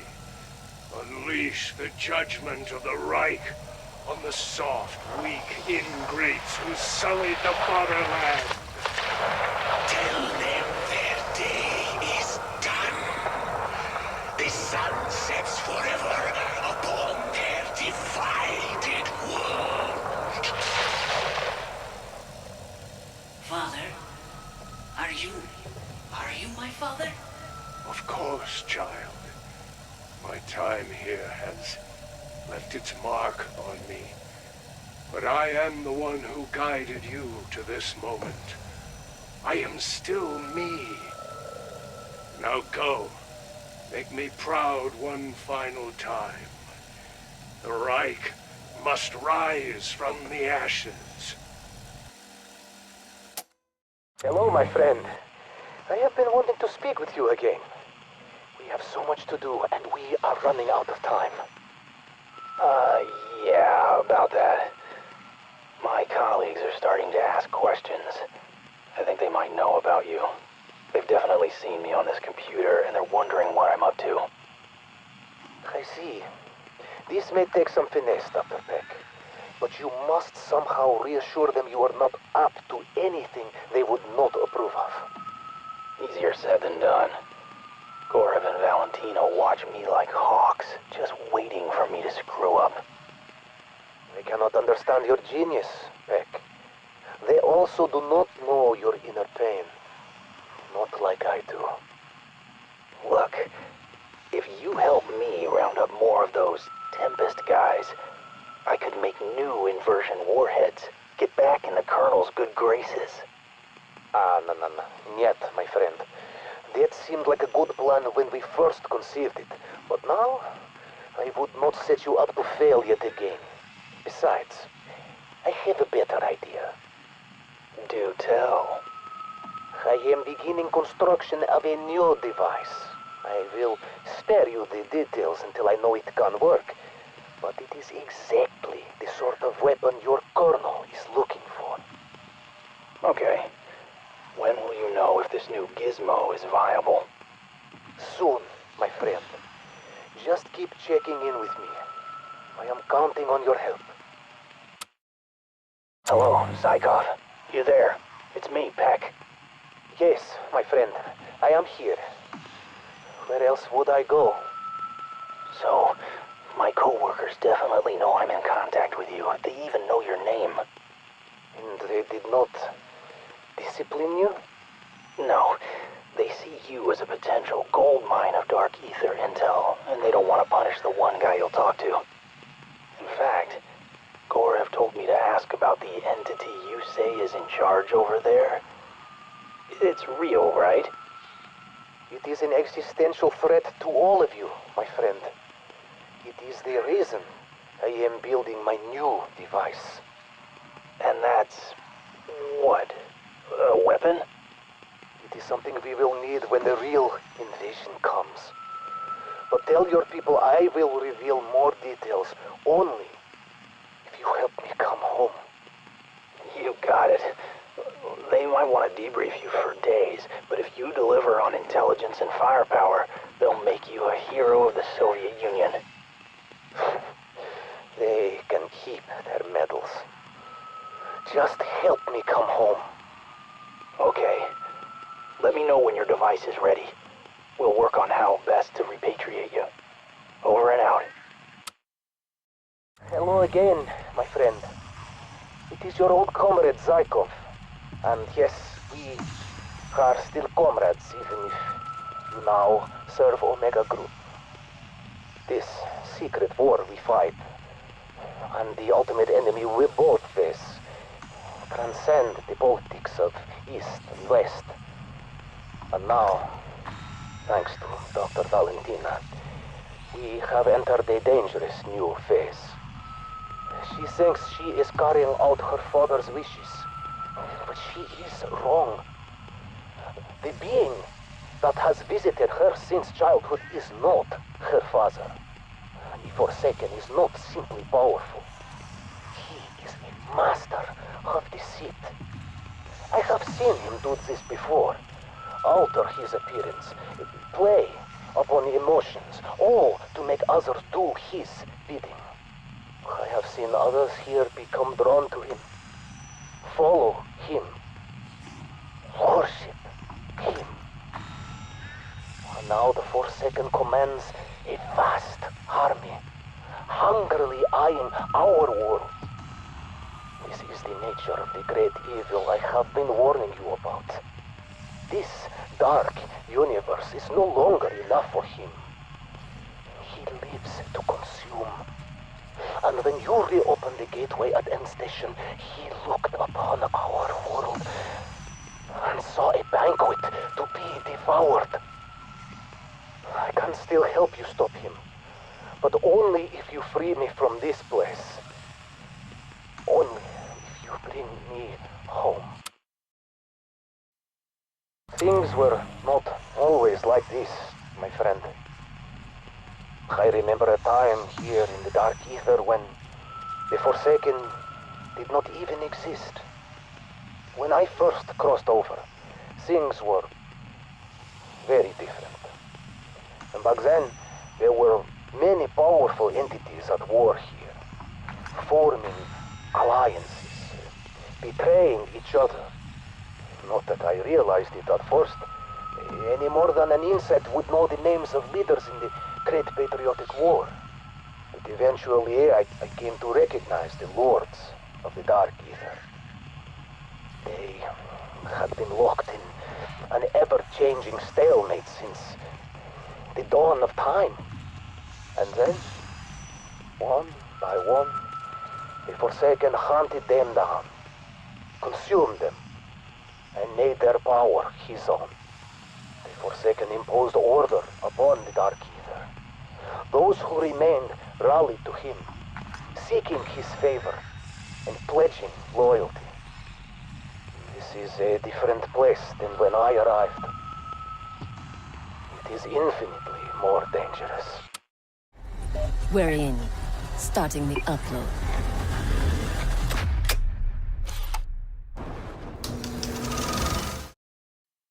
Apologies for keeping you all waiting. Bad news. I'm trying to think of where to start. Beginnings are always good. Strauss, just don't, okay? What's on your mind, Weaver? We're all friends here. Good colleagues, at the very least. The situation in Berlin could have been a whole lot worse than it was. But, thanks to Agent Maxis, we were able to get the strike team home safely. And eliminated that rather nasty threat from the Nazis. Isn't there something else we should be discussing? What's going on with Maxis? No, not today. Omega is still several steps ahead of us, and I don't like not knowing what's coming. I think we all know what's coming. And it's a threat from the Dark Aether itself. The Forsaken. It could well prove to be a bigger threat than Omega. Well, that's what I'm here to talk to you about. Desperate times, desperate measures. We need to reach out to those with more inside knowledge. I really hope the next word out of your mouth doesn't begin with Ravenov. Ravenov. He's no friend to Omega, and I think it could well prove valuable to us. There is another option. Or should I say, additional option. I know. Zykov. He may be the only one who truly knows the Forsaken. Are we suggesting we somehow break this lost Russian out of the Dark Aether? Poor bastard's been in there longer than anyone, and we need all the allies we can get. Huh. Carver. Here to gloat. Do a victory lap. Not sure I follow. Your outlandish theory has proved true. And I was one of your most vocal doubters. You were right.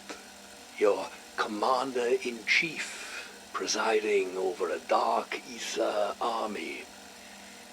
The Forsaken. We both know me coming here to gloat would be a waste of time. Ah, so what then? Here to celebrate. Regretfully, I'm all out of champagne. All right, I get it. You and me, we won't ever see eye to eye. I'm a man of war, you're a man of science. In World War II, my father fought for the Allies, while you fought for the... How dare you? I never fought for anything more than my own research, and in turn my whole life has been in the service of men like you, who only want weapons, violence, annihilation. You got this all wrong. I'm trying to prevent annihilation. Because you have the biggest stick. Nothing is learned through eradication. What about exploration? Your research was only possible because my teams protected yours. I'm not the provocateur, I'm the peacemaker. And that's what I'm trying to do right now, make peace. The Forsaken is coming. The way I see it, it's going to take your brains and my brawn to stop it. You are proposing an accord? A temporary ceasefire. We need to work together if we're going to stop this thing. I would be amenable to that. Surely you can pardon an old man for being stuck in his ways. Shit. You're not the only stubborn bastard in this office. I do fear, Major, that we are already too late. I have been studying the primordial energy from the vortices. They are appearing more frequently, rapidly accelerating the terraforming process. In 1 month's time, we will no longer be able to contain their spread. As long as the portals remain open, they will continue to grow. Well, sounds like we need to find a way to close the portals then. For good. Come on in! Especially if it's my most favorite nurse. Shit. Sorry. Sir. At ease, Captain. Mind if I take a seat? With a ribbon rack like that, you can do whatever the hell you want. Shit. You can even have the bed. No need. And while it's not yet official, I think you could expect some of these ribbons yourself. I brought you some chocolates. Well, I appreciate it, Major. Especially seeing as how I just dropped my other ones on the bed. Oh, shit. They're just melting into the damn sheets. What the fuck is Nurse Mary Beth gonna think? Captain, you're on leave for the rest of the month. Wait. What? You've done more than any commanding officer has a right to expect. You went through a lot. Permission to speak freely, sir? Well, with all the cussing you've been doing, I assume speaking freely was already a given. You want a chocolate? Sure. As long as it's from the fresh box, not the bed sheets. Thing is, sir, I don't want to leave. You like sherry creams? Sure. Good. I can't stand those creamy ones. My favorite's butterscotch, and then maybe the caramel. Chocolates aside, may I ask why you don't want to go on leave? I appreciate you visiting me, and the promise of some more medals, but I spent most of that last op tied up, much like I am now. If it's all the same to you, I'd rather get airborne again and do what I do best. Hauling our strike team out of trouble whenever they need it. Absolutely. I understand. Sir? One more thing. Yes? You want a butterscotch?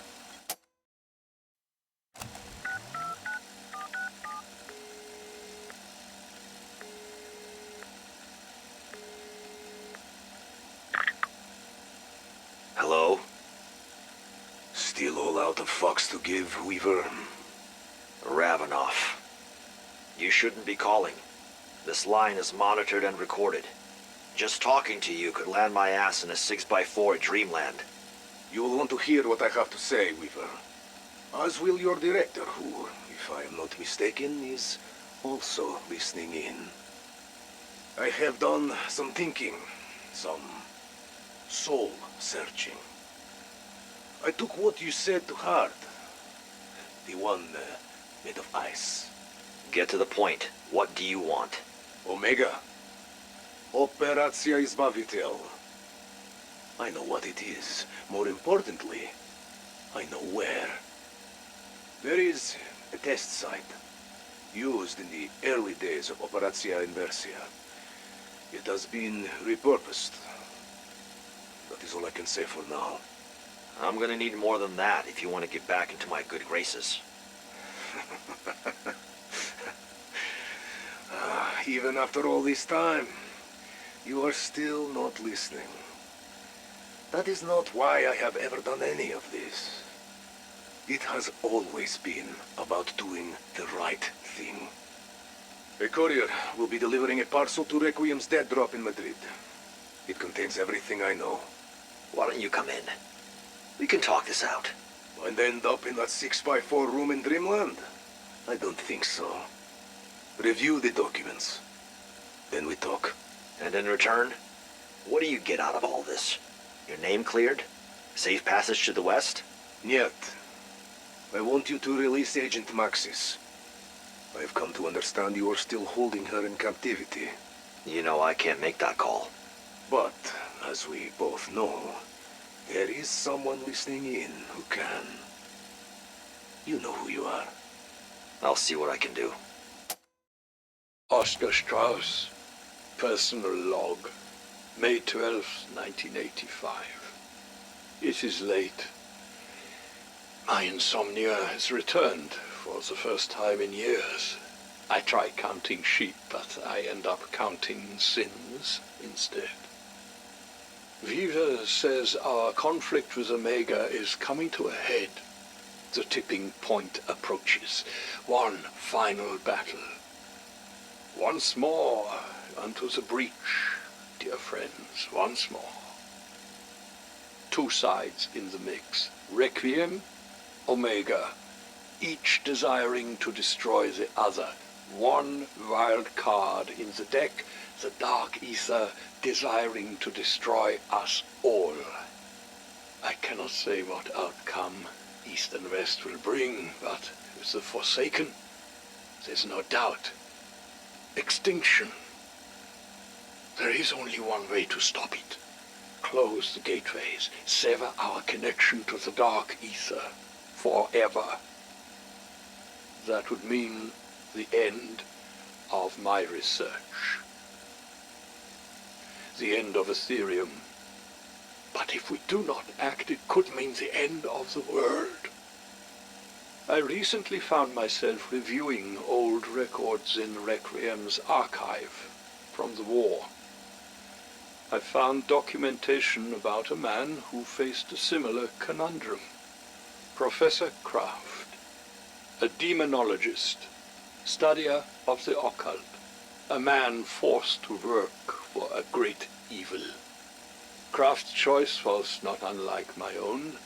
his life's work versus potential calamity. His choice speaks for itself, since we are here, now, to read the story of what he endured and accomplished. I hope I choose as wisely as he did. Strike team, I just wanted to reach out with some updates. First of all, Berlin. Your time as Kravchenko's prisoner. You've shown courage and commitment, even in the face of severe adversity. I couldn't have asked for more. Even though we face an uncertain enemy, or enemies, I think we're approaching the endgame here. Omega is still out there, and truthfully, we don't know what their next play is going to be. All we can be certain of is that Kravchenko's actions are becoming increasingly desperate. As you know, or I hope you know, Agent Maxis may be our most valuable asset. She's turning out to be something special, as your rescue in Berlin clearly showed. Her time in the Dark Aether changed her in ways we're only just starting to fully understand.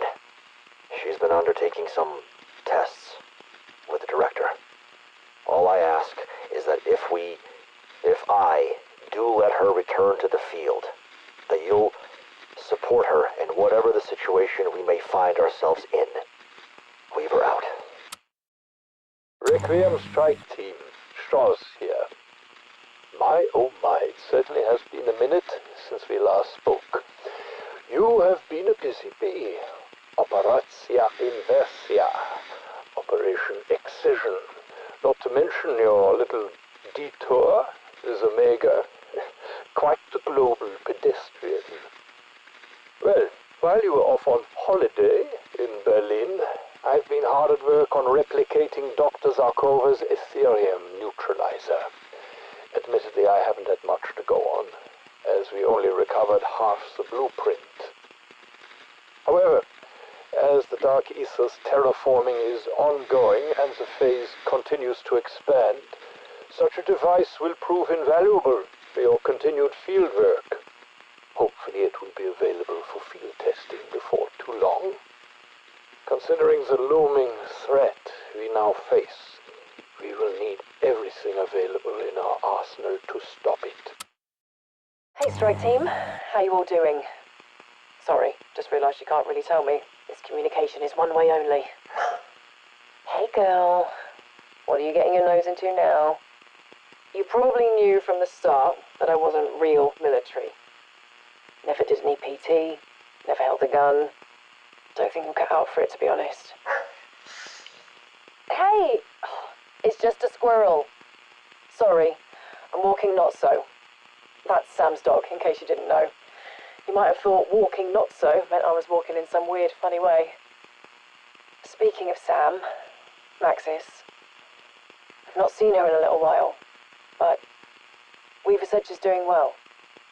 She's in Block 8, but I guess that's where they take you when you're... She's a strong girl.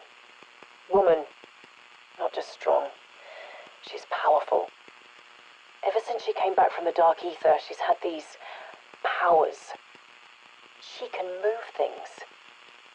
I know we can all do that, but I mean, she can do it without actually touching them. It's like if she really, really concentrates, she can just make things happen. I think we all wish we could do that. I know I do. Come on, Notso. Time to go home. Strike team. Damn, is it good to have you back in the field. You know, after Berlin, a few Requiem folks were wondering if you'd be up for redeployment. Not your old friend Mac. Never a doubt in my mind. We need you out there, now more than ever. Satellite surveillance shows the outbreak zones are expanding, slowly, but they're growing nonetheless. It's those damn terraforming crystals. They're shaking up the whole landscape. The phase is making it uninhabitable. For us, anyway. Shit. Wouldn't surprise me if one day soon the OZs just started collapsing. Look, I gotta level with you. Soldier to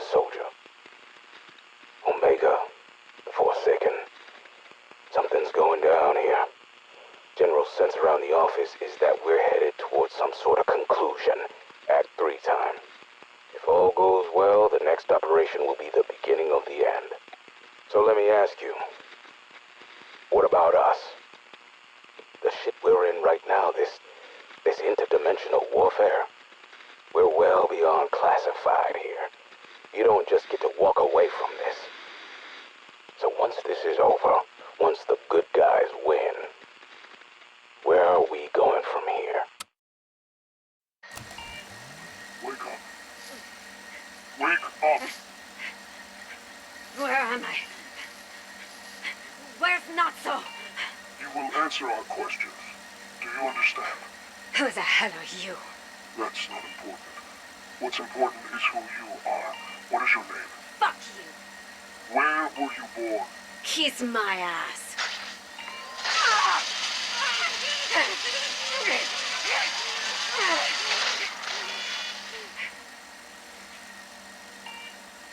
Your name is Samantha Maxis. You were born in Berlin, November 5th. Is that correct?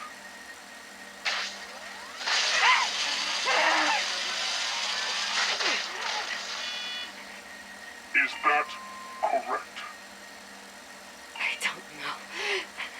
Everything is different now.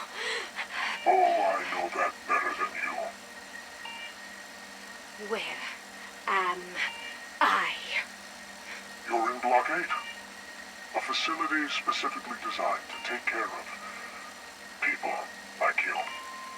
Take care of people like me? You're here to undergo some specialized tests. What kind of tests? You'll find out soon enough. The Dark Aether changed you in many ways. I just need you to know how much. You don't know anything about me.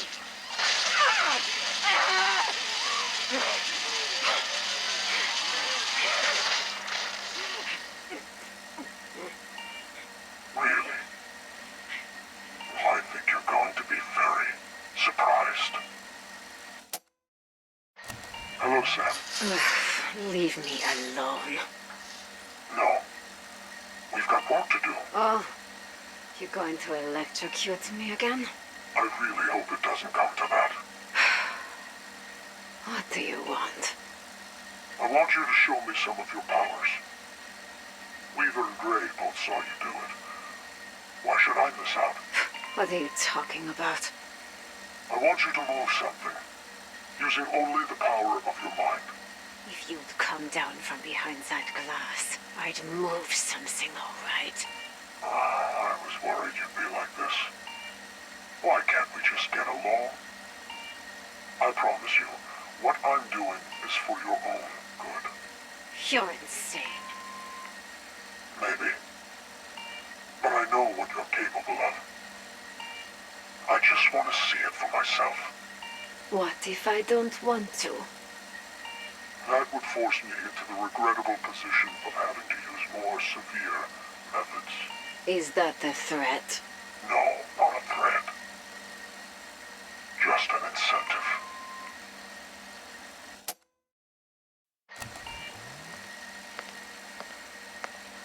Hello, Mr. Director. Oh, you heard me come in. You're very perceptive, aren't you? Do you know how long you've been here? Not counting bathroom breaks and mandatory exercise. 15 days. As of today. And still no breakthrough? What kind of breakthrough do you want? Your only goal seems to be trying to make me angry. But I'm not. Just disappointed. You're probably going to be more disappointed when this session is over. You do know that none of them really care for you. Strauss, Carver, Weaver, even Gray. They've barely inquired as to your current situation. That's not true. They wouldn't want me to be here. You're just trying to manipulate me. Test my emotional responses. Like you did with them? Do you even know how much trouble you caused for your Requiem friends? Going behind their backs on your little secret squirrel mission with Ravenov. I looked Weaver in the eye when I was taken to be brought here. He didn't want this. You like him, don't you? Not in the way you think. We just have history. Shared history. Shared trauma. You wouldn't understand. I do understand. In fact, I was very forgiving about the whole thing. I mean, given Weaver's failures and Maxis' insecurity, I could easily have had him disappeared. Don't test me. Maybe I still should. I'm warning you! What on earth could you possibly do to me? You really are just a pathetic, sad, little, lost...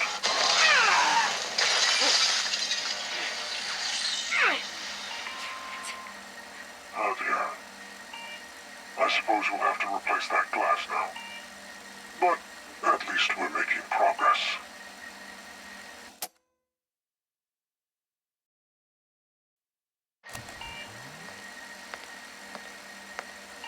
We're going to try something a little different today.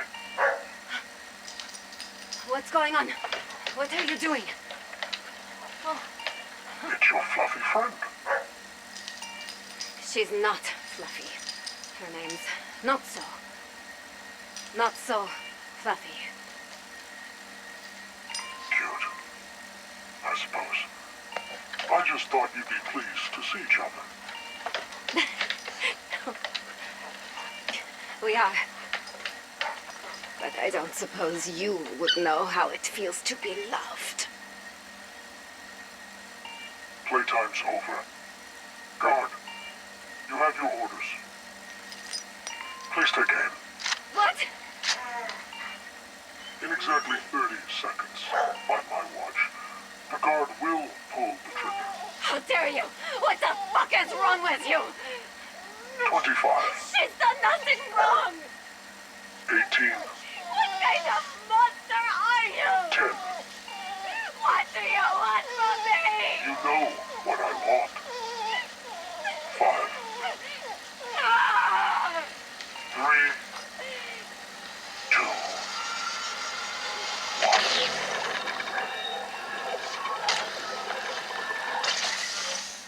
Stand down, soldier. Well done, Samantha. You successfully teleported your dog to safety. I can't begin to tell you how proud I am. Of you.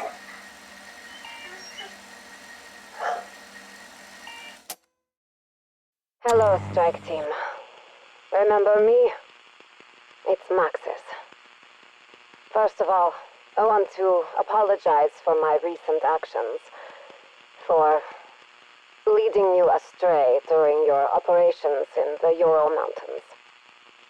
I say recent, but in all reality it was months ago. What can I say? Time moves differently at Requiem. Especially for me. We've all been through a lot. But the director thought it might be appropriate for me to reach out to you. Directly. Again. If I could say anything, it would be to say thank you. For all that you've done. After all, you're the ones who are in the field, risking your lives. I know how that feels. Believe me.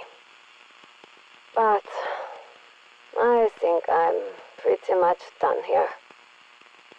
Hopefully they'll let me leave this place soon. 62 days. Sorry. I'm not sure what you mean. That's how long I've been here. 62 days. Is that including bathroom breaks? Honestly, fuck you. sorry. Saying that's just me taking my mandatory exercise. What a potty mouth you have. Apologies. What I meant to say was, fuck you! Can I direct your attention to the monitor? The one on your right. Elizabeth, she's asleep. Why are you watching her? Not just Gray. I watch everyone. Bring in the prisoner. What do you want from me this time? More magic teleporting? No. Something much more important. This is a captured Omega agent, and I would like to see you kill him, using only the power of your mind. I won't do it. Won't or can't. I think the former. You can't make me. Take another look at the monitor. Do you see the figure standing very quietly in the corner of her room? The one who's just raised a pistol to Dr. Gray's head. You're sick! The way I see it, you have a clear choice. Kill the very, very bad person, or let the very, very good person die. It's simple, really. And please don't make me give you a countdown, because this time I would actually start on 5. I can't. Trust me, you can. 4.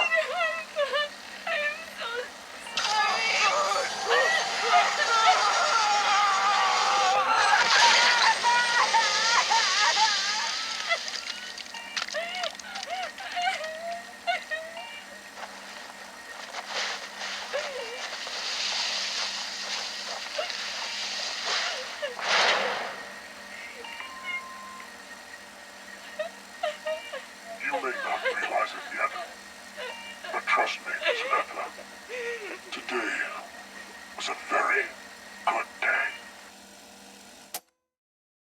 It has taken me some time to understand everything. To understand who I am. I hated him for what he did to me. But he was right. I know I led you astray. But please, don't think I'm a bad person. I'm not. I am a good soul. But I have to do what I'm going to do. What I need to do.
My report on the Berlin incident has been well received by my superiors. We are in the clear, for the moment. I'll bet. Thanks to my quick thinking. Watch your tongue, comeback kid, before I remove it. While it pains me to admit, were it not for Peck's ingenuity with manufacturing the warhead, I do not know that we could have stopped Valentina and her army. On that particular topic, perhaps we can discuss the interdimensional-sized elephant in the room? The Forsaken? A solution is necessary. It must be dealt with. Of course, Dr. Yeager, you are still coming up to speed. We are going to rebuild Peck's inversion warheads. It is the only way to destroy the creature. Actually, Gorev, Looks like you're the one still coming up to speed. We've moved in a different direction. What are you talking about? Colonel. There has been a change of plan, Gore. Peck and I are developing a new solution for the Forsaken. Ah, is that so? Why was I not informed? All will become clear soon. Rest assured. If it is successful, it will mean salvation for the Soviet Union, Omega Group, all of us. We will be heralded as heroes. I assume we are still on schedule, Dr. Peck. Yes, Colonel. The construction of the machine should be complete in 6 to 8 weeks. Not good enough. We must accelerate development. If Requiem gets word of Operacja Izbavitelj before we are ready. I know. But considering the scale of this operation, we're lucky to be on track at all. The device to free Zykov was challenging enough. This machine is complex. We're talking a new frontier, undiscovered science. The sort of thing they write books about and then debate for decades, maybe centuries. We're shifting the paradigm, rewriting the rules. This is my David. Your what? You know, David, the, Michelangelo Renaissance? Maybe that one didn't make it to Russia yet. What can I do to expedite you, David? Reallocate resources? Divert personnel to the project? Well, that would certainly help, provided it's not too much of a hassle. This is the only thing that matters. Consider it done. Thank you, Colonel. And the old war hero? Still planning to honor his side of the bargain? We bring him back to our reality, he'll help us stop the Forsaken. He thinks we want to kill it. Good. Let's keep it that way. Keep me informed, Peck. Without this David of yours, there is no Operacja Izbavitelj. Come. Oh, you. What do you want? Can one not simply stop by for an unexpected visit, Gorev? I am in no mood to entertain your antics. That is my grandfather's vodka. And I must say, it looks as delicious as the boot it was probably distilled in. Cheers. So, it seems we are both being kept in the dark. So it would seem. Like a couple of naughty children. Not allowed to sit at the grown-up table. Is there a point to your goading? Or are you just here to insult me and my vodka? I am here because I am concerned. And I suspect you may be as well. Peck and Kravchenko. Kravchenko and Peck. It is not like the colonel to keep his most trusted man out of the loop. You were his protege. The son he never had. Where are you going with this? Kravchenko has made his intentions clear. Operacja Izbavitelj cannot fail. If it does, the man will do whatever he must to ensure his own survival. His neck may escape the rope, but what about ours? Ah, you also have concerns. Since Berlin, the colonel has become reckless. The KGB's patience is growing thin. Should this fail, we will all pay the price. I trust you can keep this between us. Yeah, my friend. We have much more to discuss. It has been a long time. I can hardly remember before. There is only now. And now is not a time I would wish upon anyone. This place has changed.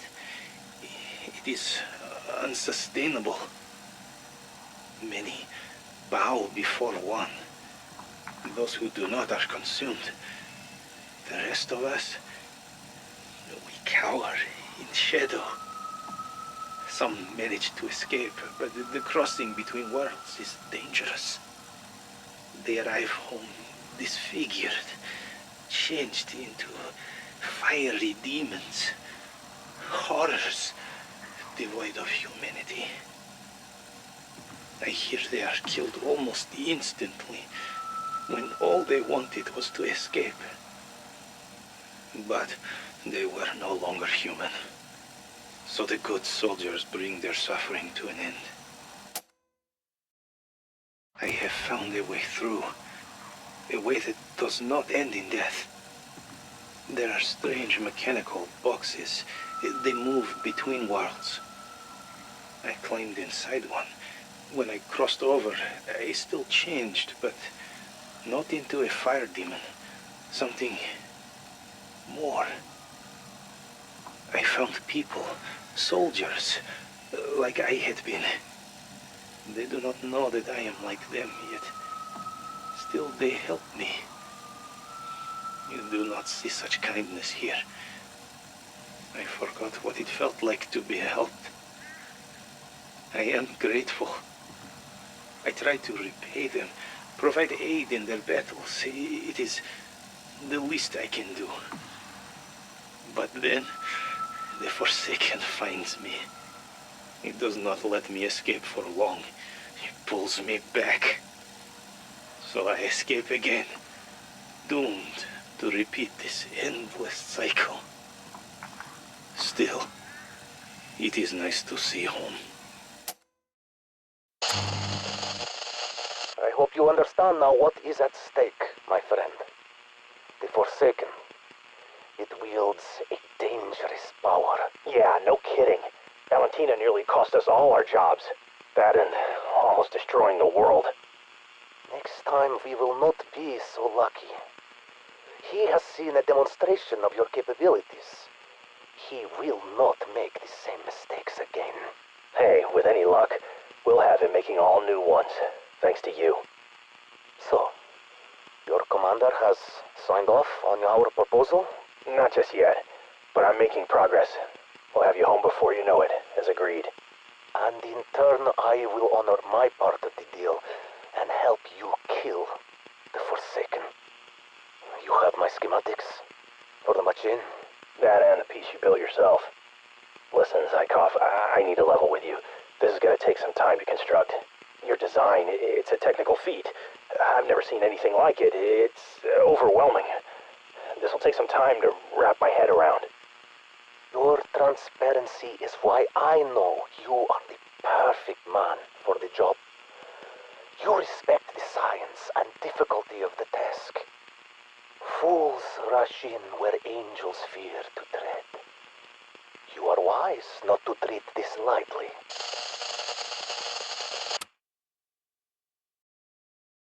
My friend, today I am not sure if I should call you that. Friendships are built on trust, and I wonder if our trust is broken. You see, just as I speak with you, I have also been in contact with Omega Group. Whether or not you are already aware of this, it would be worse for me to pretend it is not so. Oh, I am not fooling myself. I know what they are. But all of us face a threat that dwarfs your Cold War.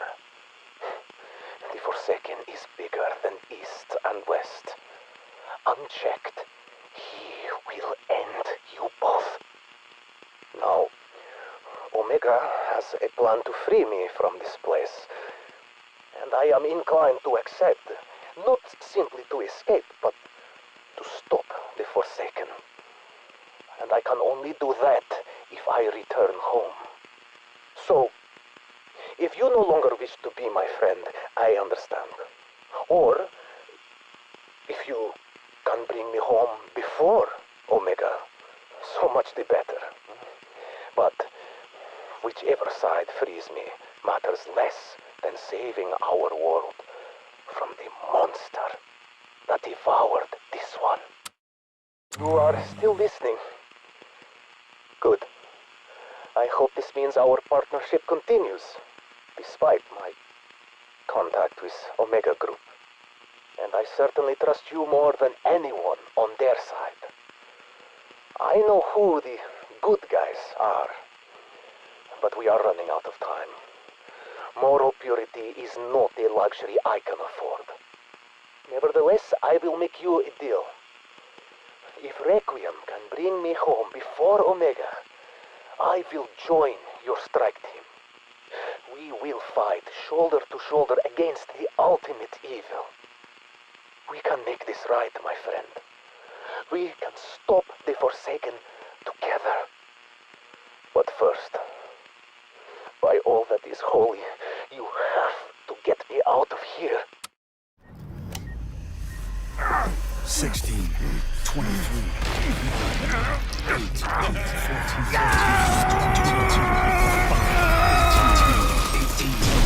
7, 11.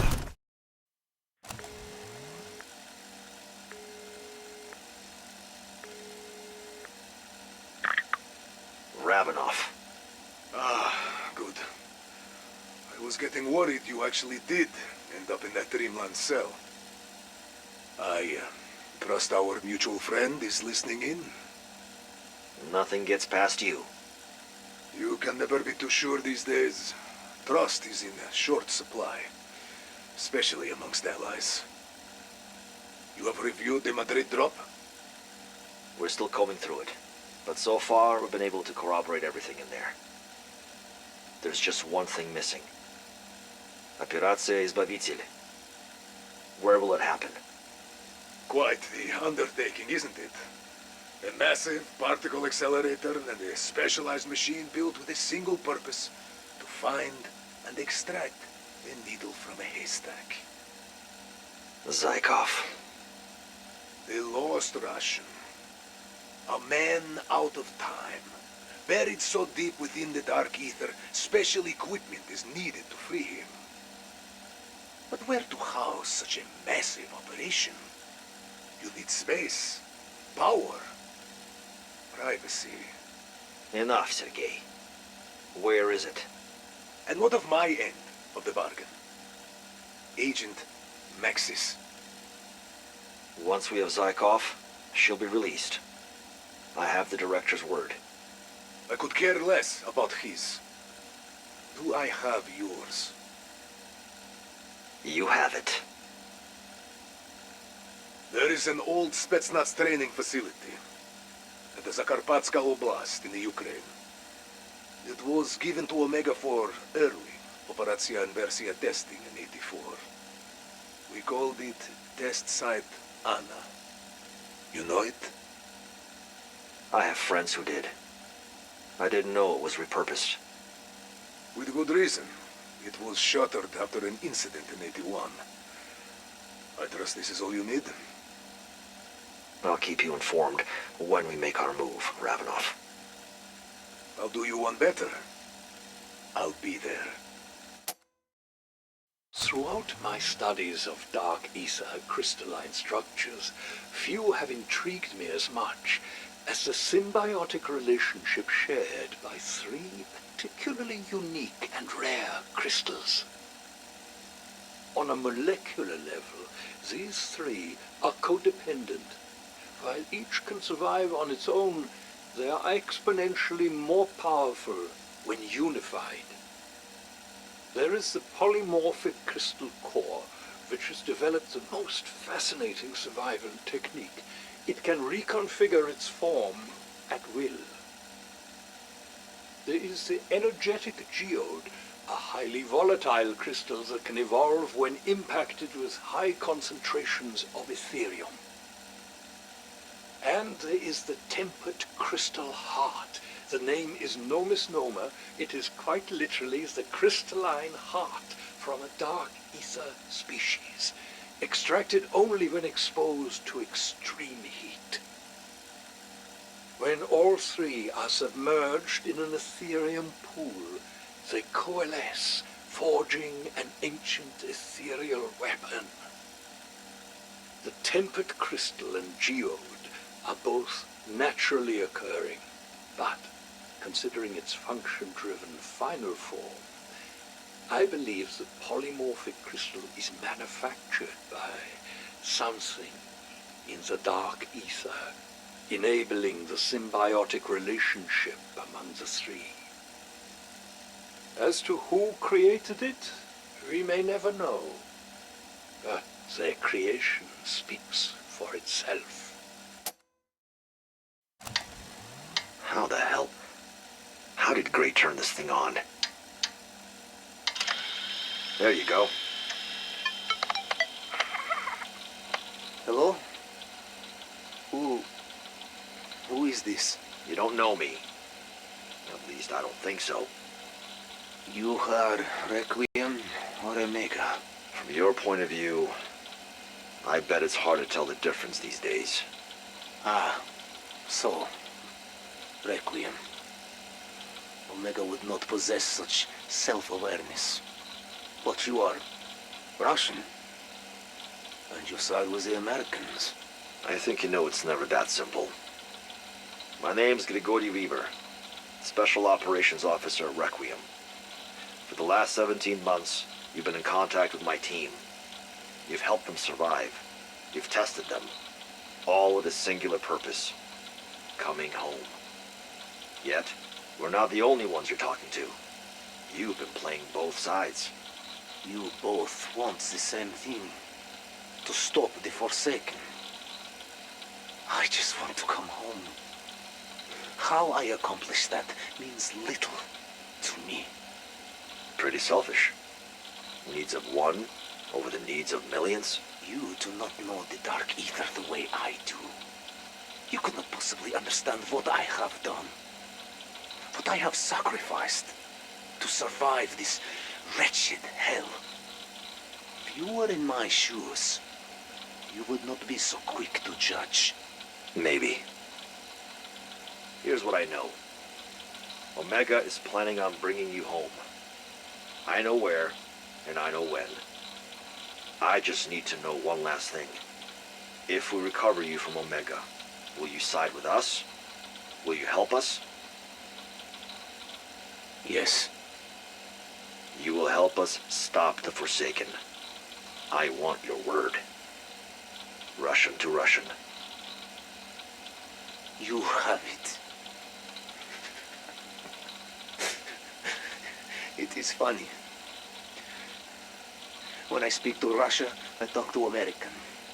When I speak to America, I talk to Russian. Your world is confusing. Always has been. No, Grigory. It was simple once. Once upon a time, you knew who your enemies were.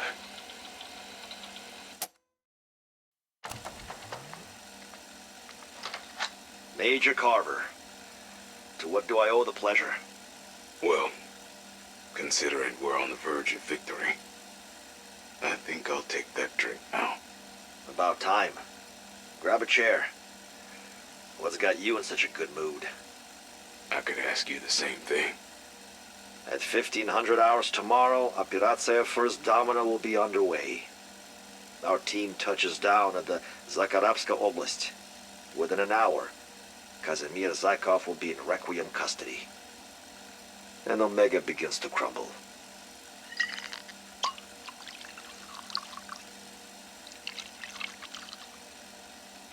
Na zdrowie. Cheers. And Kravchenko? If we have the opportunity, we engage. But Zykov is priority one.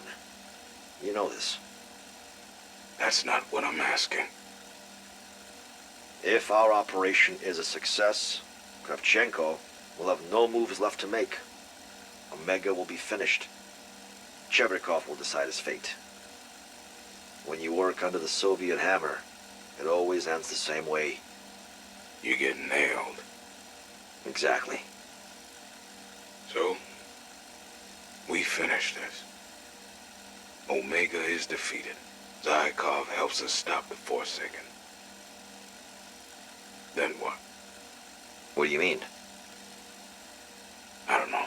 Just can't shake this feeling. During Apache Snow, I took part in... Let's just say I haven't forgotten it. It came back with me. I couldn't wash it off. We called it the Stick. Requiem. Requiem, the Dark Aether, this whole op. We can't just wash this away. We know things most can never imagine. So what happens to us? One day at a time, Mac. Let's see what tomorrow brings. Hello, Sam. How are you today? I am alive. Yes. Still alive. Are you scared? I am not scared. I have overcome much worse things. I don't mean scared of being here. I mean, are you scared of yourself? I am not a bad person.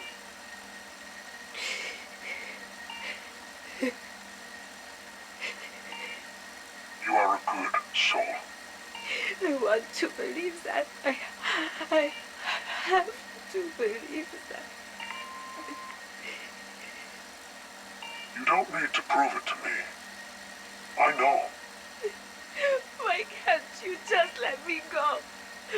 Why can't you just put me out of my misery?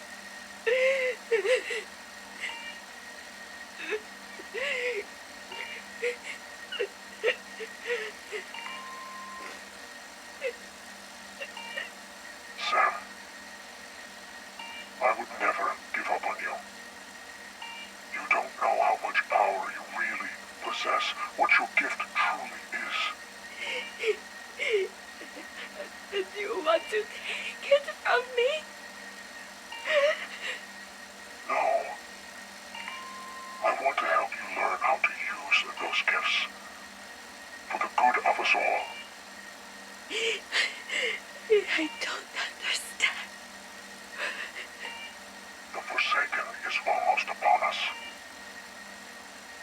And only you can stop it. Sam, there's someone here to see you. Hi, baby. I've missed you so much. Oh, you've gotten so big. The director said we could break the no visitors rule today. But not just a social call. Is it? He wants a second opinion. Mine. About your state of mind. He wants to be sure I'm in control of myself. It's floating! The television is floating! How can you do that? I can do a lot of things. Oh my God! You're floating! Thank you for everything, Liz. You've been a good friend. More than a friend. Sam, it sounds like you're saying goodbye. The Forsaken is almost upon us. And I might be the only one who can stop it. I don't want you to do this. This is my choice, Liz. So, what are you going to tell the director? I'm gonna tell him that you're in control. You will look after her, won't you? Of course I will, Sam. I was talking to Natso.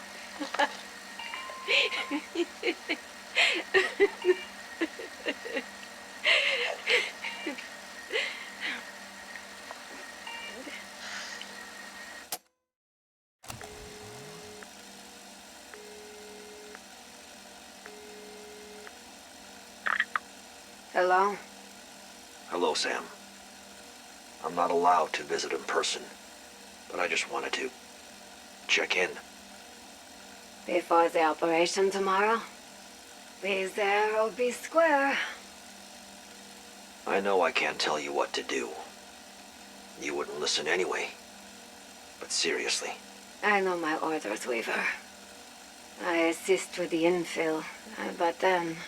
You stand down. We can't risk any mistakes. We both know how badly things can go south if we act impulsively.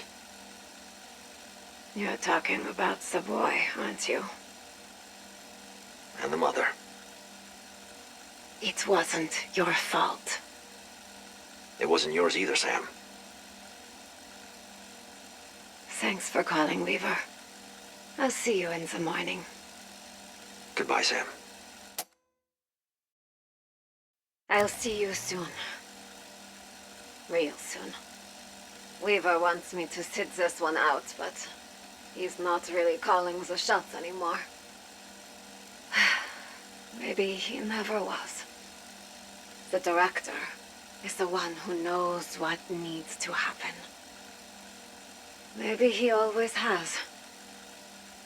But this is my choice. I know what must be done. If you do run into the folks at Requiem, tell them I said hello. His name was Samuel, and we will forever feel responsible for his death. I gave the intel to Weaver. The intel he acted upon. That's what we're all supposed to do, right? Act on the available intel.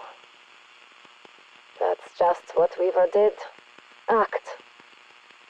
Unfortunately, his actions resulted in collateral damage that neither of us will ever be able to forgive ourselves for. I'm sorry. I know he is too. But I still have a terrible feeling that the events of that day may yet come back to haunt us. I just need you to know. I am sorry.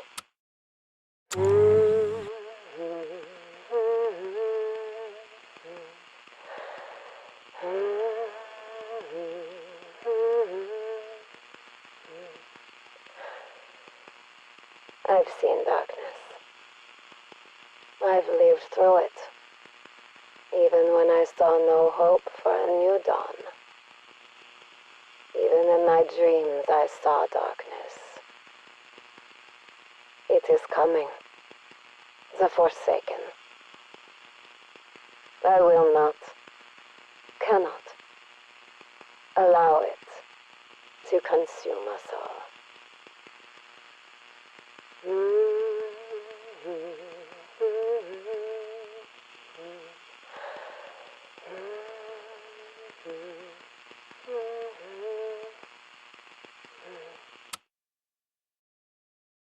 Thank you for meeting with me on such short notice.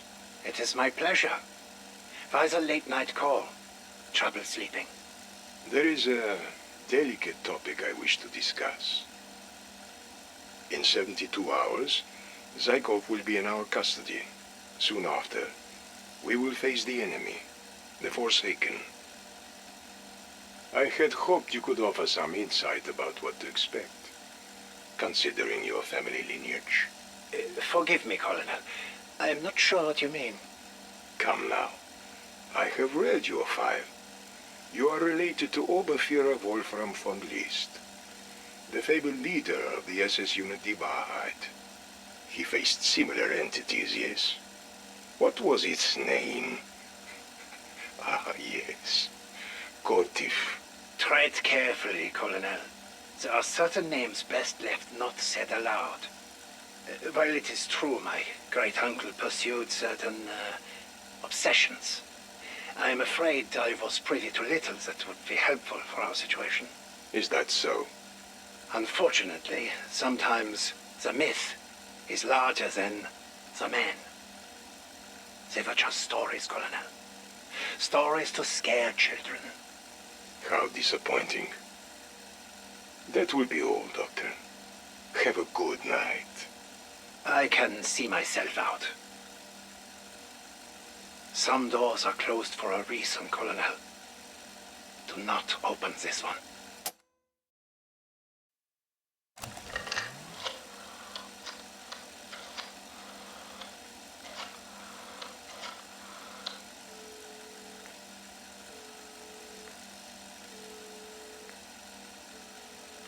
Yeah, Central. Codename Whiskers. Requesting immediate transfer to Argus. What? Code in? You know who this is. Don't be ridiculous. Lovely night, isn't it? Nothing like the Big Apple in wintertime. Yeah, great. Just transfer me, fuckhead. He'll want to hear this.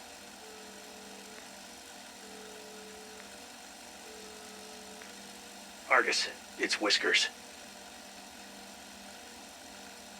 Yeah, it's back. Listen, I don't have much time, but I do have information. I know what Omega is planning. What do I want? I want a clean slate. My burn notice destroyed, my record expunged. Let bygones be bygones.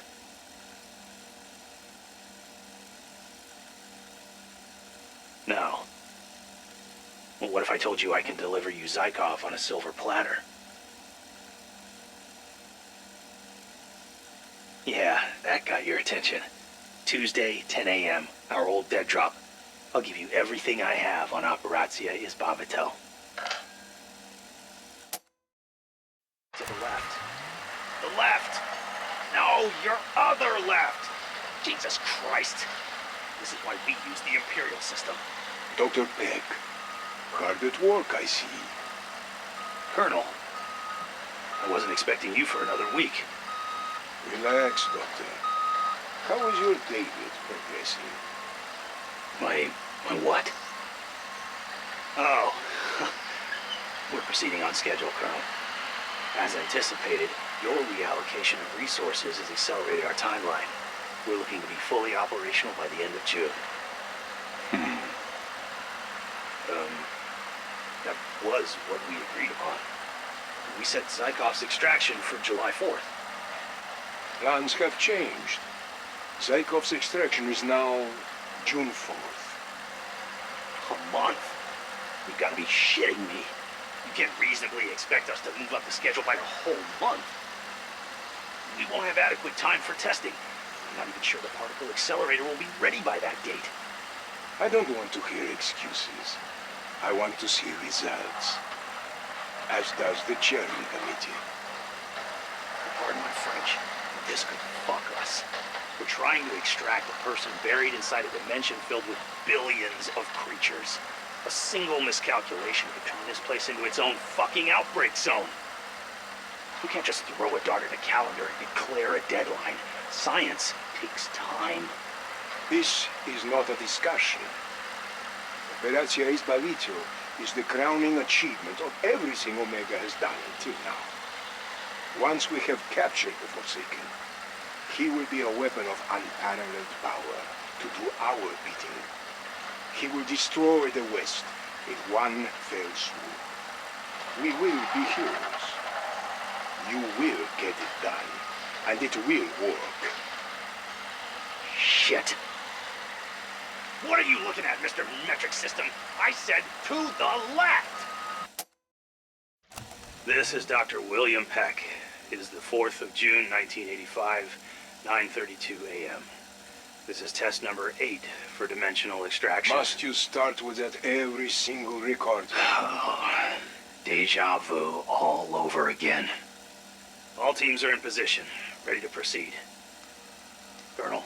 Activating resonator. Beginning magnetic amplification. Well, what does it show? Dimensional barrier identified. Proceeding with scan. Barrier membrane is fluctuating. Increase voltage output by 10. Anything? We're picking up something. I'm just not sure what. It's him. I know it. We can't be sure. Increasing voltage output by 20. By 20? What are you, insane? Don't you dare. Damn it! Captain, get your men into position. I want the threat neutralized now.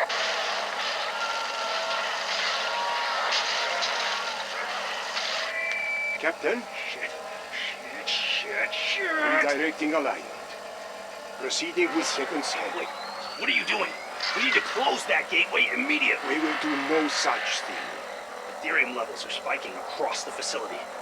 Your men... My men are loyal to Omega. We were the first. We are the last. That portal does not close. Not until we have Zyko. I'm just telling you the date has changed, all right? June 4th. If you want him, you'll have to move fast. The Forsaken's cage has been completed to your specifications. Once Zykov gives us the creature's location, we'll extract him directly into our captivity. Kravchenko is blinded by abject loyalty and his determination to appease his superiors. You know this, ever since you first told him about the Forsaken.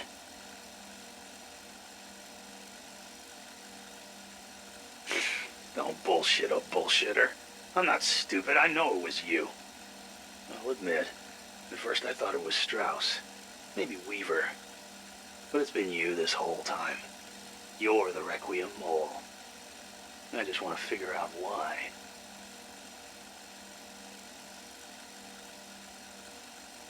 Hey, remember, you came to me at Outpost 25. You told me to get rid of her, despite Kravchenko's orders. I threw her in the Dark Aether for you, just because you didn't anticipate they'd get her back. That's not on me. All I'm saying is, you want this thing, the Forsaken. You want it so badly that you don't care which side gets it for you, as long as you get it. If you're gonna pull this off, you need me. So, we have an agreement? Clean slate? Good. I'll let you know when. Have your men ready. So, we have an accord. Provided events transpire as you predict, then yes. I will not let that man catch me with my pants around my ankles. An image I did not need. So, to recap. First, Kravchenko and Peck free Zykov, who in turn points them to the Forsaken's location. Once they have that, they extract it from the Dark Aether and place it securely in their prison box. At which point we swoop in with our hind as instructed to take the cage to the facility outside Moscow. That is, if everything goes according to plan. If things fall apart... If things fall apart, Plan B. Plan B, indeed. Your contact. He can guarantee our safety. We will be granted safe passage, and possibly employment, depending on how we play our parts. We are privy to a world of secrets few know even exist. In the right hands, we are more valuable alive.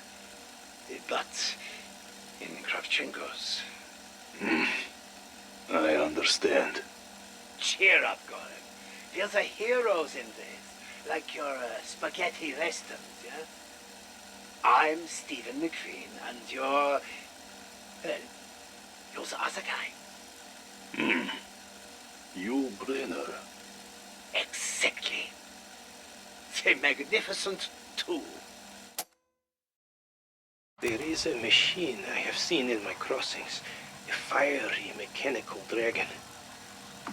The soldiers, they provide it with offerings of flesh. They are rewarded handsomely. They do not realize every offering is another soul for him to consume. They have made him more powerful than I thought possible. I cannot blame them. They do what they believe is right. They are following blindly.